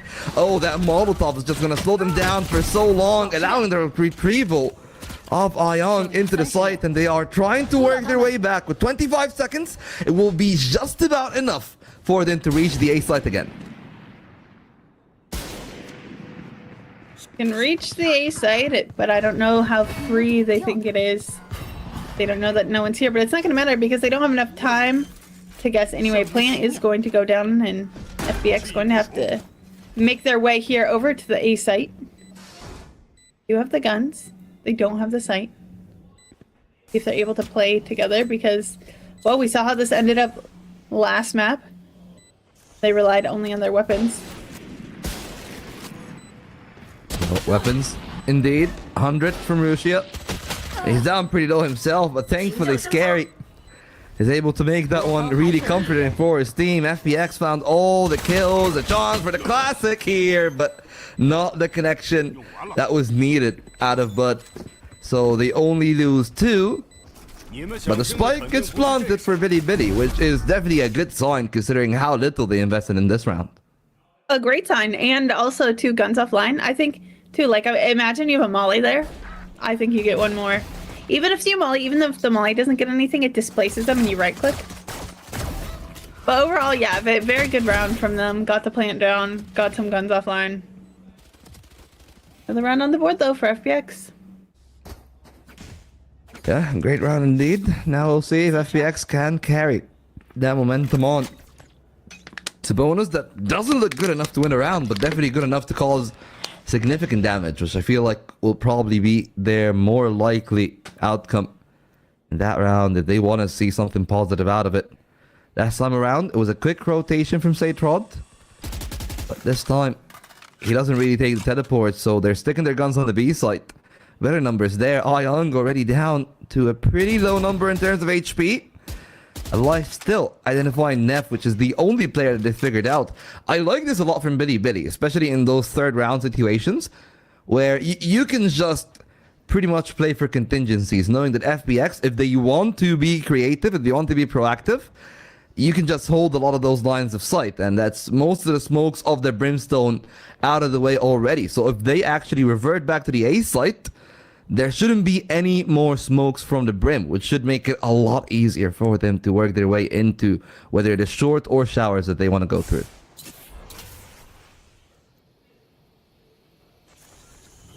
Yeah, I like that call. I definitely think that could be a good play. Looks like the push is going to be out here through short, but Life is going to slow that down just a little bit, and paired with that Viper Orb, going to give them time. Coming through showers as well, able to stop that, but the short push is just too strong. Great work by Neff, but right now Ryushia needs to hold down the line. Oh, it's very damaging. It's a 1-on-2. The Nightfall is not ready. It's a Haunt out, and Ryushia supposed to save this round. Now got 100 HP to play for. A Phantom, a headshot is going to be enough. It's just a tap from Berlin. Ryushia maintaining composure, but Berlin with a better draw, with a better shot, and that is a round found. A third, a bonus, and a chance for FPX to stretch their wings. Good bonus, good bonus. But again though, that was a close round, right? It came down to a 1v1 that honestly could have gone either way. You know, you look at Ryushia, who had the information, had the know, and just the read, and just couldn't quite do it there in the end. But that you know, you gotta feel good if you're FPX, except that this is exactly how you started last map too. So not enough for me to be convinced yet. Not enough for me to be convinced yet. Well, definitely the conviction has been lacking from Bilibili. At least they were able to close down the Pearl, and we'll see. Things will function here in a round that they've invested. I wouldn't say significantly, but this is definitely an investment, right? Like the Stingers, the Guardian, and I feel like shorter lamps is a great place for them to play from. But they need to take their right moment. Right now, they're trying to scale up behind the wall. And that smoke is not going to be much of a concealment because they can just satchel their way in. YZ all the way in lamps, and they've denied the space, and out of everyone, Rushia finds Scary. So that's no more Brim. A spike planted again, and from a bonus, we could actually seeing a force buy emergent victorious. Well, definitely on their way to doing that. Have plant down, have numbers, have sight. See what FPX is able to do and answer. Good Nightfall coming out. Lots of utility being expended as well. Like you said, force buy looking to. I mean, it's hard. It's hard to push into Stinger. It's just hard to watch if you're a fan of FPX. This round is going all wrong. Only life to find a single kill for the team. The timing working masterfully for Neff. And YZ swings to find and collect 3 kills for life, but otherwise, a clean round from Bilibili. You found the right timing. And to give credit where credit is due, Neff on the KO. He has been so instrumental for their play. The flashes have just shut down the majority of the play. Right? Like you see that opening pick. And I want you to mind, while they're fighting in lamps, the 2 flashes from KO stop Ayong, and they stop anyone else from FPX from just trying to play heaven, from trying to play backside. And that's what made that lamp fight so much easier for them. I mean, there's a reason Neff is breaking records on this map, right? There's a reason for it, and we're seeing it here on display too. So I gotta wonder if I'm FPX, who really struggled last series, who's been struggling. Why am I choosing a map that I know my opponents are so strong on, so comfortable on? I mean, I can see why they're choosing it, right? I mean, the FPX clearly look comfortable, but what worries me is I think we're gonna run into the same thing we just saw in Pearl, where Bilibili are just going to figure out and get a good read on FPX, and then it's going to be like over. Because I think on top of the good coordinated util usage, I think in general, Bilibili have just been winning more gunfights, and that's exactly what we saw this round. Those were just gunfights that Bilibili won. Yeah, and I mean, I don't really want to take Evo as an indicator of what the teams do like to play, but even from Evo, it's clear, you know, like the FPX didn't mind playing to the weaknesses of their opponent for the most part, which under such a tactical coach as De Gea, you know, that definitely makes a lot of sense. And we have seen them play quite a few maps. They weren't really a team that favored the Ascent that much, but a lot of teams did fear their Ascent. And from what I remember in Stage 2, FPX was a big team on the Haven. So for that actually not to be shown here today, again, it makes a lot of sense for Bilibili, who maybe Haven isn't really their most favorite map. But, well, now we are going to just have to wait and see. Things are going to develop with this purchase. Plenty of ultimates here for the side of FPX. An operator entrenched in an angle that can easily find success, but the Prowler should clear it off. It's a massive miss there. That was a necessary connection out of life, and with it, death is assured, I say, and Ayong is going to be the death deliverer. The Grim Reaper, though, quickly put back to the world of the angels, as now the living are fighting back. I don't know if you've seen the cinematics, but man, I'm just gonna say this, since Bilibili are on attack, Omega Viper is ruthless, and I think that we're gonna be seeing that kind of performance from Rushia.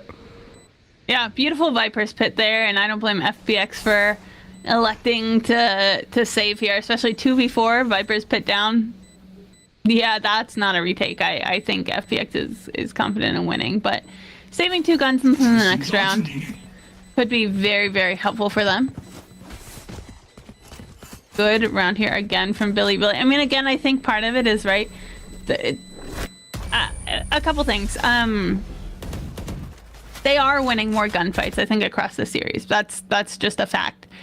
The other thing is, like we said, I mean, and you talked about this, right? The core has been together for a while.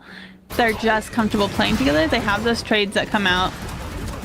Like, that's tough to play against when your team isn't quite doing that back. And so I think Billy just have this awareness of how we're playing together and what we're going to do. And I mean, remember, yeah, last year's didn't go their way, but I mean, they did get 10 rounds on split. So it's not like it was a complete shutout. Yeah, absolutely. And I mean, on this round though, like looking at the immediate future, there's 5 ultimates from the side of FPX. So I feel like what Billy are trying to do here, just dissect the map with YZ on the operator.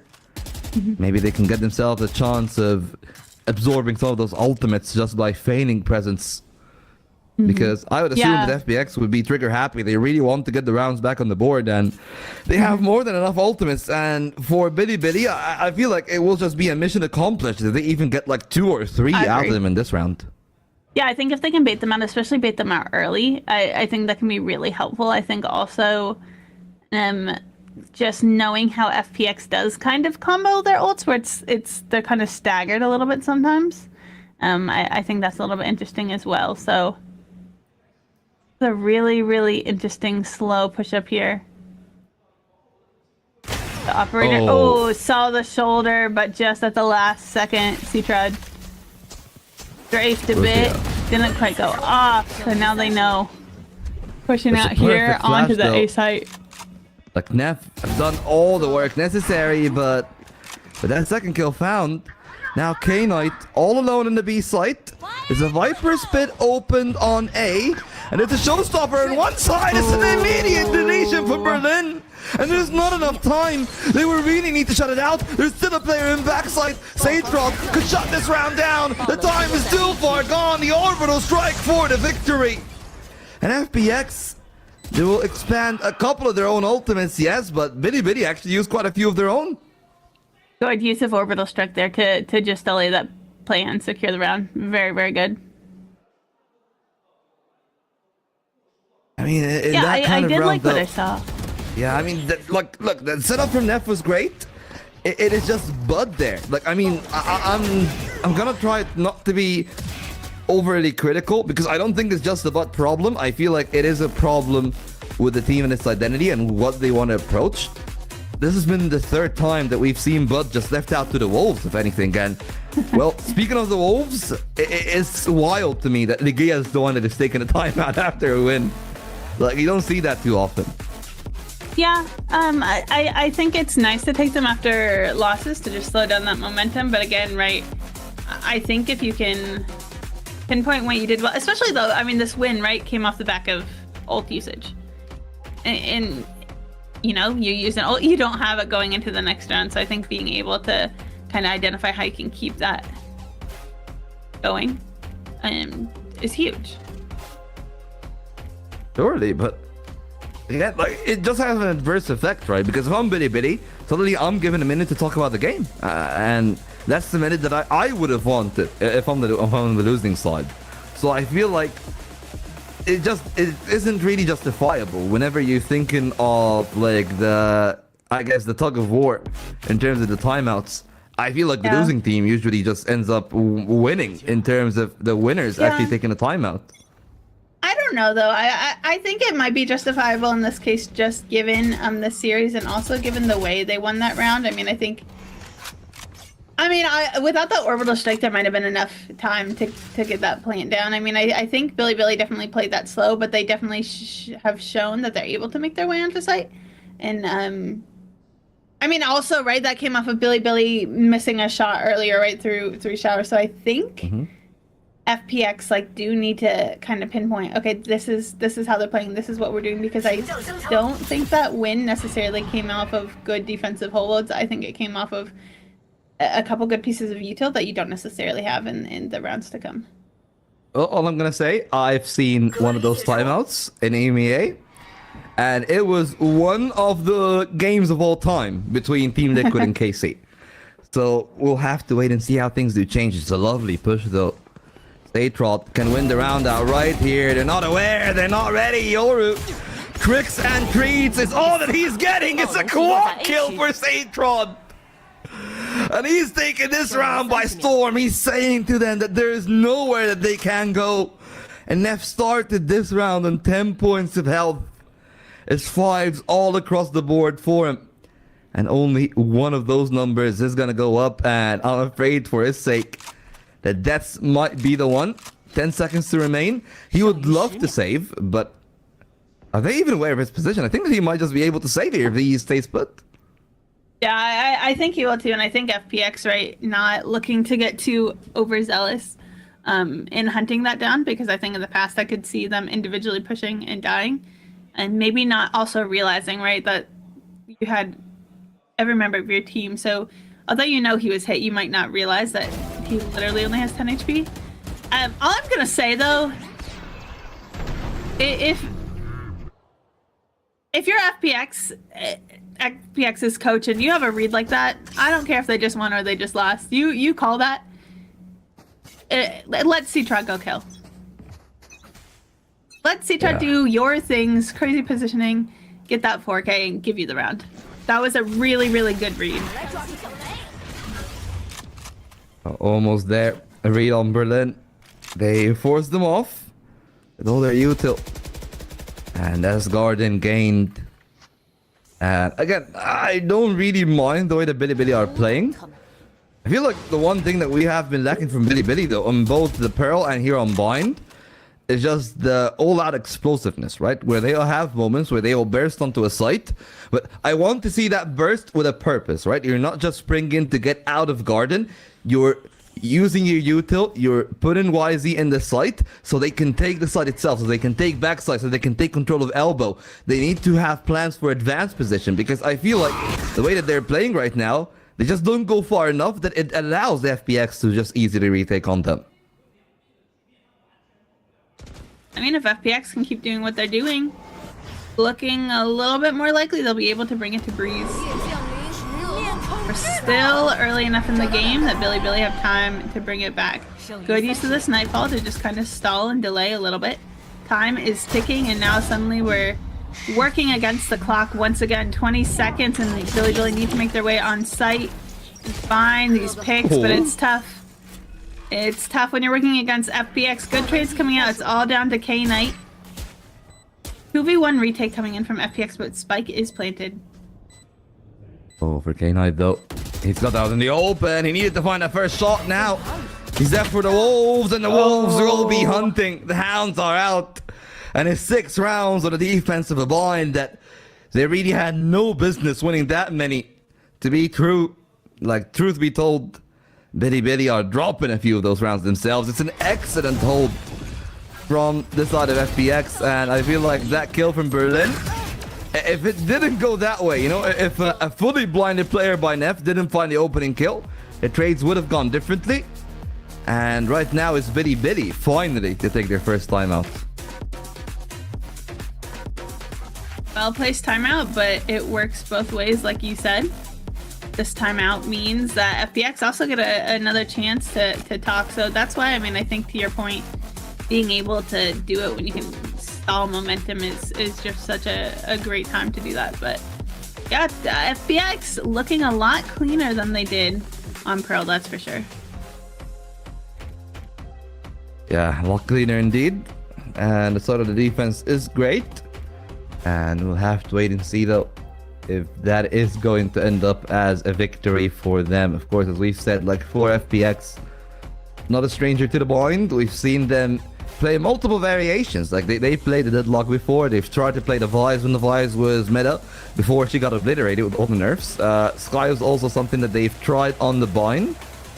So it's not like they've been shying away from different compositions. And the last time that we have seen FPX, that was in the semi-final of the Radiant International Invitational, and they brought a very similar looking composition here on this Bind. It was a Devlog though that was present for them instead of a second duelist, and I feel like Satrod is doing some great work on the Yoru, so much so that I would really justify the Yoru pickup. But right now for Bilibili, it's not about what they're playing in the enemy team, it's about what Bilibili can do to force the issue, and more so force their own game plan instead of adhering to FPX's rules.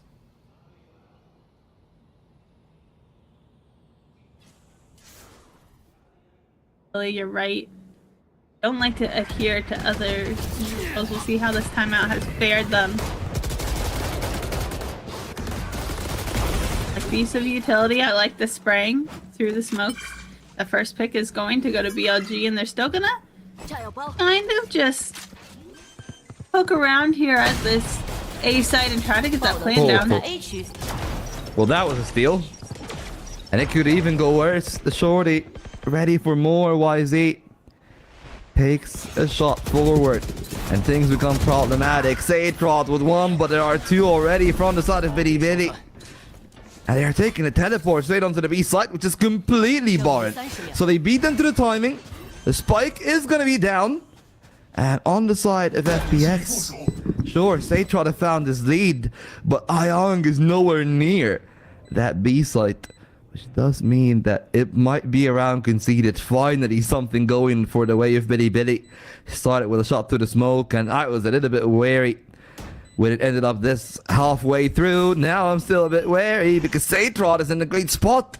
And he gets so much exposure on site. The other two players both actually hung around behind the Viper's wall. It's a necessary duel, and K-Light up to the tusk. And from there, it's easy work for Bitty Bitty as they close the gap down. Only 2 more rounds to tie it up. I mean, that's what exactly what I'm talking about. I mean, I think Billy are just winning in these gunfights, right? And they're proving that they're constantly able to do that. And I think at the end of the day, like, well, yes, util is so important. And again, I mean, and I said this on Pearl, and I still stand by this. And I know FPX is winning right now, but I do think Billy is doing a better job of comboing their util. I also think they're doing better in individual gunfights. They're doing better getting those trades off. I mean, I still think, although FPX is up by 2 rounds, I mean, I think it's going to be tough for them when they move to their attacking half. I mean, we say that, but they got the double duelist, right? So that's another part where maybe things are going to be concerning for me. Saytrod, though, not a concern for YZ, who springs out for a third. Sniffs out scary with those heat seekers. And that's another round done. The economy in a terrible situation for life. So I feel like a save should be the call here. You're playing for round 12, and that would be the smarter call to make. And clearly, both Ayong and Berlin know so. So this is not a call for a retake. Much more so, just a contingency for them to deny the exits in the other part. But what a couple of openers from YZ. That was just filthy. And again, Neff on the setup. Nice. And Ayong setting them up, chopping them down. Call that man a lumberjack the way that he absolutely shedded those pieces of wood back to back. I mean, that, like, what we just saw from FPX, just like holding that angle, allowing them to do the work for you. I think, yes, okay. I'm gonna break things down a little bit, because obviously, yes, that round did go to Billy. The correct call was to save there. You want to play for round 12. You don't have the economy after you let Billy win so many rounds in a row. But like, look, I mean, you're just letting them walk into your crosshair, and that's something we don't see from FPX a lot. We see that a lot from Billy. But I mean, FPX kind of swinging into 2. So if you're going to allow them to do the work for you, it's going to benefit you. So yeah, that round didn't go to them, but I do kind of want to commend them, because we're starting to see shifts in the way they're playing. We've seen it throughout this map. We've seen it throughout this half. And so I am excited to see what FPX is going to do when we switch sides. But there's still 1 more round in this half. FPX looking to make this a 7-5. Oh, the orbital strike came at a good time. It opens up the site, but Saytrod sneaks out too. From the cubby, completely unknown. And now looking to seal off that round. It's a triple for the Yoru. And no way are they going to actually let them get a tie, but it's a 2-round game still.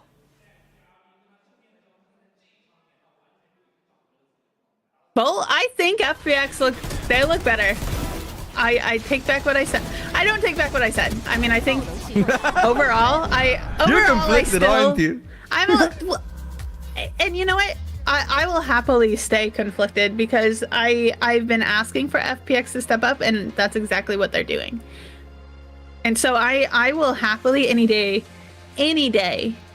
be wrong. I love to be proven wrong, because that means these teams are stepping up the way that we want them to. And I was getting a little bit worried when I saw some of the rounds slip away from them, and when I saw even the rounds they were winning not be as decisive. Now, one thing I will say, and we saw this the last map too, is I think it gets to that last round and a half, and they're like, okay, we have all this utility, we can't take it into the next round, let's use it.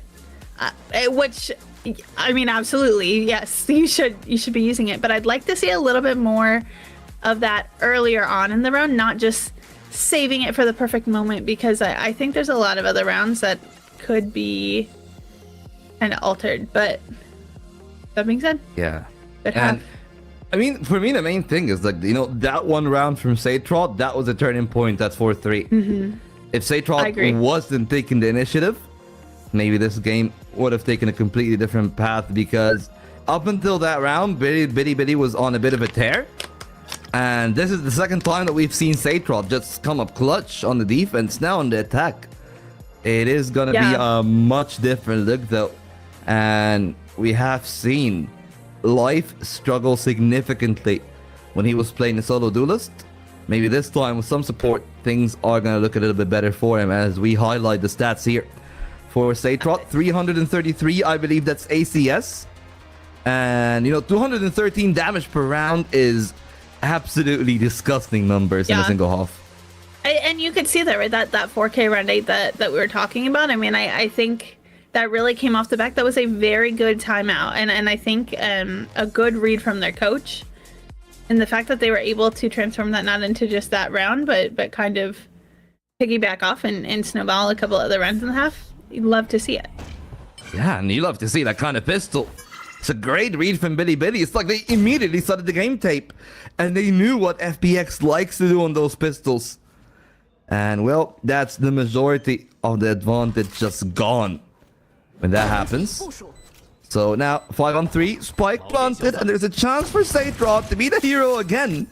Russia could not contain spawn, so now these are off take for the players that are all coming out of the showers, but they're gonna give a clean sweep for Ayong. It's Satrot again.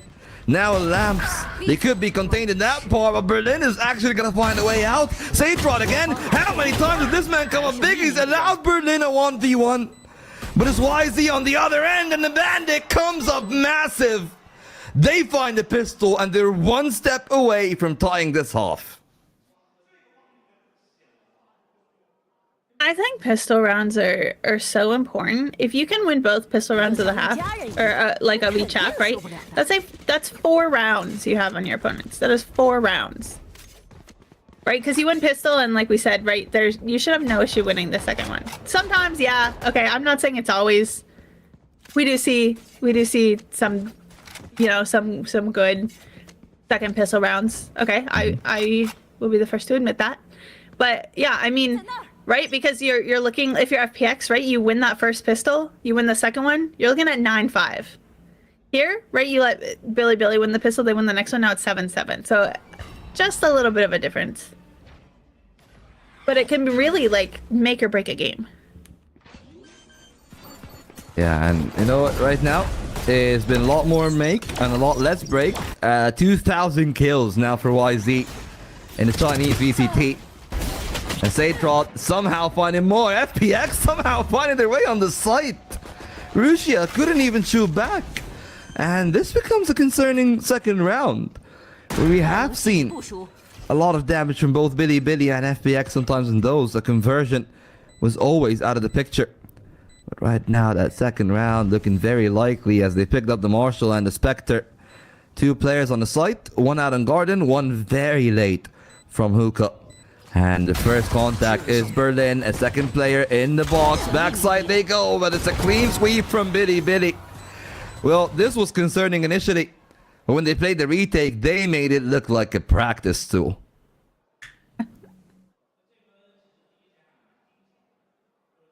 Can't disagree with that. Things are looking, I mean, at this point, right, 7-7, it's anyone's game. But now as we start to get into these gun rounds, these buys, it's really going to be like, okay, what are we able to do? How can we best convert this into a map win? If you're Billy, right, you obviously want to win here. You want to take it home in 2. You don't want to leave it up to chance, but if you're FPX, you have to win here to bring it to Breeze. I just find it funny, you know, in a parallel universe where Bilibili's the best team in China in League of Legends, their star top laner just unironically picks his bag and leaves. So it's a very different look between the two teams, right? Where, like, in League at least, like, the team has gone through a lot of tumultuous phases. I feel like this Bilibili core has been consistent, and a lot of praise have been rained down on them for how good, like, players like Rushia, like K-Knight, consistently can prove themselves to be. And right now, YZ, at least on the bind, seems to have found a form. And it is actually a lot of, I would say, things are on the labor of FPX, where, sure, we've said a lot of the onus on Bilibili in this series. I will say that this is probably the last chance for Ligia, because this is going to be, I believe, his third split with the team. I'm not sure if he actually was with FPX in stage 1 or not of 2025. But in any ways, that would be like 2 stages for him in Kickoff and stage 2, where the team has just stagnated or have gotten worse over time. So while it's a tough draw to get the reigning champions, there are definitely some questions to be asked with the validity of the team. A team that now find themselves with the purchase, a player in the embrace of the showers, and it's YZ again to find the opener. The Molotov with a kill. YZ still finds one. How is he not finding the second? Thankfully, Rushia with the bandit able to snap at the life of the one, and it's scary. And Ayong against 4. If they're able to do it all down to 1, and that's all she wrote. 8th round on the board for Bilibili Gaming, and suddenly Volt, Bilibili back on top. That is just a magnificent look from the side of Bilibili. YZ again being the opener, and as always, the rest of the team seems to capitalize perfectly on everything that he presents. And sadly enough, though, while Life has been having a bad game on map 1, map 2, he's looking better, but Bud has continued to struggle. And I feel like while it's not going to be the make or break against FPX, whose firepower is a little bit lacking, when you proceed into the second round of the middle bracket, this is where things can actually be quite intriguing, because they're going to be playing against Trace, and the amount of firepower that we've seen from Trace, it might be a problem for Bilibili there. Yeah, I think for either team, certainly. I mean, that's the thing, right? It's easy to be like, teams need to do this, and they're not doing this, and blah, blah, blah. But I mean, at the end of the day, there's so much talent in the China region, and it's tough. It's tough for any of these teams. A little tougher for Berlin, who's gonna just peek the wrong way, and the rest of your team's not able to do much else when that TP is taken. Bilibili put another round on the board. Well, that almost got scary at one point, but thankfully not really a lot of worry. And I will say, surely a lot of talent in China in VALORANT, and a lot of players that I was actually expecting to see that just ended up not even getting a chance in VCT this year. Like, I was a big believer of Levius. I believe I spoke about that. Of course, all gamers as well, while Fangir has been a revelation. I'm a little bit surprised that Spitfires didn't get moved to a team like FPX, which did actually need the firepower. Life is not bad by any stretch of the imagination, but just to be completely honest, it would truly be an upgrade to get a player like Spitfires, who was one of the main reasons all gamers went as far as they did in stage 2, but oh, it's a risky call by Neff, and the smoke he goes, found out by Berlin, and that might be the round there, because they could not stop the Yoru, and neither could they stop Ion from fighting an X. Now it's a 5-on-3 where Bilibili found 2 of their players just in the middle of absolutely nowhere, outmaneuvered, outnumbered on all the angles, where the players of FPX and Bilibili most likely frozen online. The economy is not going to be bad. They have enough for a purchase. So every kill that YZ finds here would have been a damage to the FPX economy. But guess what? It's a flawless round. That's exactly what we needed to start seeing from FPX. That is exactly what we needed to see from them. Well, I was actually going to ask you, and I do want your opinion, because again, that came into some timings, and you know, obviously this is a really good use of the ult by Satred. What do you think? I mean, what can FPX do now to secure right, Breeze? What can they do to secure map 3? They're still down by 1 round. Yeah, I mean, if you are just thinking about the Breeze, right? Like, one of the big parts about the Breeze, changes or not, an operator is so good on the map.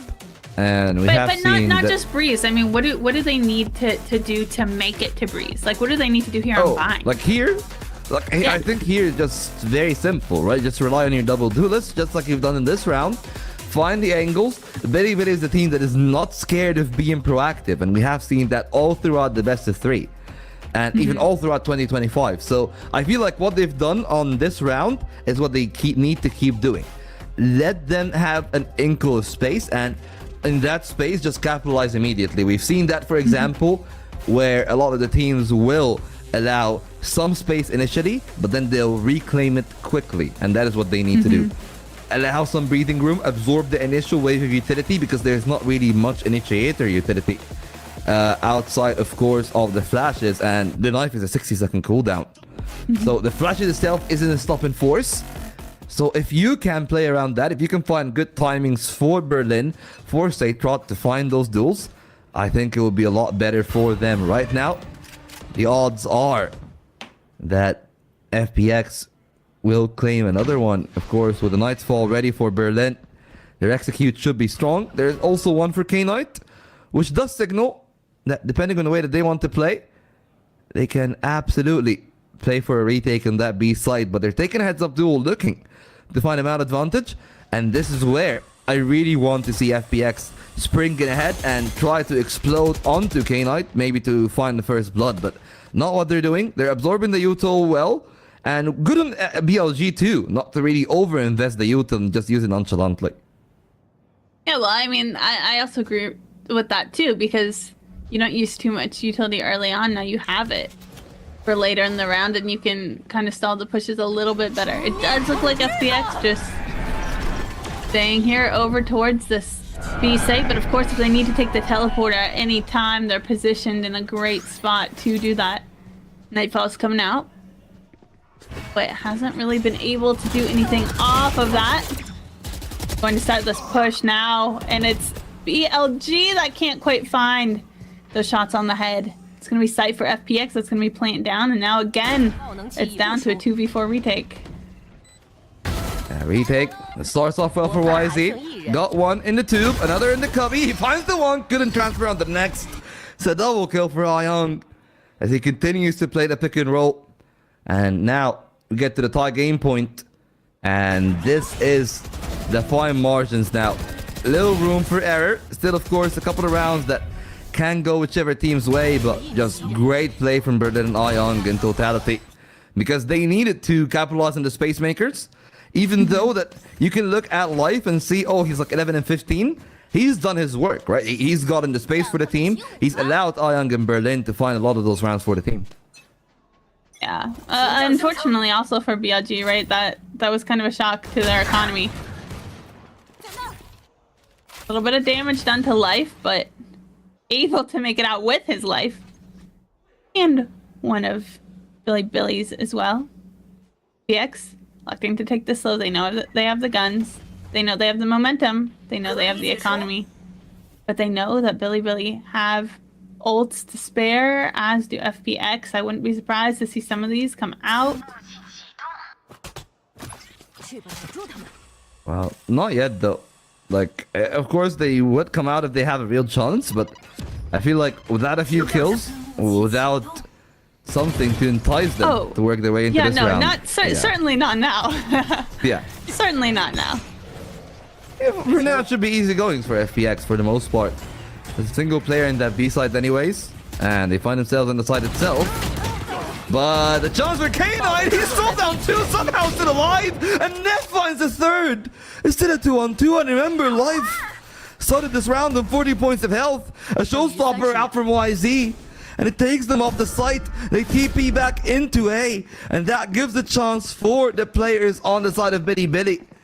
A gun in the hands of Bud, YZ only still on the Sheriff, and ultimates used left and right. That's the pit.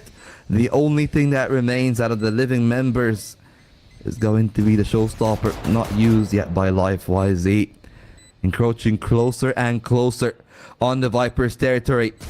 Life out in the angle, needed to see the landing, it's favored, but thankfully, no transfer. And that is a steal from Billy. What a couple of masterful kills that we've seen here on map 2. That was absolutely immaculate from K-Knight. You love to see it. And that really, I mean, shows, right, why this team was on top. You can do stuff like that.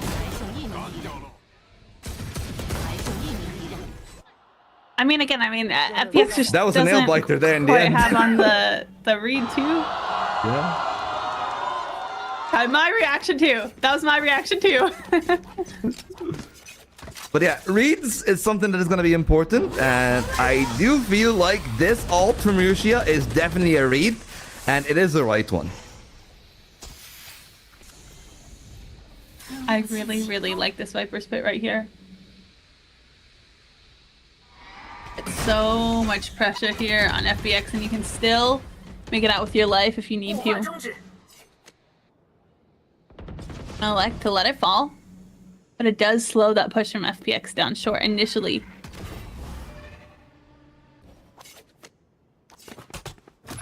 In terms of stall, that's like what triple the duration of an orbital strike, and they've kept that initial contact. It allowed them to triple up on B and YZ. He trusts himself, his individual level, and thankfully for him, that's a kill completely untraded.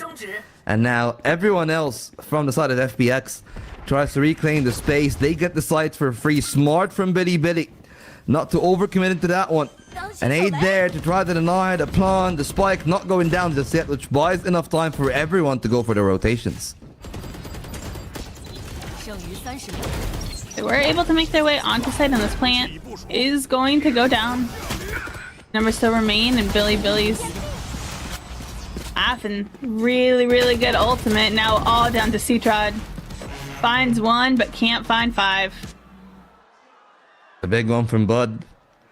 A triple kill, 2 of them with the ultimate, yeah. And you know what else, though, I think? And this is what we've seen a couple rounds, too, is that I think... Okay, well, a couple things. I mean, if you're lurking or even just contacting up, you have to be ready to take a fight at any time, right? That is a point of contacting up. That is a point of lurking. You have, right? You have that here. Showers. I mean, Berlin just like not quite ready for that. And if you're lurking up Showers by yourself, you have to be ready to take that fight. Yeah, like it's almost like it's a delayed reaction by the time, and we didn't even see a reaction. We saw them crouch. Like by the time that happens, like you are already dead. You have to be ready for that. Whereas we saw like an active clearing there from Billy, and I think that's what we've seen many rounds.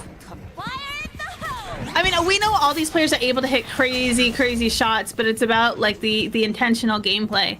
We are seeing that showstopper come out. Will it find any impact? I don't know. Doesn't quite look like it yet. They are all elite, for sure, but there's levels to the game, and right now YZ seems to be on another level.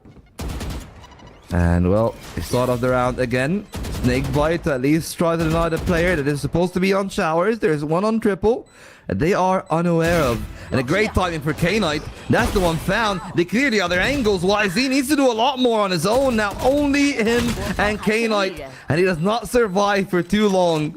So it's not match point for Billy anytime soon. But the funds are there. They can definitely afford a purchase. But that means that FPX are only one round away from tying.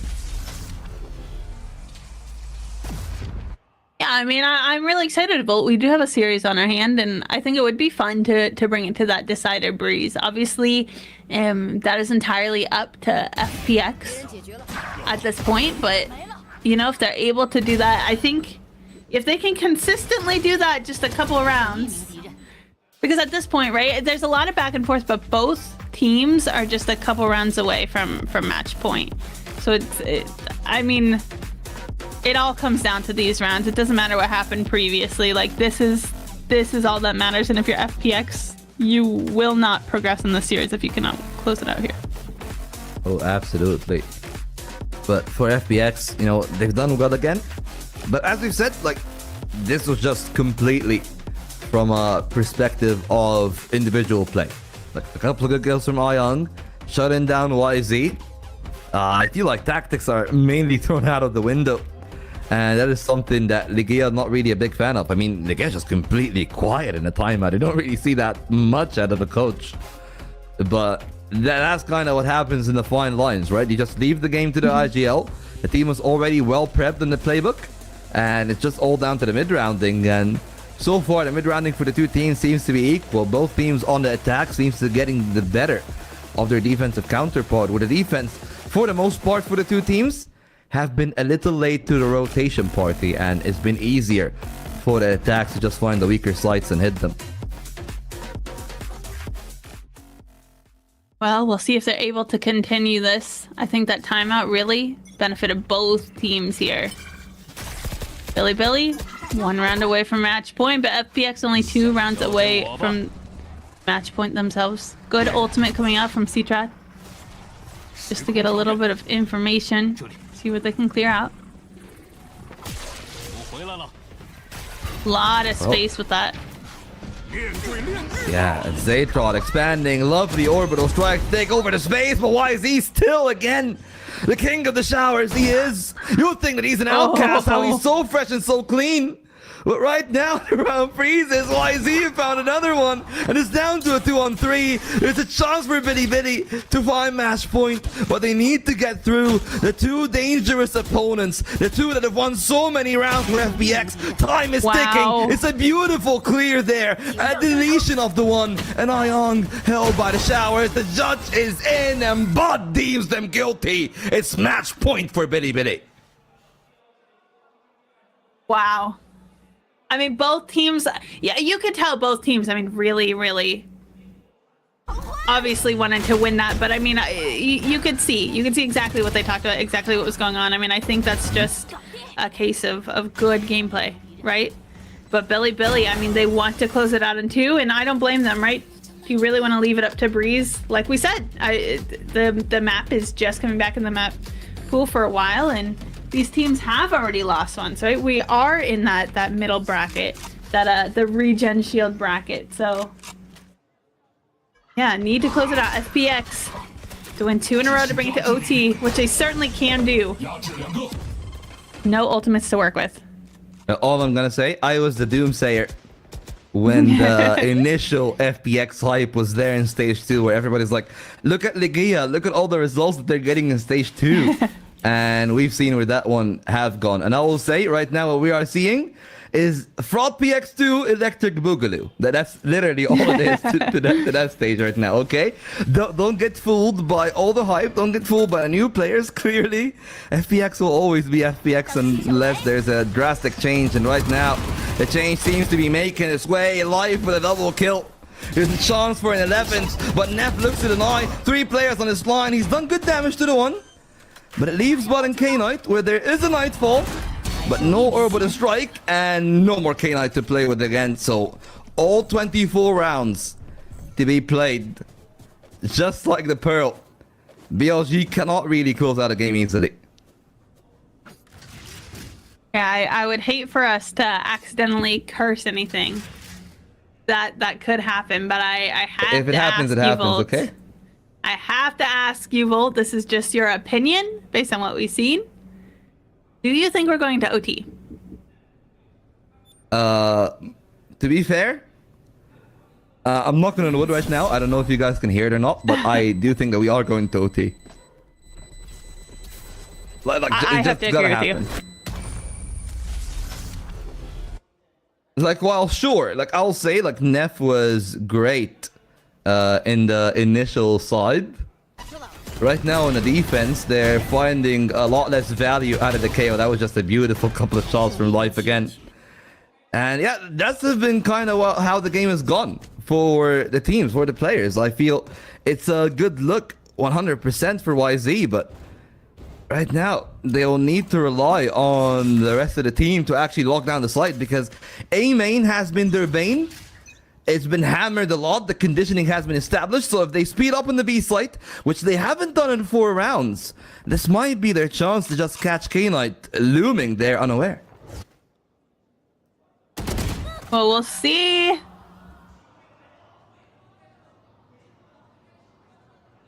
was a risky push-up and unfortunately went the way of FPX, so now BLG down in numbers. Still holding on to site, still trying to see where information they get. Headed toward this B site, we have both Vipers lurking. Great opener. Right now, Biddy. Playing a push in the pull. It's a great position for Butt to be in with a judge, but he's got to be very careful. They might walk back into his way. Oh, there's a TP. Oh, he's holding on. Nobody's aware. And it's going to be a matter of timing. They're working their way back into the B side. Butt cannot hear the information. But at least he guarantees for his teammate that they are all going to work their way through with a single angle. And Ion, this time, shut down. They must understand now is to play towards the B side. But it might be too little too late for an anchor. So to the retake, they go. The last chance to close it out in regulation in the 4-on-4. Oh, for both teams. Like you said, round 24, last round in regulation. Definitely time for each FPX. Good positioning. Looking like they're going to be able to cleanly bring this to OT. It's all down to Rushian, but are they going to be able to do it? Just a judge in Bud's hands. Finds one. Almost finds a second, but that's OT, Volt. FPX have done it. They've done it. On the distance. To be fair, a big part of that is them getting the job done, is them pushing through to get the 12th. But there were times where Biddy definitely could have had a round here or there throughout this matchup. Now, we've gone a distance. It's going to be much more of those last 3 or 4 rounds. Individual play dictates a lot of things. YZ going down early was the nail in the coffin for this regulation. And FPX looking to continue what they have left off. With Satrod on 23, Ion on 20. And while YZ is leading the chart, it's just the pack as a whole, I would say, is looking better for FPX when you're comparing like the 5 to the 5 and Berlin and Live. Well, they're gonna make sure that they continue being the better team throughout. Yeah, I think things are looking really good. That we may head to Breeze. I think FPX does a lot better on these. And I'm going to count OT in it, but like the last rounds of the half 2 where like they have all of this utility and they can't bring it into the next round because then they actually use it. On top of that, they have that desperation. They have to win bind. They don't have a map buffer like Billy does. There's that desperation too. Like it's just not good. It's not a good look for the champions not to be able to close the bind. Sure, it's not their pick. And FPX are very well prepared, you gotta say. But I'm just really not having a good time with the way that they're playing this map. I mean, this is the 7th time that we see Bud in a position like this. Sure, he's got the information. He can facilitate them going in the site itself. But I'll just say this. Like, Bud more often than not have been left for the Wolves. And right now, the Wolves is taking lamps and they are going to take the duel head on. They're not ready on the side of Biddy whatsoever. They actually find the opener, but the players coming through from lamps. They might win the round still. Satrod holding the line, taken down. And Bud, huh? Bud? Buddy, are you okay? No way did they lose it like this. Biddy, what are you doing? It's just like so heartbreaking to watch because like when you have all the information, it's like, bro, just check, bro. Just clear the corners, bro. I really like this opening aggression from FPX though. I mean, that I really like that. Really good positioning from Life as well. It was good. Very good from FPX. And that is just devastating. I mean, I understand like the pressure of the world is on Bud, but you know, I just gotta say there's definitely a saying. There is definitely a saying about the heat and the kitchen, and I feel like Bud is not really standing up to the heat too well.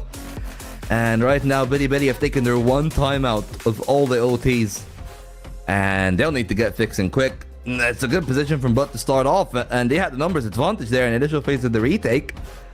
But from this point onwards, if I am Billy, I would be pretty frustrated if I get to breeze, even if I win the breeze, because this is just not really the best of times for them, and we'll see how things will go in the long term for what we have, at least for the current moment in time.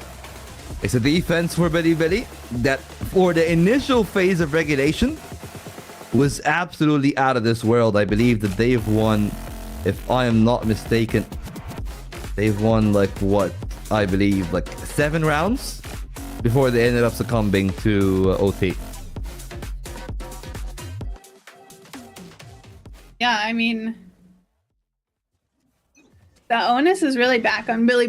Definitely, we're looking strong. They were able to bring it back, but they just let too many rounds slip away from them, and now FPX 1 round away from bringing it to this decider. And I think all that momentum that Billy had, like you said, former champions, flipping away from them.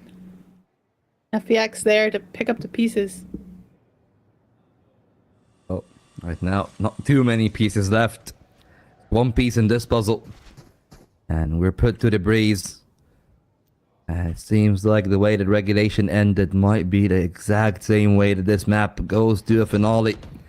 A lot of pressure on Neff, who's been having a great start. And right now, is fishing for something. He might spot a player. The Prowler is onto him. Luckily enough, he's got the Molotov to slow down the pace. And that is enough to at least take hold of Hookah. On the other side, Neff is the one that descends down. Smites down 2. There are 2 more on the other side. A drop is in a perfect timing for K-Knight. And there's still a chance for this OT to go from a singular to a double overtime. It's the final 2 in Berlin, and Scary. The paint shells came through. Sure, K-Knight is gone. It's a 3-on-2. Back to the A side. They might want to go this time. Butt is ready. Butt is present. And Berlin, most likely, looking to play on the back of that ultimate. If it goes on the side, that's 1 dead duelist. No 2 ways about that. Wait, YZ stolen away. YZ and Rusia. Hold on for dear life. And Billy, strike us for a double overtime. Wow. I mean, I thought, I will say though, I mean, I think Billy did a great job of holding sight too. A couple of good picks there from, though, FPX made it very, very doable and possible. And getting that ult orb, giving them that orbital strike, huge to work with. Unfortunately though, like, wasn't quite in a good spot that was able to do much because time was ticking, so you still had to push on sight. And then Billy were able to peek around that as he pushed in. You definitely have to pair that with some other utility if that's where you're going to place it. But that being said, you know, everything's back on an equal playing field. 13-13, second round of OT. Well, last time around, Billy ended up giving up a freebie. And this time, not really going to be the case. A lot more thorough. A lot more maintained. And it is going to make it difficult here for the side of FPX to do that much. Suppressed or not, Berlin still got the orb for a few more seconds. The flash might feign an aggressive play. Berlin can't hear how far they've scaled. Still a Prowler there. But look at that push from Hookah. There's 3 players on that line of sight. And they know that it's either on Belong or it's not. Berlin with the timing on the swing. He knows that there's only the one. Yep. And now those players that short are going to be flanked quickly. They need to get the sight and quick. Otherwise, they will be decimated. The spike is down, but are they aware of how close they are at short? Well, it looks like they have an inkling that they could be. They're going to find one, put that blast back out, and it's going to hold for at least another CS2, CS3, and wow!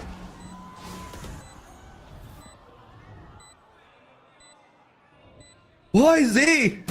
What a player! What a game from him! 31 kills! And it's 30 seconds just around the corner, taken over by Bud. Well, this has been a game of heroes. But for FPX, this is the villain POV as YZ takes over. Just looking at the replay, I just want to see the transfer. Those next 2.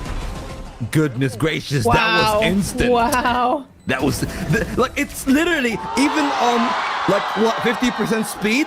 You don't even see the flick, he just immediately transported to the other one. That transfer was perfect. There were no like, there was no other. That was spray. robo aim. Like it just robo went aim. boom boom.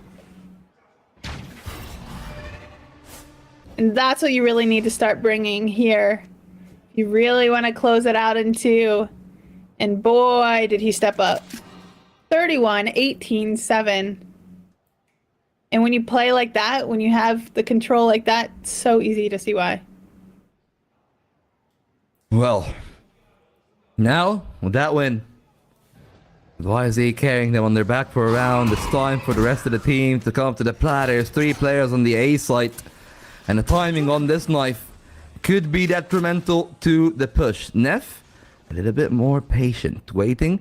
I mean, a knife in the middle of the exec can disrupt the round, can allow the judge to reign free. It's a shorty on a judge. The shotgun not finding the fruition, but gone. But a trade quickly from YZ, who looks for more. Got the paint shells and the satchel, so he opens up lamps, keeps it in his acquisition. But Young eventually will reclaim it back. It's a 4-on-4 still on that retake. A first kill to come through from FPX. They need to find a success. One on the bench, one on showers, one of them found. Only K-Knight left in a 1-on-2. And he's got the timing to try to scale his way across. The Viper entrenched deep in lamps is his first point of contact. And Young will take us over to triple overtime. You almost hate to see it after the round that Billy just had too, but FPX determined to stay in there and they're going to do it. 3rd round of OT, and again, everything's reset. Everything's back to normal. It's all going to come back down to these fundamentals. That sucks. That sucks. The pressure getting to Blood 100%, but that's the nature of the beast. And right now, the beast have awoken a timeout for FPX. And Legia seems to be in full force. They can call around here. And I will say, like, from one coach to the other, it's a very different story between the trajectory of Legia and Muggle. Legia, of course, with a lot of face of FunPlus Phoenix behind them. Muggle, I would say, dislodged from EDG as they look for a new transition. And picked up by the champions out of all people, which was definitely a questionable call for myself. And so far, you know, we're not really seeing what made the EDG tick transfer over to Bilibili. If anything, we're seeing a team that is neither the best of Bilibili, nor is it really something that is even akin to an EDG. Yeah, I think what I'm seeing, and I will say for both of these teams, is that, I mean, obviously this kickoff, it's a slow start. They're starting to get comfortable, but I think also part of what it is just like, we've seen a couple different tiers of teams throughout this kickoff stage and just where they're at. And I think it's really good for these teams to get this, like, I don't want to say practice because this is regulation, but like, you have to play a little bit and get more comfortable. T-Trod's going to find the first one and be able to TP out of there. That's the beauty of being a Yoru. Opening blood goes the way of FPX. See what BLG is able to answer to that. Well, at least he got out on short, and he entrenched himself in a good position. Spike to be planted. Initial tap to bait out the util. And they are just a little bit more patient. That is an Odin out of Scary. Side-trod. Holding the angle. Let's see if State Park can actually do something. YZ holding close, a TP to be made. K-Knight next up on the chopping block. He takes that second TP, and they allow but a chance for a freebie. But if anything, Scary's the one to capitalize. A life can do much the same. Wall go down, but thankfully YZ, he's able to play from behind the wall, and Ruchia trying to spring through for the one, spots the next two, buys the time for YZ. That is a perfect screen as they cover for each other. And from being a player down to being a player up, it's Berlin and Scary. Late into this round, in the B side they go. There are two here entrenched in elbow, and it's gonna be a tough incision as they try to work their way in. That's a showstopper for a trade. It's a hat-trick for YZ. And all they need to do is just one more kill. And a player that they know and a player that they can get, Billy again with another match point. Will the triple OT be the end of this series?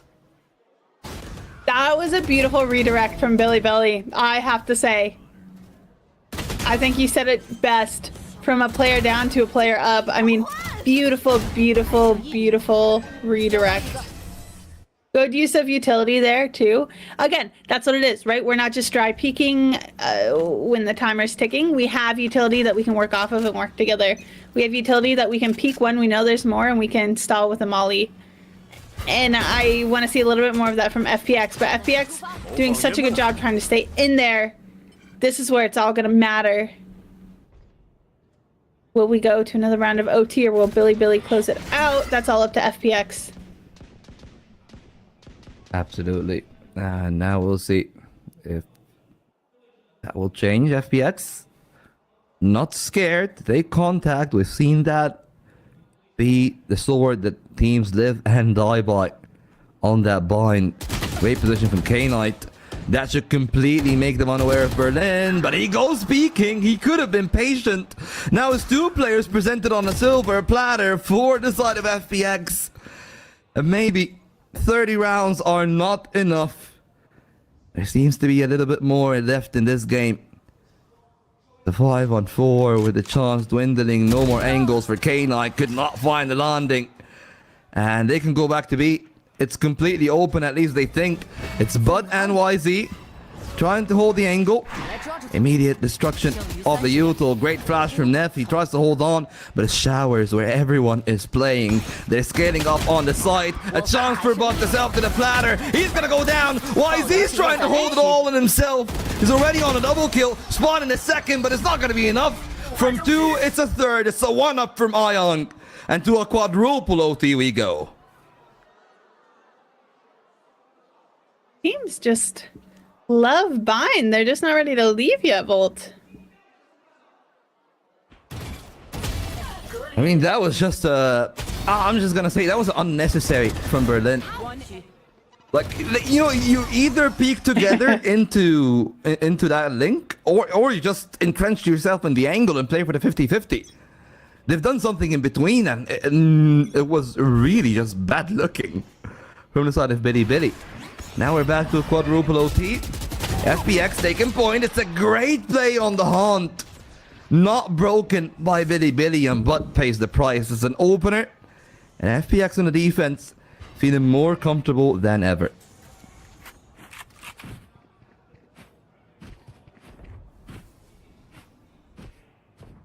FPX had that opening pick, but they're slowing things down a little bit. Billy Billy only have 3 here.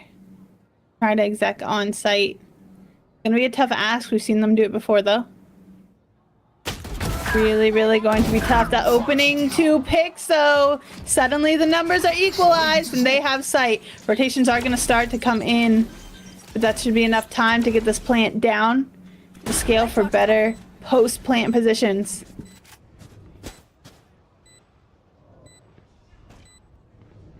Well, we'll see. That continues to be the case. Almost 40. They know. Almost 40 for YZ. Beautiful and knife. He's still there. That triple sentinel. They say sentinel. It's pretty much a sentry. Can they actually take it down? K-Knight with 1. K-Knight with 2. And 1 more round is what we need. They had 2 chances. And now on the 3rd, this should be theirs.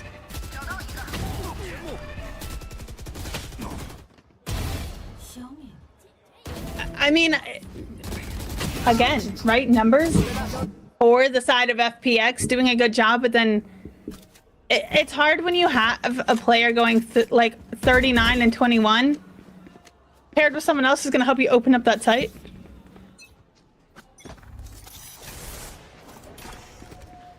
Oh, we'll see how things are actually going to end up for the side of Billy Billy. This is their chance in defense. They know where they're coming from.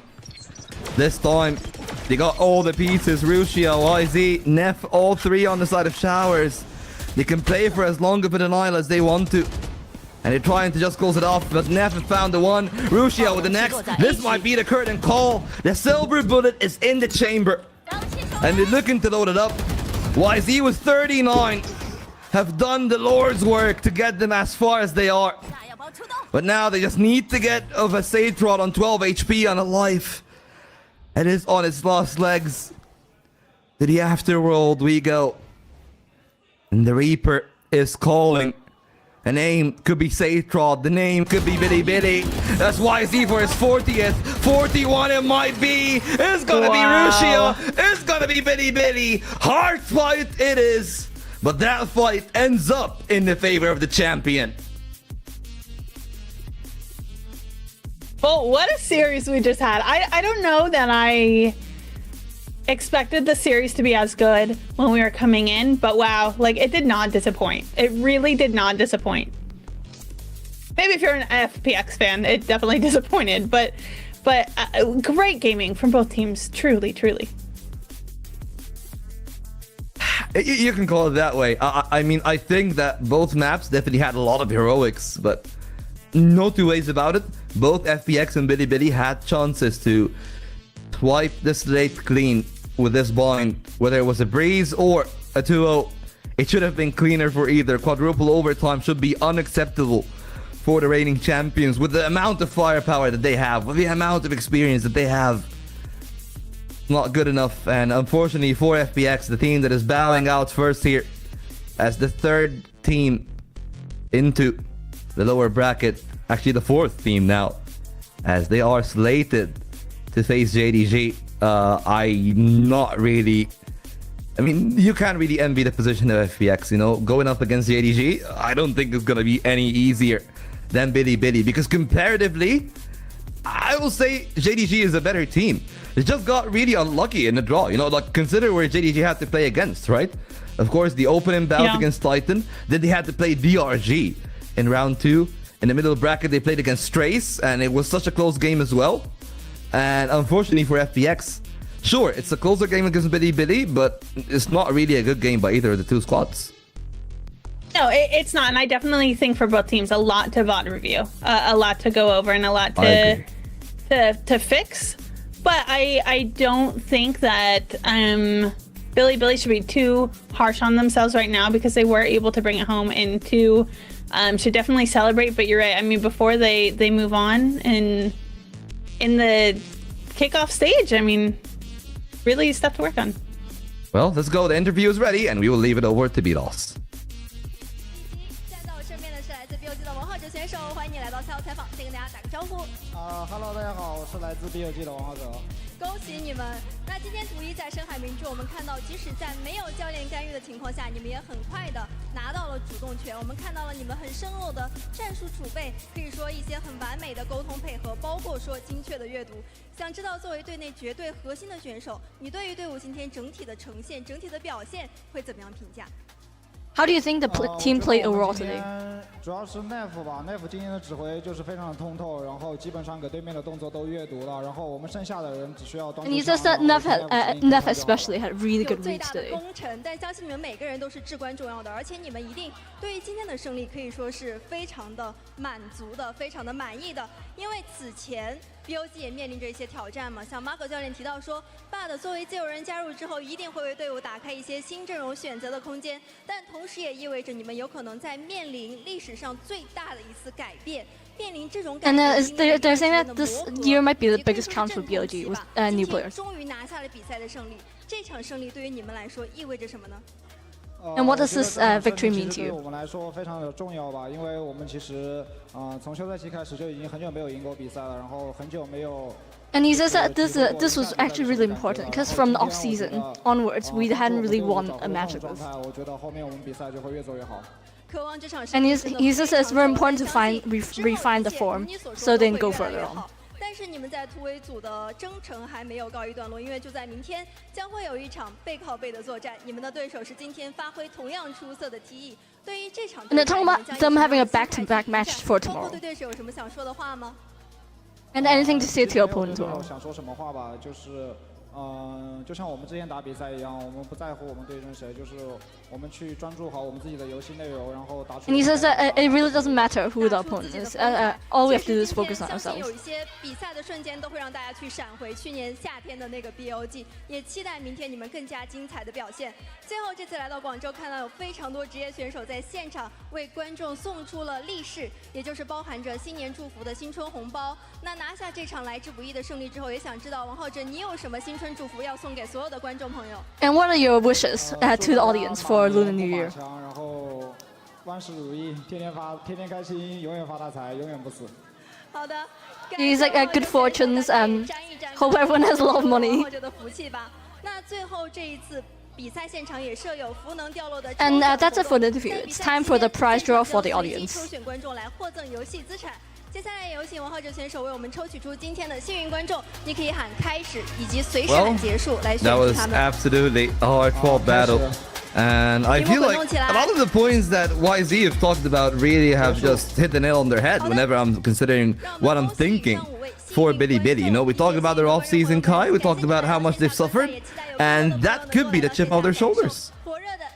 Yeah, it definitely can. I think, you know, another thing that we got to see was that, you know, they talked about some good calls from Neff, and as much as, yes, we did say both teams have issues that they can VOD review and work on, I do think there were some really good calls from BLG, from Neff, and I think that ultimately did lead to some really good rounds, and that secured them the win here.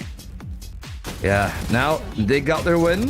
You know, I will say, like, great reads from Neff, great setup play for YZ across the game. A massive game for YZ with 41. Sure, it was a quadruple OT, so there's definitely a chance for him to find a few, but that one from Satrot definitely was the highlight of the series. Yeah. A couple of great shots from them, and for FPX, you know, they too had the reads. They too didn't really have a bad game, but unfortunately for them, I feel like when YZ is on this kind of form, when the rest of Bilibili are shooting, there are very few teams in China that can take down. I would usually say that core of 4. Levius was also a great piece for them in stage 2. And it is just going to be now that, you know, the pressure is off the majority of the team.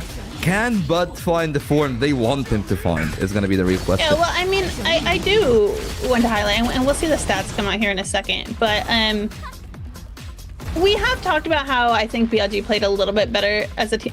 Sorry, I just need to call that out again, though, because that was just such a beautiful spray transfer. But we will see. I mean, I think we saw a lot of good plays from the team, but I think the assist from Bud, from Neff, just really show how the team is able to play together, right? And good use of utility. And then, of course, good calls. We saw a lot of, like, redirects that really worked. 闪光，3、2、1，爆！带个屁股走吧。我去下包，我去下包了。我有还有一边是一个2楼，他在2楼，下包。我去下屁股，OK， 我有包点 Q 好吗？方向右手。我没道具了，我去防绕浴室，兄弟们。你去打残局，8的。我可以跟你一起。不用，你去打残局。OK， 我说你救火，有火对吧？看看黑雾可以吗？有火吗？有。我可以帮你补好吗？我要去补宝点了。去补宝点。黑雾，2个。有 Q 开 Q。等一下。躲一下，躲，汤米蟒侠躲，别漏。还有蟒侠，你回来，我帮你加。哎，车上，我用火。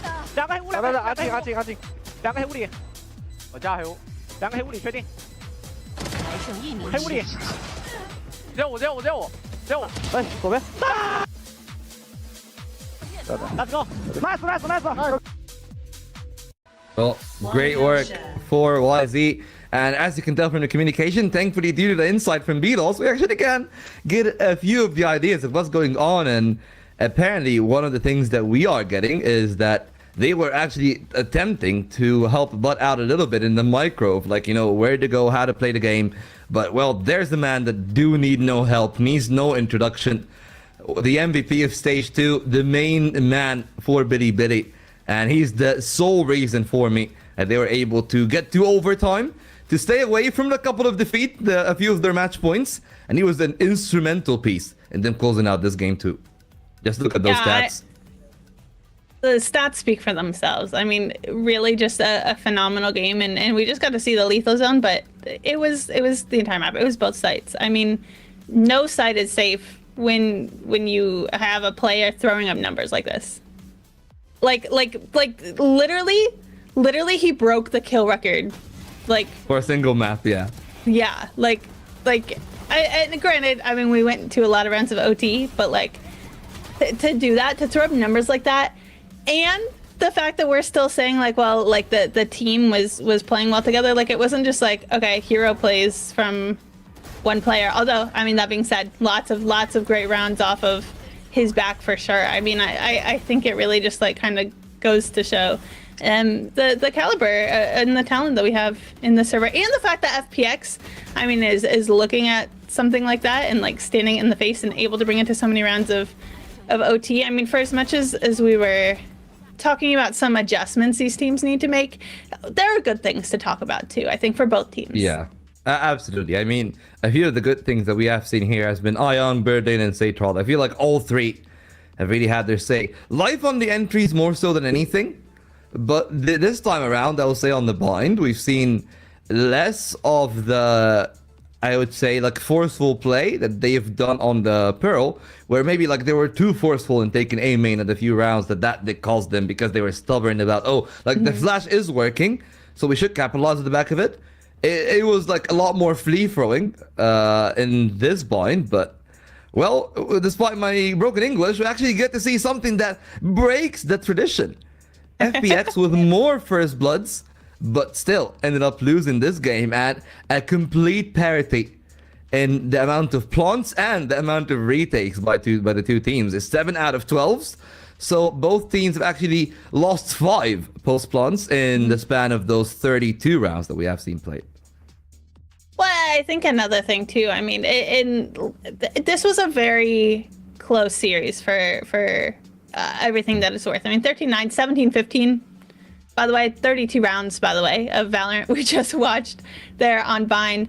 But I mean, it is worth saying, like, right? Yeah, I mean, I think FPX did do a good job at getting those first bloods. They do play very aggressively. I think it comes down to like some of those reads, and also, I mean, when you have the skill and the talent behind the players to, I mean, I think it was one of the last rounds in OT, right? 3v5.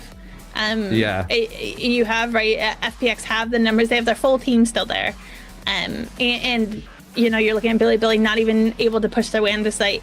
The call to just like regroup, re-rotate, and then they go and get the 2 picks on site. Now they have a free site. They get the plant down 3v3, right? I mean, they time and again just prove that, like, okay, we don't need those first bloods. We're still able to put it up. Yeah, it was a lot of great work by Neth, but I mean, that leans into the interview, of course, that we have seen from that other part, and I feel like, you know, now things start to get interesting. And actually, the broadcast is going to have a bit of a change for both you and us, as for moving now on, in the next week that we'll be having, actually, we're going to be having one of the games in the upper bracket, and we're going to be starting eliminating teams, as lower round 1 is on. We got 4 teams that are ready to square up, and I will definitely say some of those teams I did not anticipate to see all the way in lowers. But as for the results of the day, if you have mistraced JDG, you've missed an absolute banger in terms of entertainment. Maybe not the most like methodical game to be ever played, but it was really fun to watch regardless. And my main worry though is that head-to-head, you know, JDG FPX. It's not a good look for FPX because their weakness in this game was firepower, where YZ is amazing on his own. I feel like the firepower of the unit of JDG is greater than Billy as a team. I mean, I wouldn't count them out just yet, though. I mean, like we just saw that we had a great day. Lots of good Valorant here in the middle bracket, but yeah, JDG, FPX, of course, falling down to this lower bracket. But yeah, I wouldn't count FPX out just yet. I mean, they clearly proved that they can go the distance. Like we said, 32 rounds of Valorant, you're against a giant like that, and you're still able to bring it to round 32. So I think that's going to be a really good game that you're going to want to keep your eye on. And like we said, right now, when we're talking about the lower bracket, we're going to be saying goodbye to one of these teams. So that's definitely a team you want to look out for in the lower bracket. Of course, we had a couple teams win today as well. And that's not all. I mean, there's a lot of teams still left, right? We haven't said goodbye to any team. So here we are in the middle bracket, of course. We just saw a couple teams make it through. And so now we can kind of see what we have. We, of course, have Tyloo and TEC coming up, and then TE and BLG after the matches today. So that's the middle bracket. Yeah, and those are actually the games for tomorrow, as you can tell. So that back-to-back effect could have some effect, of course, on some of those teams, because, you know, we've just seen the Vita that they played here today, and we've seen, for example, like the one round I want to highlight is just the pistol from Bilibili, where they stacked on Garden knowing FPX is going to attempt that play, and they just had the masterful read on that, right? With such little time, that kind of prep on demos, on watching back the VODs and seeing what the teams do and their tendencies, it might not really be a possibility. So unless they were already prepared for that game against Stray, specifically for Bilibili, that is not going to be an option. And that is going to be an intriguing part. Of course, we are actually going to be, first of all, eliminating teams starting from the 31st of January. But the main other part that I wanted to talk about is that we are one step closer to sending teams to Santiago. It won't be until the 7th, where the upper bracket final will be the first one to do so. But the upper bracket itself is already like in an absolutely volatile state, where while teams like XLG and EDG are looking much like their 2025 selves, I feel like All Gamers is a team that have taken everyone by storm, improving more and more, and I'll be looking forward to see what they have to do. But for the 2025 champions, though, in Bilibili, if there's a closing thought for them, their game against Trace, Trace do not have rookies. And even if they do have like rookies, in terms of like this is their VCT debut, you can tell like they're a team that definitely have worked the game pretty well. Like, you know, from what I've seen from both Kai and everyone else on the team, like, you know, most of them are no strangers. Whenever you talk about like players like DLB, like Fong, like Viva, like that is a team that don't really have anyone that they'll need to micro. And if they're gonna micro him, I don't think that they're gonna micro him as much as Bud, which does present a real problem that they'll need to solve. And unfortunately for Bilibili, I don't think that they do have the time to solve it. Yeah, but I mean, I think also, right, well, I mean, one, the teams that won here in the middle bracket aren't quite going to the elimination match yet of the lower bracket, but two, you have to think, I think, with each game in the server, and they're getting more comfortable as a team, they're getting more comfortable with Bud, and yes, they're microing him a little bit. We saw that in the comms, and I would imagine they're going to continue to do that for a while. I mean, that's just kind of the price you pay when you have these four core who have played together, who don't need as much maybe communication to play together. They're comfortable together, they've been in the server, they know how to combo util, they just have that synergy already. So they're just trying to get Bud up to that level, but we did see some good things from Bud. I'm not too worried just yet. This is just the beginning of Kickoff. Sadly. Even if not for Bud, for BLG as a whole. Like that's my main worry, actually. Like, I mean, because here's the thing, like, I'm trying to contrast it to all the other teams that I mentioned, right? You know, when I'm thinking about, like, both the upper and middle bracket, like, how good Tyloo has been looking, how good Trace has been looking. We got, like, XLG, ADG, Dragon, Ranger Gaming, and EDG, and you also think of teams like JDG and Wolves. I mean, a lot of them actually are going to be rather intriguing, but we'll see how things are going to go anyways. You know, like, there's still definitely plenty of time about it. And as you said, like, there's definitely ground for Bud to display what he's capable of, because of course there's no way that they just picked him up for no reason. There is a lot of potential that they must see in him, and hopefully they'll be able to kick into that higher gear, because they don't really have too many chances for it. Yeah, I mean, I agree. I don't think Bud is necessarily the most comfortable in the team, but again, you have four who have synergistically been playing together. It's just going to take time. So we did see some good things from Bud. We saw some good utility, and so I definitely think there's time to get Bud acquainted. But you're right. I mean, there's some other teams that are looking strong and are looking good. So I think with each series, just monitoring that and seeing how much more comfortable he gets in the server. But we'll have to wait to see until the next matchup, Bolt. Yeah, we'll have to wait and see. So guys, just remember, for our start time, it is as always here, 9:55 CET for our broadcast of Project Horizon 2 start. It will be another pre-show, another wonderful set of faces as we continue our run in the middle bracket. Thank you so much for tuning in. It has been an exhilarating day, and we hope to see you tomorrow. And without any further ado, adios. Have a great evening.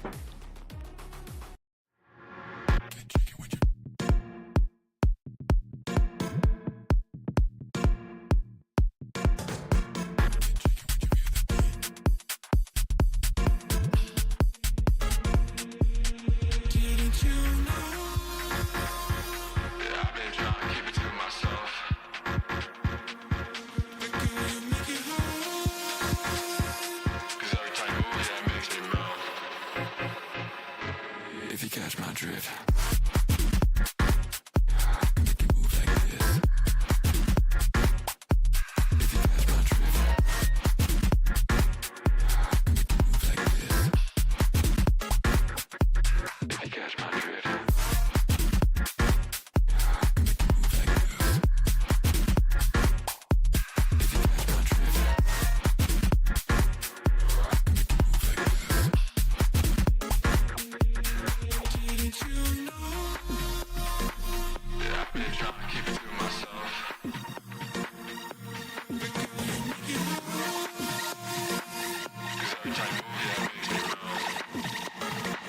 On your feet right next to me, come on.